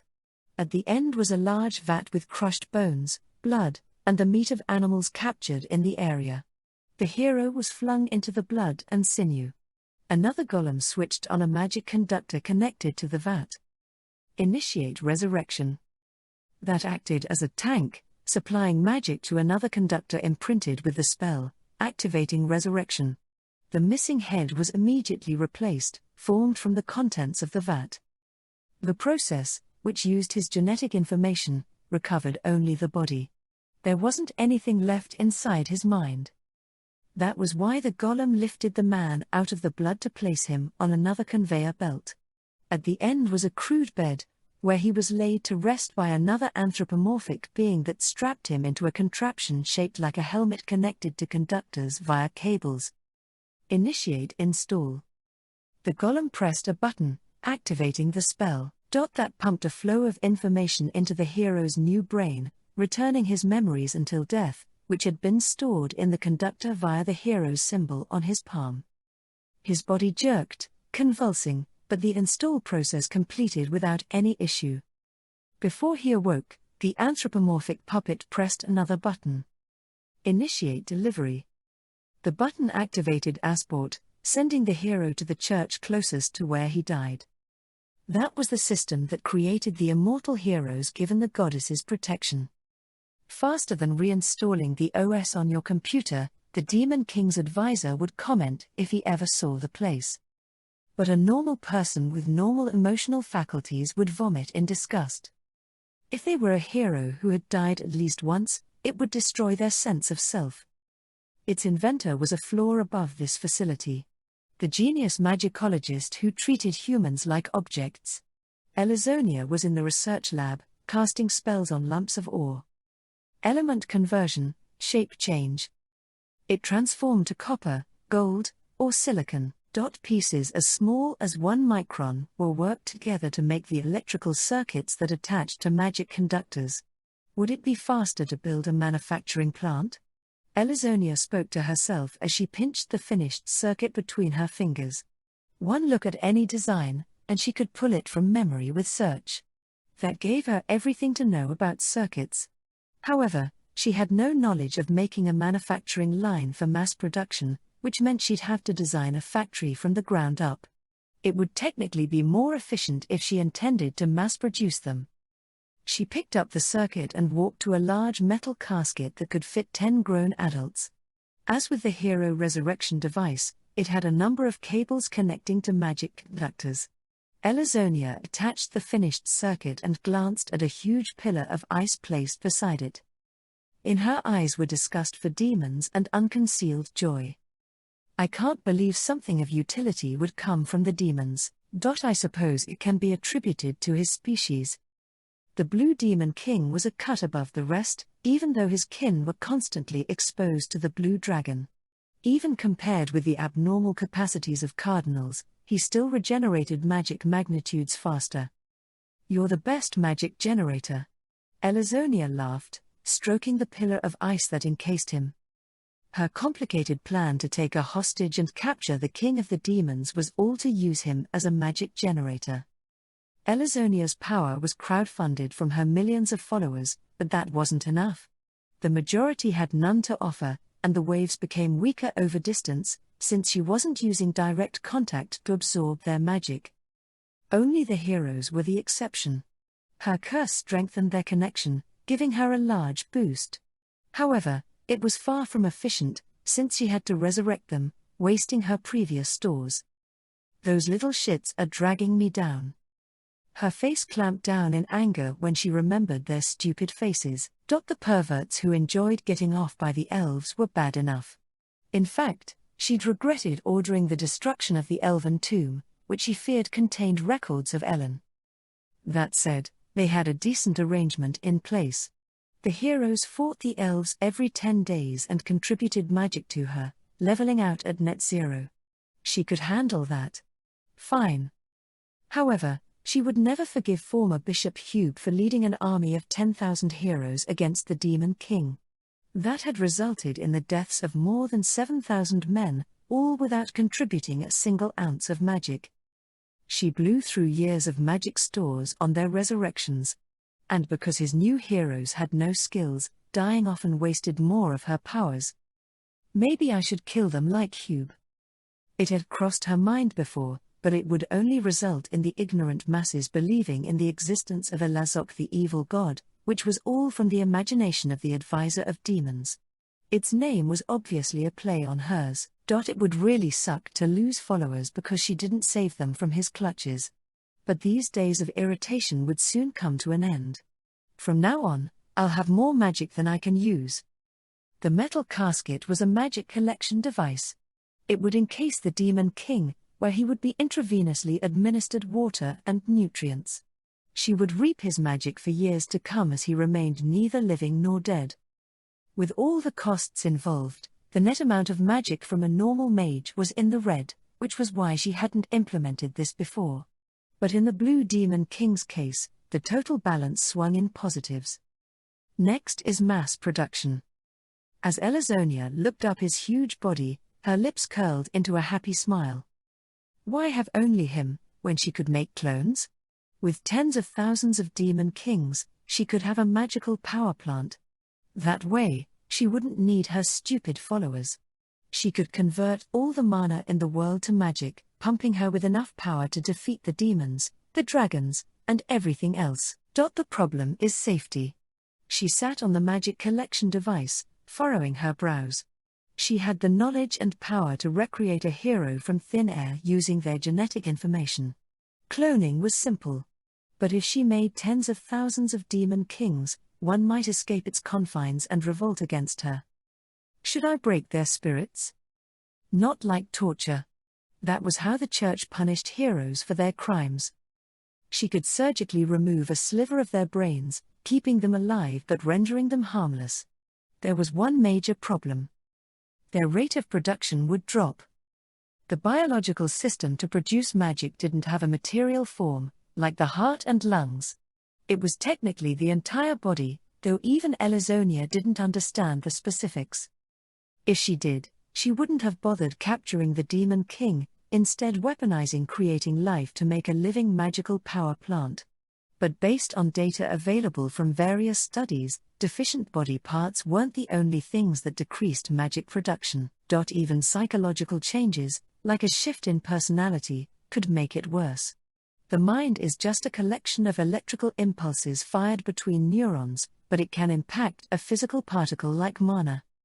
Elazonia decided that once things calmed down, she might try to clone the Demon King and conduct experiments to unravel the mystery behind magic production systems. But first, she needed to deal with a more immediate problem. Does the device need any fundamental improvements? I could improve the durability of the materials. Or secure him in a large cross to render his limbs immobile. Or bleed him of magic to the point of death, which would prevent him from casting any spells. She wandered around the large research lab, muttering to herself just like a certain advisor. Her eyes focused on something. What is that? It was a small casket embedded in machinery. It looked like one of her magic collection devices, but she didn't recognize this thing. She suspiciously opened the lid of the casket, remembering when she saw what was inside. Oh, it's Ellen. It was the dried body of the girl with scales on her chest. Skin and bones now. It was her former self. About 300 years ago, she had sucked magic from her own body. Her religion was still new. It was right around the time when she chose Human to become the first pope. She barely had followers. The shell of a body had excelled at producing magic, enough to maintain her ghost form. Just the thought of it made her want to hurl. She must have erased her memory of it, and it must have reached the end of its life, forgotten in this casket. Filthy. Elazonia looked at her own corpse with contempt. Return to atomic dust, disintegrate. The body of Ellen burst into particles of light, transforming into a white dust. Elazonia used Asport to remove it outside the shelter before placing a hand to her own head. Uninstall. As a ghost, Elazonia's memory wasn't fuzzy like memory in a human brain. It was precise and clear like a computer. She had already wiped out any events related to her human form. She was the goddess of light now, worshipped by millions of followers. It no longer served her to have memories of Ellen, pitiful, unloved, and alone. Oh. What was I doing? She couldn't remember why she was standing in front of this small casket. There were other things that needed her attention. She turned away from the empty container to carry them out. I must pick up speed to get those beasts by making more demon kings and magic collection devices. She couldn't even remember why she'd originally wanted to destroy them in the first place, which was why she couldn't reflect on the past or her shortcomings. All she could do was press forward to achieve her goal. Just as she was about to begin experimentation on her magic collection devices, she could feel a few different magic sources. How annoying! Someone was interrupting her fun. She clicked her tongue. The door to the confidential facility was blown off its frame by the maggots she'd forgotten about. She'd been too focused on dealing with the Demon King, like moths to the flame. What a coincidence. We have a similar saying where I'm from. She'd always gotten a bad feeling from this boy with black hair, Shinichi Sotoyama. The corners of his mouth curled up, returning her sneer with a fearless smile. Elizonia didn't seem fazed when Shinichi, Arian, Rhino, Celis, and Regina burst into the facility. In fact, she smiled when she noticed the Blue Princess of War, and her potent magic waves. Oh! Another potential generator. A good match for the Demon King. I love when I have more samples to dissect. What was that? Regina glared at the egotistical goddess, her frozen husband in the background. If looks could kill, Elizonia would be dead. Shinichi raised his hand to stop Regina from pouncing on her before nudging Rhino forward. The daughter of the Demon King was nervous as she took a step toward Elizonia. Ellen, stop all of this, she said. Elizonia's silent stare bore into her, but that didn't keep Rhino from speaking up. I understand you hate us because of your horrible experiences as a human. But not all of us are bad. My mommy and daddy are demons, but they're very powerful and cool and have a zero-tolerance policy for bullying weaklings. Sirloin and Calby are strong and kind and love to work in the fields and gather vegetables from the forests. Rhino was desperately rattling off the good qualities of her kin, but nothing changed in the goddess's expression. My friend Marine, who's a mermaid, always sings. Force, she suddenly interrupted, launching an invisible force. Ah. Rhino reflexively put up a magical barrier, but it didn't block the spell completely. She skidded backward across the floor. Are you all right? I'm okay. Shinichi rushed over. She tried to smile at him, lifting up her scraped cheek. Elizonia looked down at them. I was generous enough to lend you an ear. But blabbering forever about demons? And some unknown woman named Ellen? If this is a joke, I'm not laughing. What? Rhino almost started to wonder if she had the wrong person. However, Shinichi figured it out. Sweat beaded on his brow. Did you erase your memories as her? What are you talking about? Have you forgotten about Faye? The professor? Your parents? Your boyfriends? Have you forgotten about your life as a human? Absurd. Elizonia snorted at his grave look. I am Elizonia, goddess of light. I don't have parents or friends, not like feeble little humans. No way. She wasn't lying or bluffing. Rhino fell to her knees, understanding the gravity of things. She had even managed to wipe away the last thing connecting her ghost form to her corporeal body, her memories as Ellen. How could you try to get rid of your roots? Seething internally, Shinichi pitied her. He could never bring himself to forget the pain of Nozomi's death, which had hardened him and became emotional scar tissue. It was integral to his current identity. However, Elizonia had no reservations about deleting everything about her past. Every moment from elation to sorrow, it was all gone. When we met last time, there was still something human about her. After all, she'd ordered the destruction of the elven tomb, which must have contained damning evidence, but not the elves who guarded it. She must have felt something about murdering her surviving co-workers and their descendants. Who knew if one of the 10 people who escaped the Legion was Faye or the Professor? Even if the other staff of the magicology department couldn't scrub her of her lifelong resentment, she had hesitated to brutalize her acquaintances. Her transformation into the goddess Elazonia was complete when she threw away her last shred of humanity. Rhino, she's already. Shinichi urged her to give up, but Rhino stood again, face crumpling as she went against Elazonia. Okay, Elazonia. I want to ask you again. Please return my daddy. And please make a grave for Faye. Then we can apologize and be friends. How does that sound? Setting aside her anger, she stretched out her hand as a symbol of their friendship. Any normal person would regret their crimes and accept that hand. Even the most callous would waver. But inside the figure in front of her, there was nothing resembling a human heart. Force. For a second time, an invisible shock wave collided with Rhino, taking Shinichi along as he tried to cover her. Ah. What's a disgusting demon trying to do, ordering around a god? Die. What a waste of time. Furious, Elazonia began to cast a serious spell at her. Cremated by divine anger and turned to ash. Lightning vortex. It was the same lightning spell she'd used to kill her parents. Powerless to get to his feet, Shinichi hugged Rhino as they faced the white glare threatening to incinerate them into dust. At that moment, Arian leapt in front of them, slicing the incoming ray with a horizontal strike. It was sucked into the blade of her sword, vanishing like it had never existed. You again. Elazonia's face contorted in disgust, but there was a glimpse of surprise in her expression. It wasn't normal for a sword to eliminate a bolt of lightning, since it lacked the fundamental capacity of fireball. She recognized the energy emanating from the sword in Arian's hand. Her surprise became hatred. You borrowed the dragon's power. She may have erased her memories, but there was something about those magic waves that transformed her into a demon.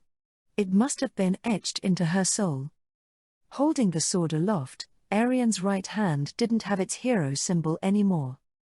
Anyone who could remove her spell had to be significantly more powerful than her, which only left the 5 dragons. How insidious! In a rage, Elazonia began to cast another spell, but Arian interrupted her. Lady Elazonia. If I may, I would like to ask you one question. What?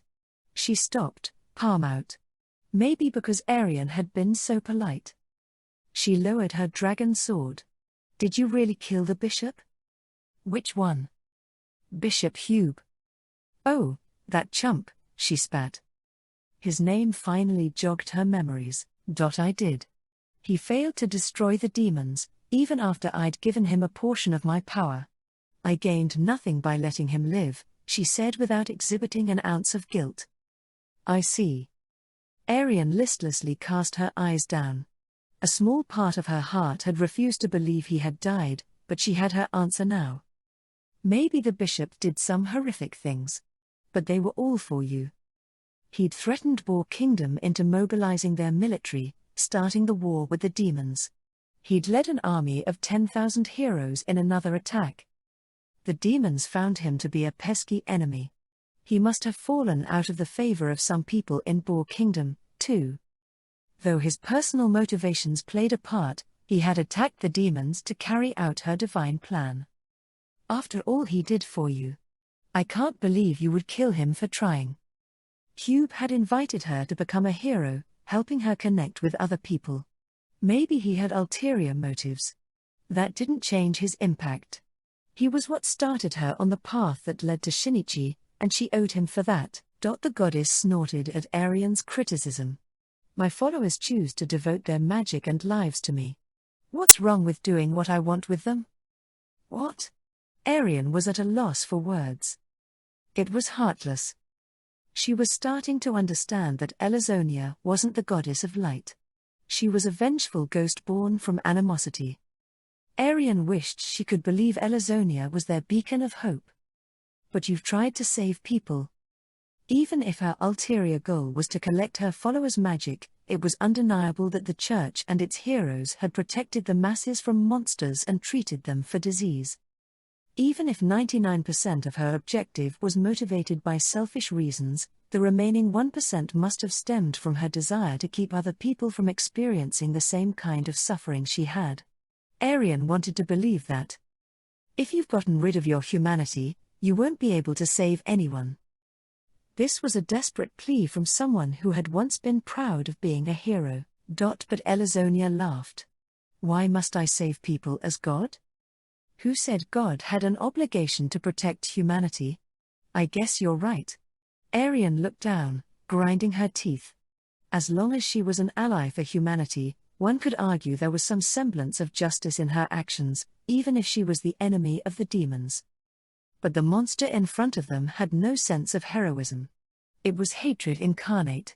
Its only goal was to destroy the beasts, without knowing the reason.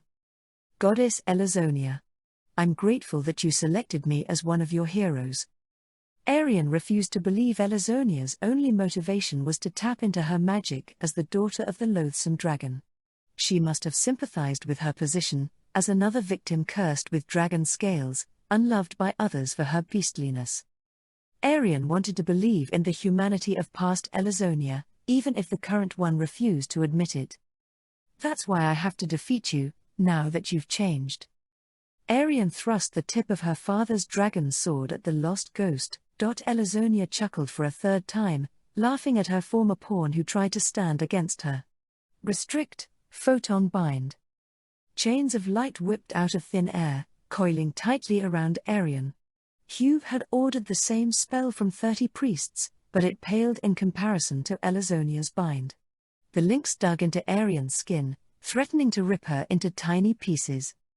All talk, huh? Look at you. You'll never amount to more than a disgraceful half-dragon. Elazonia bore down on the red scales on Arian's throat. If this had been in the past, she would have averted eye contact. But she was different now. Yeah, I'm a half-dragon. Since her childhood, she had concealed her scales, afraid that others would find her disgusting. There was a piece of her that still rejected herself, even though Shinichi had accepted her and she'd befriended the demons. However, she had developed an emotional connection with her father, even if they didn't have enough words or time together. She had accepted herself from the inside out. I'm Arian, daughter of the Red Dragon.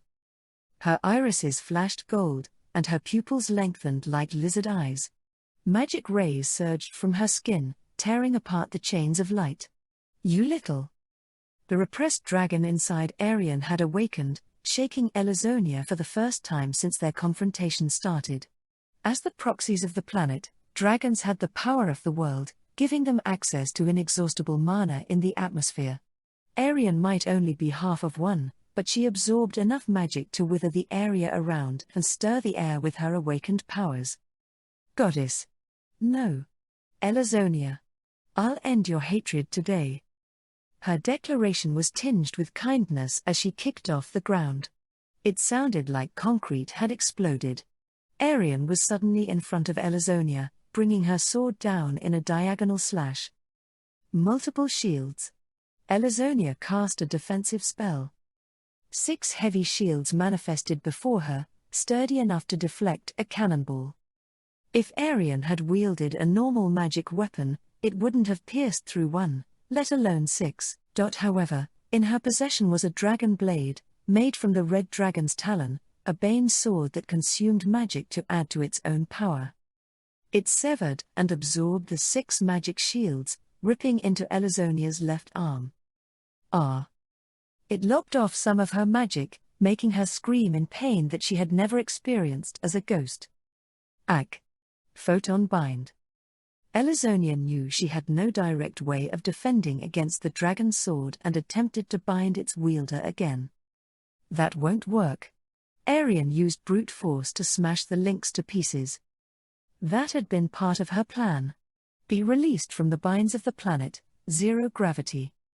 The force pulling her body down was gone. Arian's feet lifted from the floor. Even with her strength and weapon, a swordswoman without footing was like a bird without wings. Arian flapped her arms and legs around in the air. Elazonia collected magic into another spell. White flames to set lava on fire, incinerate her to bone. Plasma blast. Volcanic fire exploded, threatening to vaporize steel at almost 20,000 degrees. Arian was suspended motionless in the air. Ru-ah! She spewed out magic. Half-dragon's breath. The red light shot past the flames, swallowing Elazonia. Gah! Elazonia desperately tried to resist the pain. It felt like her magic was unbinding her body. Arian was launched backward from the force of her spell, falling to the ground at Shinichi's feet. Are you okay, Yao? You're hot. He yelped. Why yeah, I'm fine. Fine? You're as hot as an electric burner. Shinichi tried to smile at her as he propped her back up, scorching his palms and worrying he might become dehydrated from sweating. It was cool that she'd managed to trigger her latent powers, but her body couldn't seem to keep up. Arian managed to sit straight. Elazonia escaped death, letting out another fit of laughter. Heh. Consider my last statement retracted. I knew you had it in you, disgraceful half-dragon, she congratulated sarcastically. She'd already lost half her magic to half-dragon's breath. They could see through her semi-transparent ghost form. But the smile on her face stayed in place. A port. A set of magic conductors appeared within arm's reach, allowing her to absorb and restore her magic. How convenient. Shinichi clicked his tongue, though not in surprise or discouragement. He had already learned from the Red Dragon she had mass stores of magic in her underground facility. Elazonia looked down at them, seeming triumphant. I am Elazonia, the goddess of light. You cannot destroy me as long as I have followers. She still had rows of reserves, which were continuing to be filled by her believers. Did you think you could win against my infinite power when you've got limited resources? She laughed shrilly, like a god observing from the heavens. Huff huff. Arian couldn't reply between her ragged breaths. Celis and Regina fixed their steely glares at the goddess, electing not to open their mouths since entering the research lab. Shinichi spoke for all of them. You've already lost. What?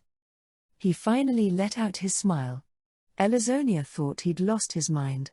Ha, it's true that your magic is limitless when you have followers. Key phrase, when you have followers. What are you implying? She sounded like a cornered dog, all bark and no bite. For some reason, dread sent shivers down her spine. This time, it rocked her entire body, unlike when Arian had triggered her transformation.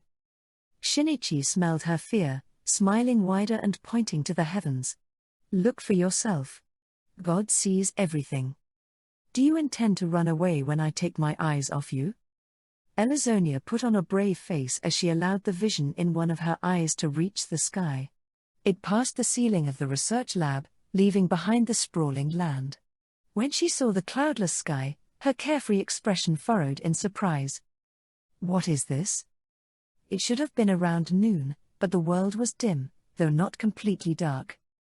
A sprawling curtain had blocked out the sun, letting multicolored lights play across its surface, which formed into her own gobsmacked image. What is this?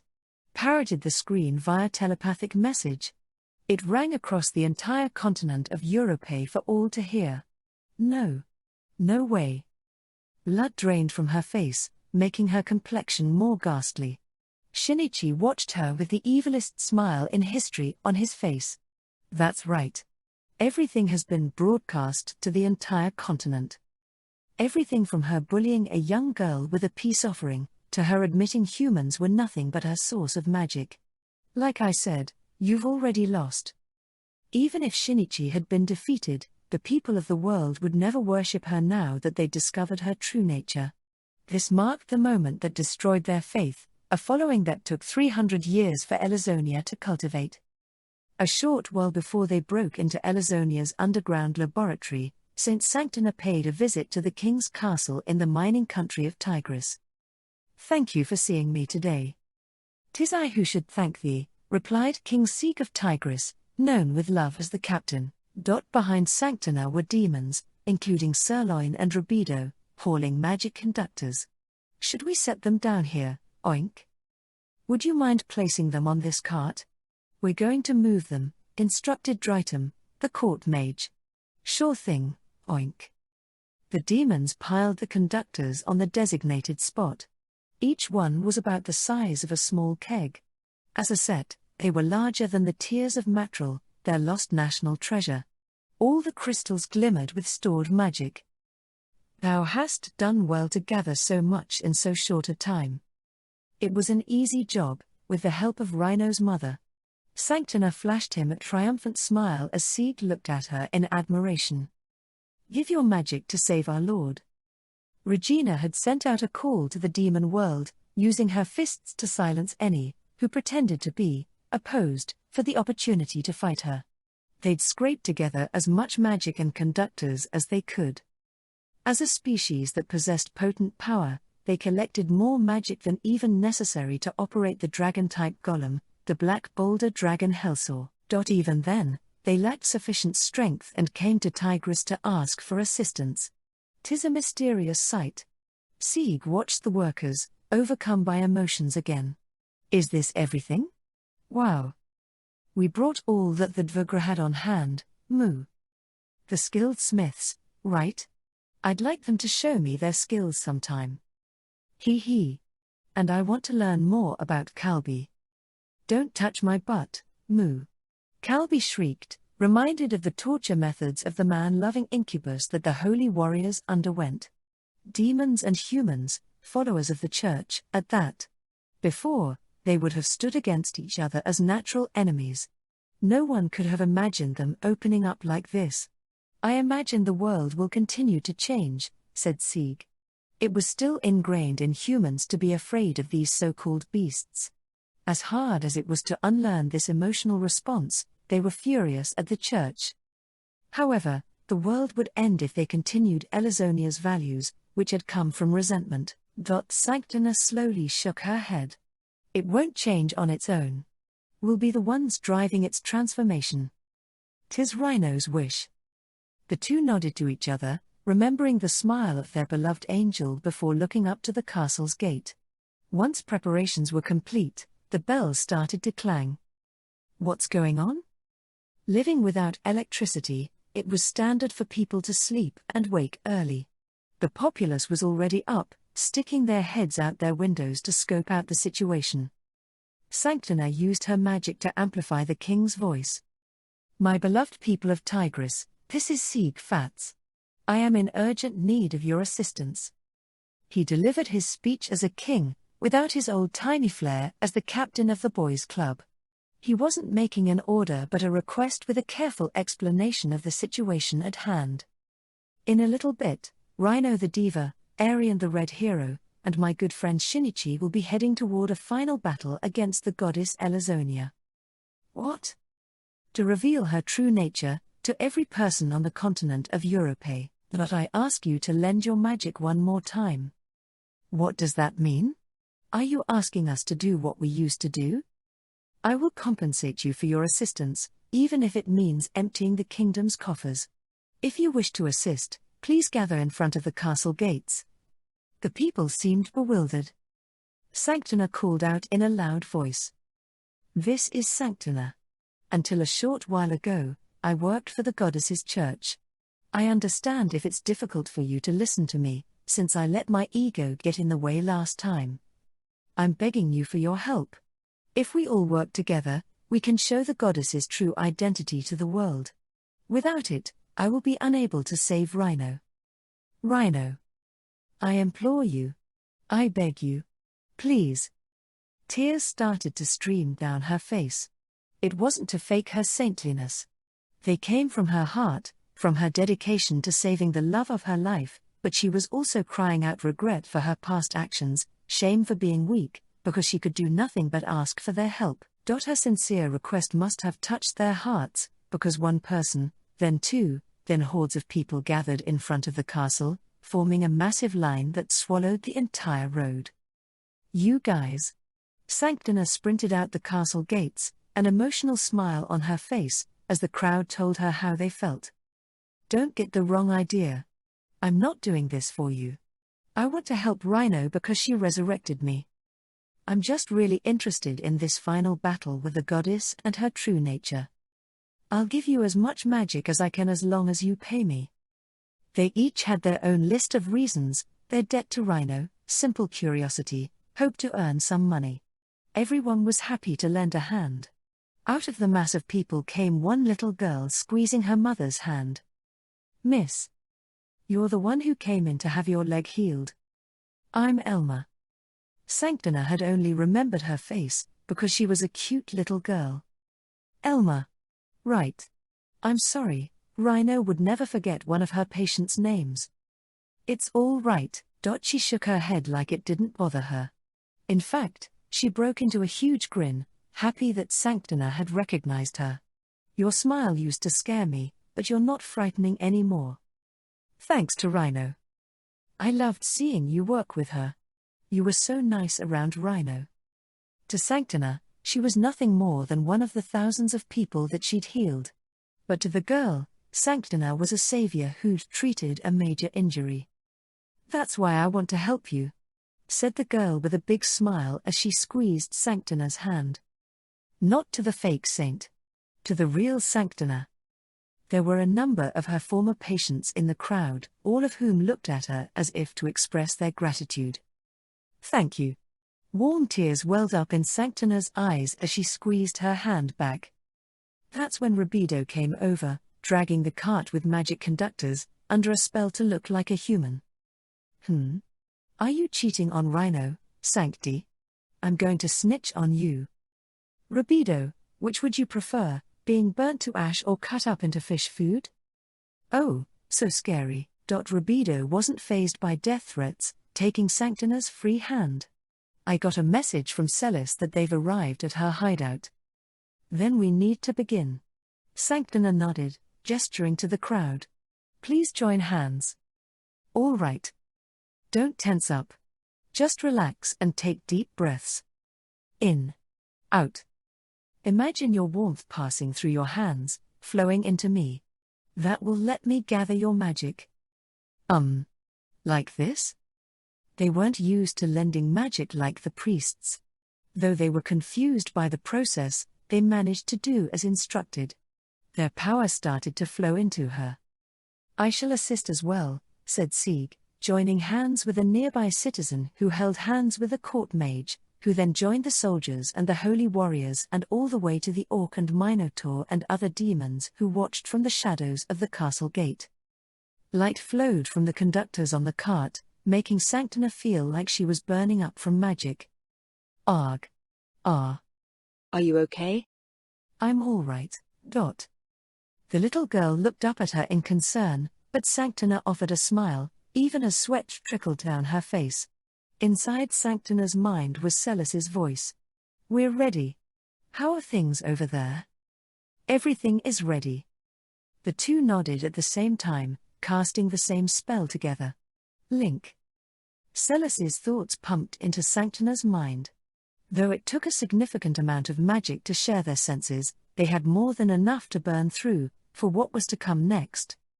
Far beyond clouds, draw a curtain across the heavens, placing the sun's great rays in my hands. A spell of massive proportions. Similar to yet distinctly different from the images of solar ruin drilled into her mind as a member of the church. She formed a billowing magical screen in the sky, stretching from horizon to horizon. Unlike solar ruin, which concentrated the sun's light into a single point like a magnifying glass burning ants, this spell had no destructive power. It simply altered the gathered rays and cast them to the world. Show my sight to the people below this sky. Magnified projection.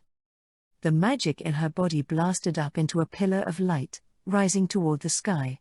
It crept to the edge of the atmosphere, turning into a gigantic curtain to block out the sky. It absorbed the rays to generate more power before projecting Celis's vision, images of Shinichi and the others heading toward Elizonia's underground laboratory. A video captured by a camera can be sent via electromagnetic wave. The waves received are output again as a video. It was basically the same as a television. Unfortunately, Sanctina hadn't understood a word of Shinichi's explanation. But his desire to broadcast Rhino was eventually realized when they bent the annoying laws of physics and changed the plan to a huge curtain in the sky. All right. It's showtime, featuring Rhino. Omnidirectional telepathy.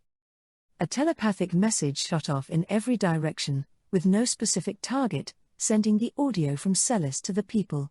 With that, much of the people on the continent of Europe would see and hear the entirety of the final battle with the goddess. To show Rhino's work to the entire continent. I can die a happy woman. I agree, but thou must stave off your death till this is complete. Warned Sieg. She was about to collapse.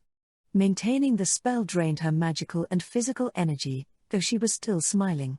They all looked up at the screen to see a nervous Rhino as they paused before the door to the underground laboratory. Can you guys hear me? I know some of you already know me, but my name is Rhino. And, I'm the daughter of the Blue Demon King Ludobite. What? The masses of people were floored. Rhino continued her painful confession. I'm sorry I lied. I was afraid everyone would hate me because I was a demon, so I didn't have the chance to tell you. I'm not asking you to forgive me.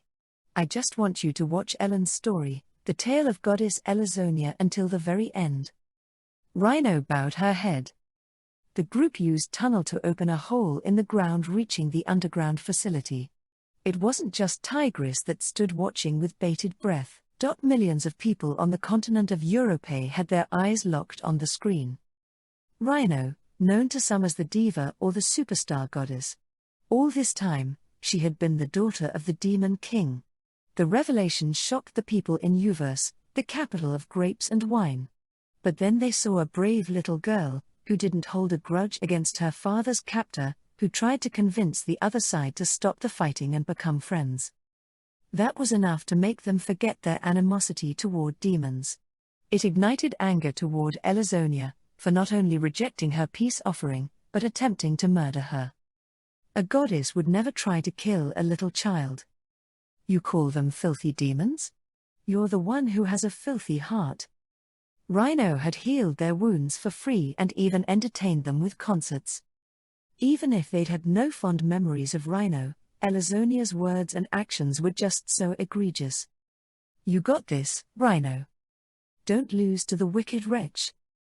The people of Uverse stood united, shouting words of encouragement into the sky. A minstrel visiting a city on the southern coast of the continent watched Rhino's projected image in the sky, a huge grin on his face. Would you look at that? That's got to be the greatest stage in the world. Once the singer to his musical accompaniment, the little diva was now facing off with the goddess, broadcast to the millions of people on the continent. He had spent his every day spreading her songs to the people. There was nothing in the world that could make his heart leap for joy more than seeing her on that stage. Damn it. I wish they'd invited me. He clenched his teeth, wanting to see the whole performance in person. Then, he pulled out his lute, strumming a dramatic tune to the people of the city staring up at the sky in confusion, heightening the tension and excitement of the encounter. Show us a new legend that can stand the test of time. The lute provided the background music to the climatic end, a united front between humans and demons standing against the goddess. The middle-aged owner of a tavern in Boar Kingdom dropped his fresh batch of French fries, rushing out to the sidewalk and looking up to see the images in the sky. Little Miss Arian is a half-dragon, huh? The sight of her with shining gold eyes and waves of red magic could only be explained by the fact that she was the daughter of a dragon. He'd be lying if he said he wasn't afraid of her incredible power, which went beyond human capabilities. Filling the tavern owner's heart were understanding and happiness. Ha ha. She looks better now. Not as nervous anymore. He had seen thousands of people in the years running his tavern, from babies to criminals. Arian always had a cheerful front, but he'd seen something beneath that, something that smelled like fear. She stood against Elazonia, but there wasn't a single ounce of fear on her face anymore. All he could see was acceptance of who she was and determination to protect the people important to her. Go get her, Miss Arian. It wasn't just the tavern owner. Residents of the city had come out, crying out in support of her. At the northernmost part of the continent where monsters swarmed in the restricted zone, the people of Mouse Village cheered at the courageous sight of Arian. Go. Over there. Make her pay for what she did to our ancestors," cried the village chief, now understanding what Shinichi had meant when he was there. A short way off from the excitement in Mouse Village, the Red Dragon went to the summit. It was his first time above ground in hundreds of years. He looked up at the images of his daughter. He didn't have enough words to express his support. But he could feel the magic necessary for the broadcast wasn't strong enough. He could feel it wasn't reaching the entire continent, so he added just a little boost of his own. Channel, link. He sent it along channels in the ground toward the spellcaster, Sanctina in Tigris, bolstering her power and casting physical enchantment to help her body.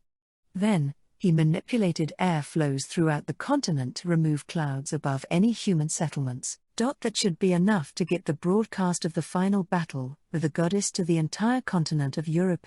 He questioned whether or not it was all right as a proxy of the planet to support human activity, seeing they were as worthless to the planet as moss. But he quickly found the answer. Necessary? The ghost called the goddess Elazonia hated the dragons for nothing.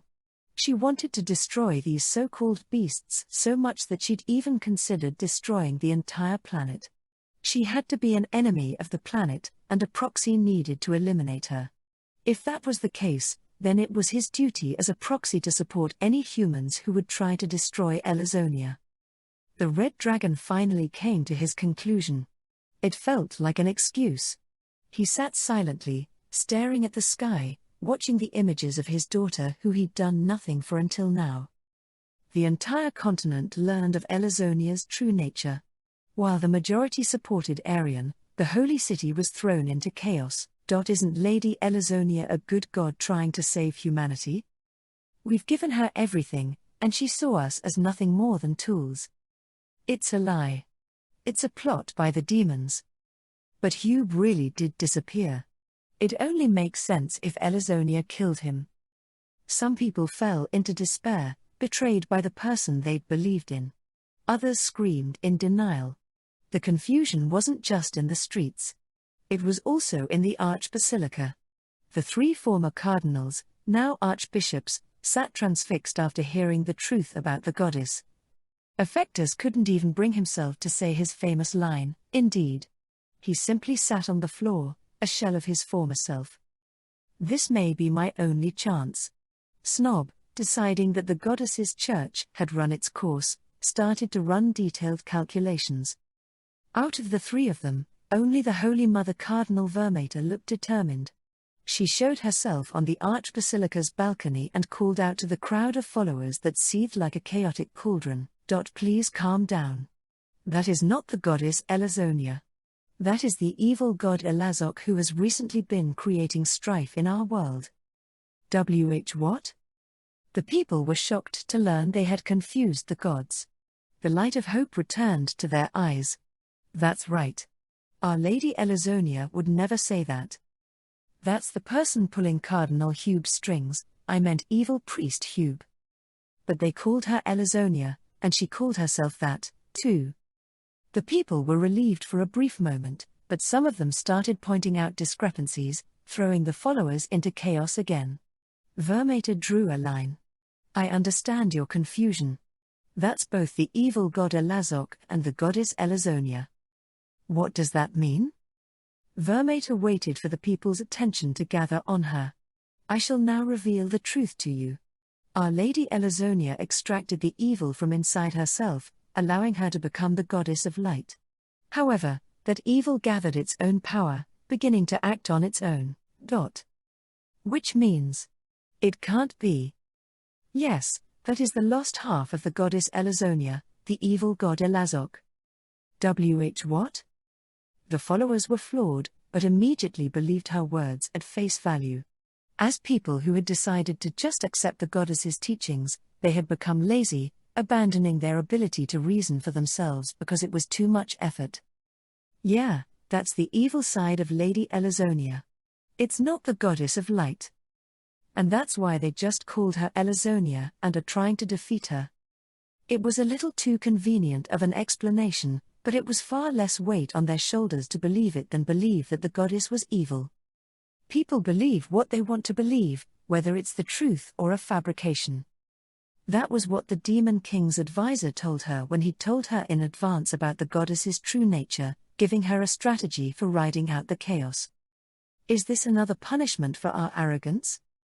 Now tides had changed again. They began shouting abuse toward Elazonia, who they thought was the evil god. Vermater sighed so no one could hear. It wasn't wrong of them to believe in a god. The church was needed to remove the threats of monsters and bandits, to heal injury and disease, to even bring the dead back. But they had become drunk on the power of the immortal heroes. They used the threat of no healing or resurrection as a means to manipulate the countries, becoming a tyrannical institution that none could resist. We must change. Vermater looked to the images that played across the sky, determination in her heart. No matter how the battle ended, there would be big changes in store for the church, but it was an opportunity to correct their corrupt customs. Yes, this is a good chance. This will allow me to build an ideal land where boys can love each other. She accidentally let her true goal slip from her lips, but it was swallowed by the roars of the people and went unnoticed. Elazonia stood frozen in shock when she learned that everything had been seen by the entire continent. Shinichi cackled evilly, almost like he was the evil god. Ha ha ha. You should have realized something was going on when Arian was the only one to attack you. Celis was busy sending video footage to Sanctina through Link. Regina was supporting her student by providing magic, using a blocking spell to create a boundary that kept Elazonia from noticing the other chance. This was the final showdown. The only reason they made Arian fight it alone was because they had their hands full. I would have thought a goddess could figure it out, but you didn't even notice a pathetic trap. Bastard. How does it feel for your world to come crashing down? How does it feel, knowing you've spent 300 years for this very moment? Celis let out an exasperated sigh at Shinichi's goading, which would be enough to make a real saint clothesline him. I'm going to edit that out, she said. After all they'd done to destroy the people's faith in her, some people might sympathize with Elazonia if they heard this abuse. As she continued to lend magic to Celis, Regina called her daughter, who was currently unoccupied, over. Sorry, Rhino, would you switch with me? Yes. They switched, leaving Rhino to supply magic while her mother started stretching her shoulders, her face brightening. Is it time for a little violence? Regina passed by Arian, who was still panting, before launching into Elazonia. Lightning, Elazonia immediately started to cast a spell, but Regina suddenly disappeared from in front of her. In the same moment, a fist appeared to her right, crashing directly into her face. Gah! So slow. Regina had used teleport without an incantation to move next to Elazonia and follow through with an attack. The punch was strengthened enough to break through a steel plate. If the goddess weren't a mass of magic that surpassed Regina, she would have been turned to mincemeat in a second. You're tough. Grr. Elazonia vanished from in front of her. The Blue Princess of War didn't bother to turn around, instead casting a spell behind her. Explode, Chaos Blast. Hundreds of tiny black flames scattered across the area. They focused on Elazonia, detonating in a huge explosion to prevent her surprise attack. Gah. Ha ha ha, the only person who can thrust me from behind is my husband. Try not to make dirty jokes. There are children watching. Shouted Shinichi, but Regina didn't seem to care, glaring at Elazonia. Pity. You haven't made use of your talents. The fact that she'd been able to handle Arian's dragon sword and immediately engage with Regina meant Elazonia was a quick learner with good intuition. However, the Blue Princess of War had left thousands of corpses in her wake over her lifetime. She possessed far more battle experience. Elazonia was originally a magicologist, not a soldier, and it was obvious that wasn't the greatest problem. You've never fought someone who was as strong as you, huh? Don't be stupid. I am Elazonia. There are none better than me, she boasted.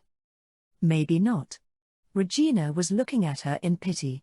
Before Elazonia had become a goddess, She still had magic on the same level as the Demon King or Regina, meaning she had been unrivaled back then.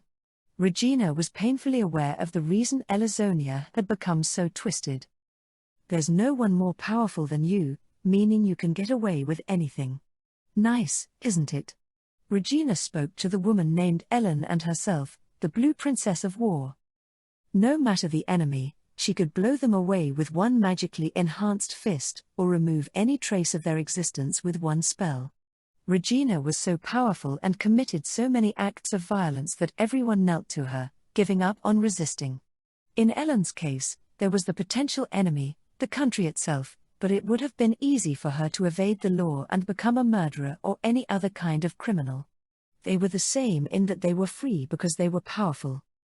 It's really fun to use your power for whatever you want, beat the crap out of anyone who upsets you, and really feel like you're all-powerful. But there was nothing after that. There was no one in front or beside them. It was just an empty desert called freedom. Their powers might have let them do anything, but there wasn't even a friendly rival that could take on everything. You can be free, but things get really boring when no one admonishes you or tries to tell you off. Regina, the Blue Princess of War, had found lots of things that took away her freedom, like her student who constantly complained about her getting involved in her personal life, or her husband the Blue Demon King, who she could fight against for her life, or even her beloved daughter. Ellen had never been able to find a friend or companion who would put her freedom in check. Maybe her colleagues in the magicology department, but she had become too corrupted before she met them. Now that she'd given up being a human and become the goddess, there wasn't a single person standing beside her. I'm sorry I didn't fight with you thousands of years ago. Take my fist as a token of my apology. Are you done with your jokes? Thunder Beast. Regina's words would never have reached Elazonia. After all, she no longer had her memories of the past. She created beasts from lightning and sent them to attack Regina. But before the spell could attack Regina, a red cyclone rushed from the side, slicing apart the horde. Sorry to keep you waiting, cried Arian energetically, brandishing her dragon sword now that she'd cooled off. TSK. Were you buying time? Asked Elazonia. No, I meant what I said before, answered Regina as she patted Arian's shoulder. Thanks for covering for me. Right after that, Regina turned away and rushed over to her husband where he was encased in ice. Dear husband. Time to wake up, or did you plan on sleeping through all of this? Asked Regina, sounding like a newlywed as she began pounding at ice stronger than steel. I might have called you weak and cowardly, but you used your own body to protect our little rhino. I still love you. She smiled gently as her fists unloaded a succession of punches, cracking the ice pillar. Hurry up and wake up. If you don't, I'll start to think about finding someone else. Her kind eyes suddenly narrowed to a sharp glint. She's annoying, but she's strong. I mean, she beat you, even though she relied on underhanded tactics. I'd understand if you fell in love with her and gave yourself to her, but... Her hostility chilled the air, and black flames erupted from her fists, like physical manifestations of her jealousy. I'd rather we go up in flames than give you to another woman. Her girlish smile was like a demonic mask. The splits in the pillar ran deeper, cracking as they covered the entire pillar of ice. It exploded violently out from the inside, showering the area with sparkling shards, and the massive blue giant lowered his thick legs to the ground. I apologize for keeping you waiting. Daddy. Very uncool, Your Highness, retorted his advisor. The Demon King elected not to listen, wrapping his large arms around his wife for a long-awaited reunion. Regina, I apologize for the trouble. What are you talking about? It was fun fighting for you. She smiled, laying her head on his chest, which made him open his eyes wide in surprise. Haven't you stopped loving me for my shameful loss? Don't be stupid. I'll only stop loving you if you lose to me. Humph, well then, I will retrain until I am more powerful than a dragon. There's my husband. Sorry to break this up, but we're in the middle of a broadcast. interrupted Shinichi as the married couple started smooching, forgetting everything was being live-streamed to the entire continent. Arian had been facing off with Elazonia to afford enough time for their little reunion. "Your Highness, could you please lend a hand?" "Of course." He looked at them, signaling he owed them one, before using magical flames to warm his chilled body. "Elazonia, it's not my style to pick on one fighter with a whole gang, but I cannot forgive you for your treachery. And you've made my beloved daughter cry, and that cannot be repaid with 10,000 deaths. That's what you care about? This place will become your grave." Blade storm. Rays of light sprung from the Demon King's palm, autonomously moving toward Elazonia and slashing at her as she barely managed to dodge Arian's dragon sword. Gar. "I'm the goddess. I can't allow these disgusting beasts to." "Your comebacks just show that you're pathetic." Shinichi's comment stung. Still, Elazonia knew how this battle would end. Arian's dragon power was too much for her to control, even with the Demon King not being at full power, having just come back from the brink of death. And then there was Regina, who was in the same class as the Demon King. Paired with their experience and synchronicity, it was hard to believe this was their first time fighting together. They had 3 times her raw power, and she didn't have the battle experience. On top of that, she'd lost the faith of the people. There was almost no chance of her winning. As her ghost form was whittled down, she used a port to bring magic conductors up from the floor below, but that only bought her more time. Bastards. Bastards. Rhino looked sad as she watched Elazonia in pain, driven back into a corner. Shinichi. "Okay. Let's pause." Shinichi understood, calling for the 3 to stop fighting. Humph. "What is it?" asked the Demon King, surprised. He was about to land the finishing blow. He pulled his fist back and put some space between him and Elazonia. Shinichi waited before addressing the ghost, who was a moment away from destruction. "Surrender. Commit no more evil acts and use your knowledge to help the people and atone for your sins. If you do, you'll leave with your life." "What?" exclaimed the Demon King. He wouldn't be satisfied until not a single shred of Elazonia remained, but he noticed Rhino's tears and shut his mouth. "And are you okay with this?" Regina asked Shinichi like she couldn't accept it. "I'm sure you haven't forgotten when she used your childhood friend against you, even if it was just a fake copy." "I haven't forgotten, and I'll never forgive her for that. But I wouldn't be any different from Elazonia if I wanted to destroy someone because I had a personal grudge against them. Rhino showed me the way." Regina had no choice but to close her mouth when her name came up. Huh? "I never." "Lady Rhino, quiet," said Celis, covering the girl's mouth. Arian found that strange and tried to express her concerns. "Shinichi." "It's okay. "Leave it to me." Shinichi smiled at her before turning back to Elazonia to demand her surrender. "You don't have a single follower left on the continent of Europe. We've got you in checkmate. Set aside your hate and surrender." "I see." Elazonia nodded, her face turned down. A port. All the magic conductors from below appeared in neat rows behind her, a ghastly grin on her face. "If none worship me here, I will destroy all the fools who allowed themselves to be manipulated by the demons. And then I will start anew on another continent." So that's what we've come to. Shinichi was actually impressed by her idea, which made her seem like an evil god incarnate. It was true that their broadcast was only reaching people on this continent, partially because the world was round and partially because they had limited magic. If she killed everyone who lived in Europe to silence them, she might be able to rebuild the church on the remaining 2 continents. Shinichi wasn't panicked at all. It's a perfect strategy, except for the fact that you can't implement it. "You think I can't? If I replicate the power of a nuclear blast?" "No, that's not what I'm talking about." Shinichi cut her off as she started to recount the power of the destructive spell. He already knew she'd researched nuclear fusion. He knew she could destroy the continent.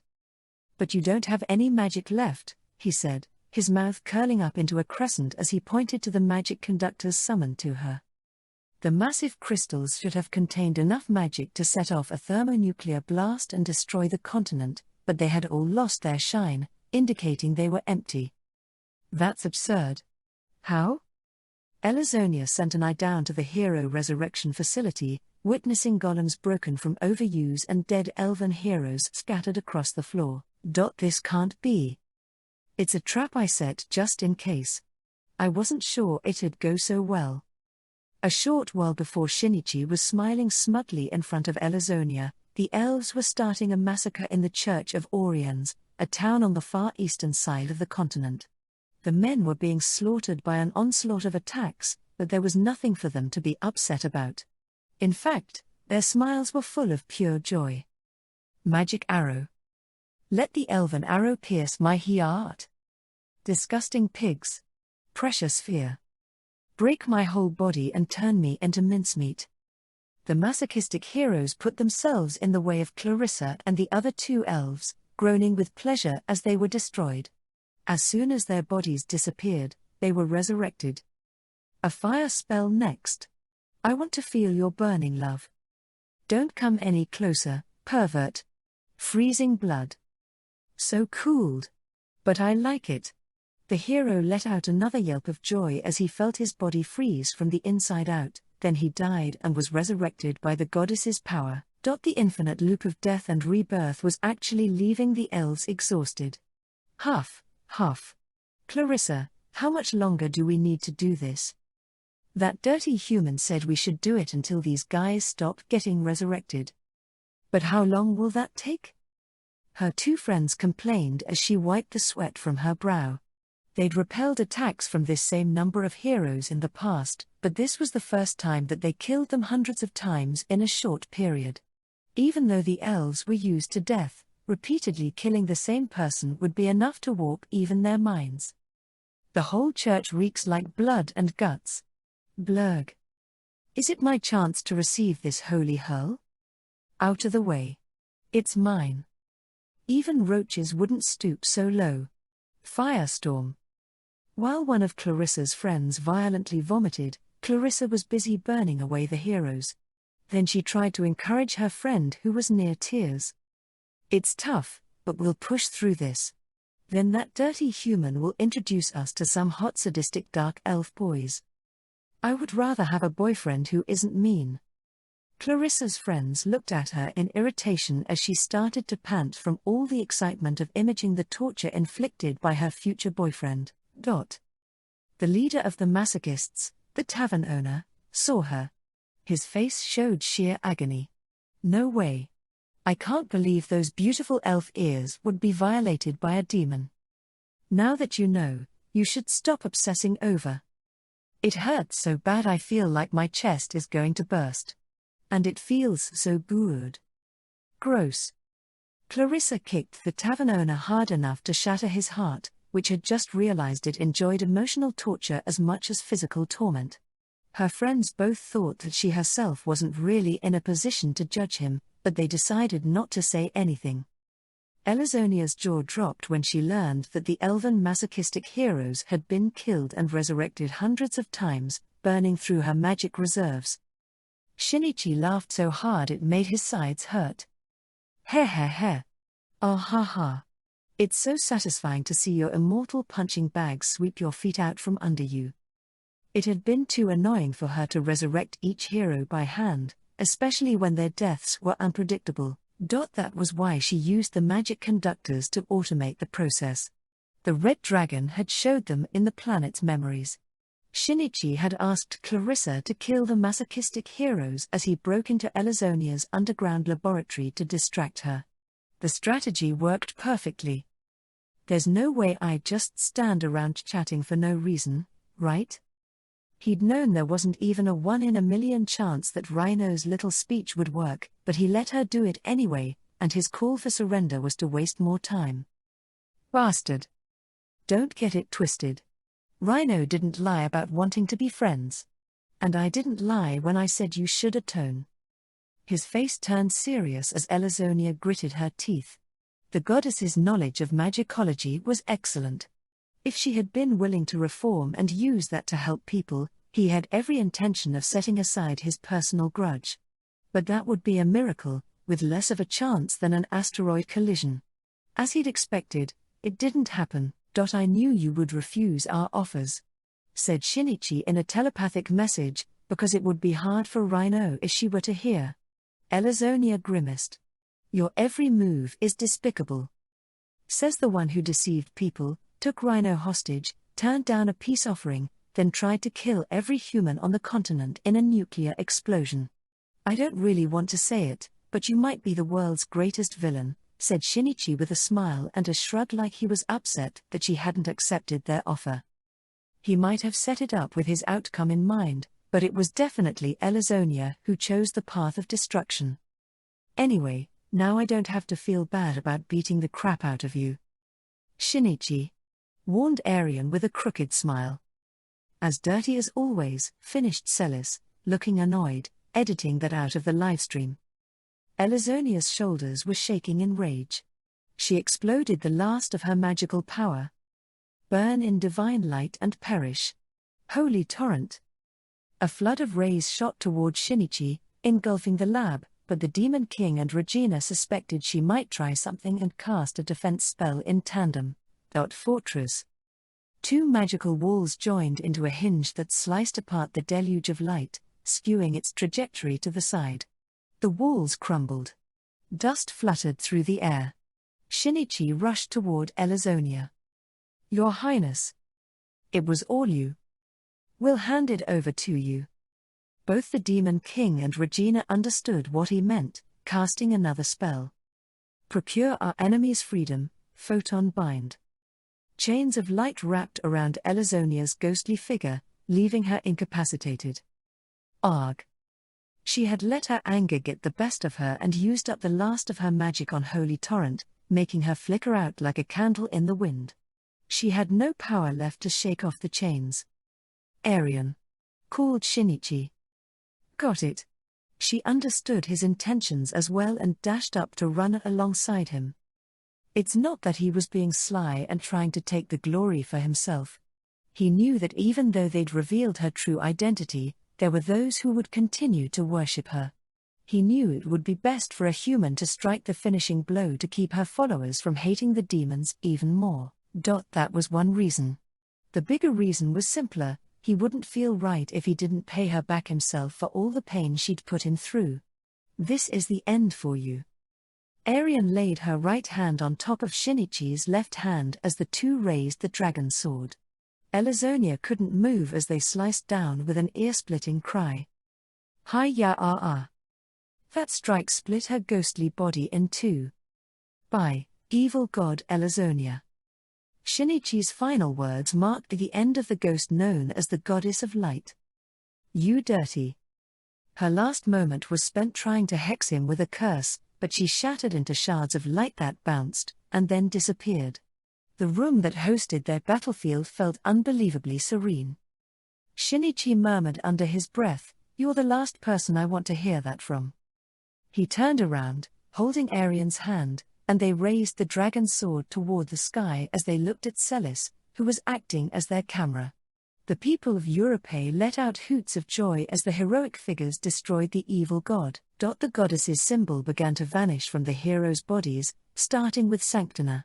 That was how the manipulative goddess was destroyed and the curse of the hero was lifted, closing the curtain on an entire era.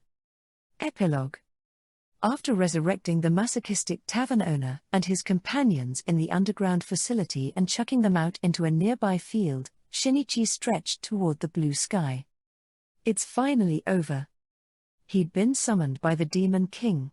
His daily life had turned into fighting the immortal heroes, but that had finally come to an end. Shinichi felt like a weight had been lifted from his shoulders. The Demon King bowed his head. Shinichi, I thank you again.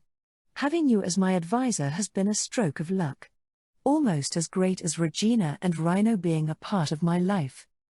You're going to make me blush, said Shinichi with a pleased smile. There was no greater flattery from the Blue Demon King, who dearly loved his wife and daughter. Regina smiled and interrupted their conversation. Don't get embarrassed. You've done something that will owe you for the rest of our lives. Hey! How about I let you marry Rhino to show our thanks? What? I'll never allow that, even if it is Shinichi. Bellowed the Demon King, his gratitude flipping immediately to shock. Regina admonished him with an icy expression. But he beat the wretch that defeated you. That means he's stronger than you, and qualified to be Rhino's husband. Her argument wasn't quite correct, but it was the demon's way to say that a loser was simply making excuses if they claimed an opponent cheated. The winner was seen as the strongest. Ugh, no, but the Demon King was indebted to Shinichi. While he acknowledged Shinichi's strength, he couldn't easily agree to letting his daughter be a bride, leaving him in distress. Ha ha ha, these parents are trouble. Shinichi laughed and brushed off the conversation, then looked at Rhino, but she didn't seem like she'd been listening. Instead she was glumly staring at the ground. Do you regret not being able to save Ellen? Yes. I know it's selfish of me. Rhino quickly acknowledged he was right and pressed her hand over her pained heart. It was the sad truth that there were people in that world that couldn't be reasoned with, making violence the only option to resolve the situation. Though Rhino was young and innocent, she understood that, but still wished she could have saved the lonely woman who had continued hating in order to hide her own tears. Would I have been able to be friends with Ellen if I were older? No, I think it was impossible. Shinichi shook his head. Ellen had died when her memories as a human were erased, giving birth to the vengeful spirit called Elazonia. It was too late to try and extend a friendly hand to her. Even if her memories had remained, she probably wouldn't have been able to change her ways. It sounds nice to say you'll use words to persuade someone instead of violence, but really that's just a way to make brainwashing sound nice, said Shinichi. That's not. Rhino tried to argue but didn't make a peep after that. Sanctina had been a devout member of the church. She'd done a 180 and turned into a pervert in love with Rhino, and it was hard to argue that couldn't be attributed to brainwashing. The difference between persuasion and brainwashing is only a matter of the degree. It's not necessarily verbal abuse, but manipulating someone's thoughts can be crueler than some lesser violence. I guess so. Rhino realized she might have been the most violent person because she was so against physical violence. Shinichi gently stroked her head. I like your way of thinking. It's just that that idiot of a woman had her own way. It's arrogant to try and change that. That's all I'm trying to say. Just like that dumbass girl who had stuck to her principles of being kind, even when people around her called her out on it. Ellen had enough pride to stick to her own ways, too. It would be an insult to her memory to claim that her life was wrong, even if they had to eliminate her for being in their way. That's why, if there's one thing you can do, it's to remember her. Remember her? Yes. They say that only one more pitiful than the deceased is a person forgotten. You should try to think about her every once in a while. Just like Shinichi would never forget Nozomi, that was the best thing she could offer to the departed. Well, that's probably not something I should say, since I ruined Elazonia's good name and turned her into an evil god. Classic look who's talking moment, said Celis as he backtracked. Rhino's smile settled back on her face. Heh, Shinichi, you're so kind. But that is not a reason she should marry you, snarled the Demon King. Let's move away from this topic, said Shinichi, treating her father with caution as he stalked him like an angry tiger. Humph. Rhino pouted when Shinichi seemed like he wasn't interested. Arian saw her reaction, realized things could get ugly, and decided to change the subject. Anyway, now we have peace. With the goddess defeated, the immortal heroes had disappeared. Arian was happy about it, but Shinichi looked at her with a huge grin on his face. That's not true, he said, dashing her hopes. What? Okay. The heroes are gone. The church has been weakened. The people are pent up with irritation, which is going to explode at once. Peace isn't here to stay. It's time for mass chaos. Every fiber of his being seemed to enjoy the prospect, but Arian stood there flabbergasted. First, a revolt against the church, which has oppressed the people. Any humble priests will be spared, but any corrupt ones will be a different story. If you don't have the money to afford the healing, you can pay with your body. Don't get behind on your regular donations if you want me to resurrect you. Crooked priests would manipulate the people and even royalty. They didn't serve a merciful goddess but a wicked, evil god. The people had now received a perfect justification for fighting back, and they'd already seen what could happen when their anger exploded. Having rocks thrown at them. Being chased around.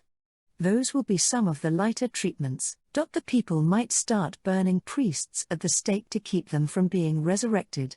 Ha ha ha. That's terrible. Just kidding.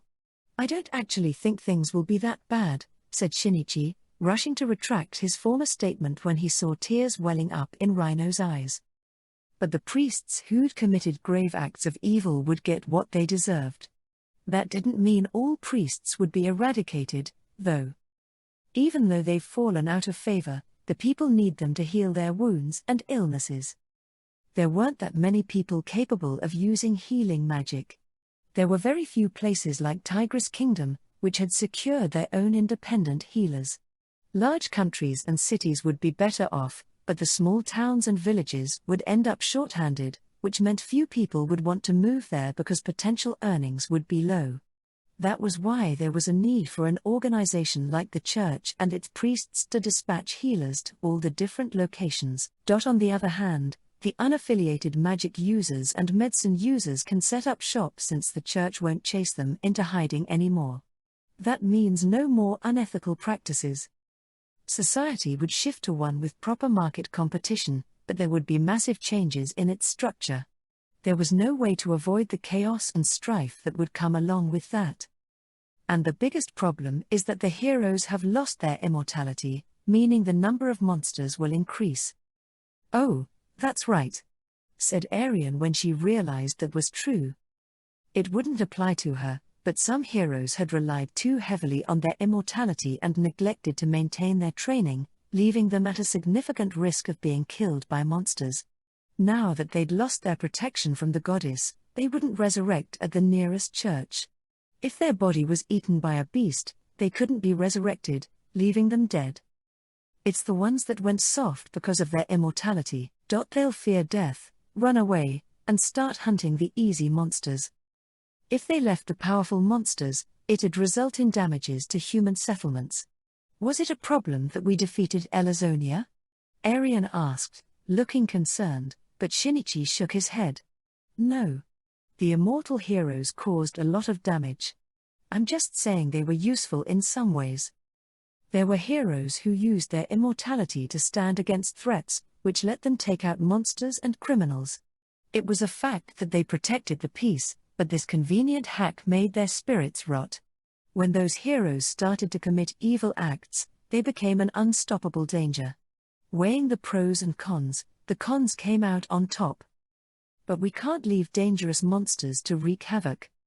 She felt some responsibility because her own father, the Red Dragon, was one of the sources of monsters. Shinichi cracked his usual devious smile. That's where we come in. What if the demons defeat monsters in place of the church's former heroes? Everyone will be grateful. Exactly. It's one step to turn the tables. Rhino struck the people's hearts in the livestream, meaning there were some people who realized they may have misunderstood the demons. However, they would fear their strength since they watched the Demon King defeat even a god, meaning there would be many civilians treating them with caution. How do you get rid of hate and make people like you? It's simple. You show that your existence is beneficial.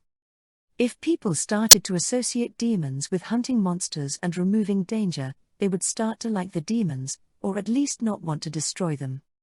In other words, the mass chaos will actually be a welcoming reception to help the demons set down roots on the surface. Ha ha ha. You have the dirtiest mind ever, quipped Celis. That only made him laugh harder. He accepted her insult, turning his back on what was the grave of a woman who had tried to become a god.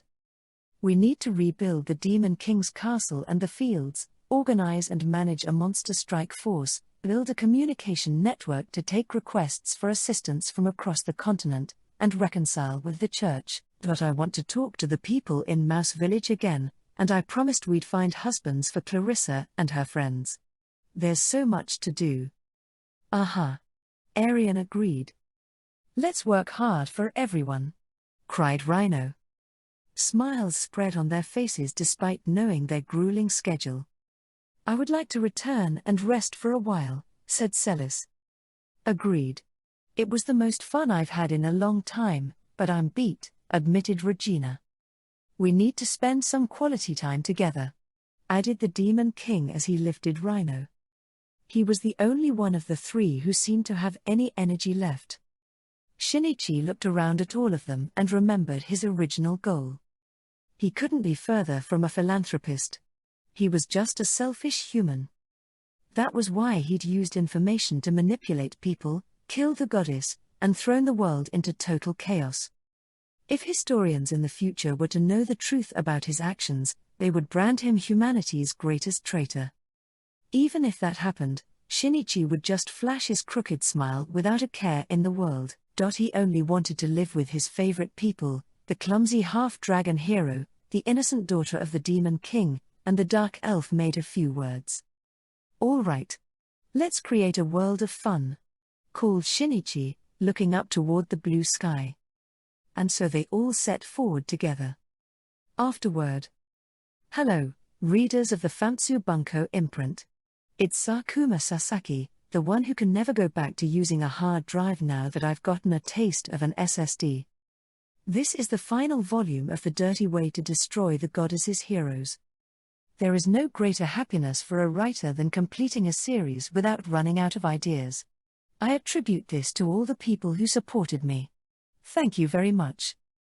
I might have jumped the gun with my closing words since there will be one more volume, a sequel that gives a look into the main characters' lives after accomplishing their main goal of defeating the goddess's heroes. I wanted to touch on some loose ends and mysteries, like Arian's mom. And most importantly, there's been no clear winner on the romantic front. I don't know if it'll be the answer to your prayers, but I'll tell you the canon ship in the sequel. I hope you don't mind the wait. I think I should be able to get it out by this coming winter. After that, I plan to start working on a new series. Nothing is set in stone, and I don't have any concrete information to pass along. What I can say is that I promise to continue writing novels, even if there is a slight hiatus. I would like to express my gratitude. Thank you to Asagi Tosaka for your gorgeous illustrations. I know you've been busy since you found out that Girly Air Force is getting adapted to an anime. Thank you to my chief editor, Kimiko Gibu, for your invaluable advice and support. Thank you to all the people involved in publishing this book, including the printers, distribution teams, and bookstores.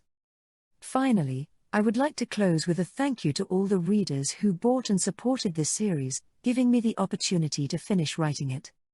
Sakuma Sasaki, July 2018.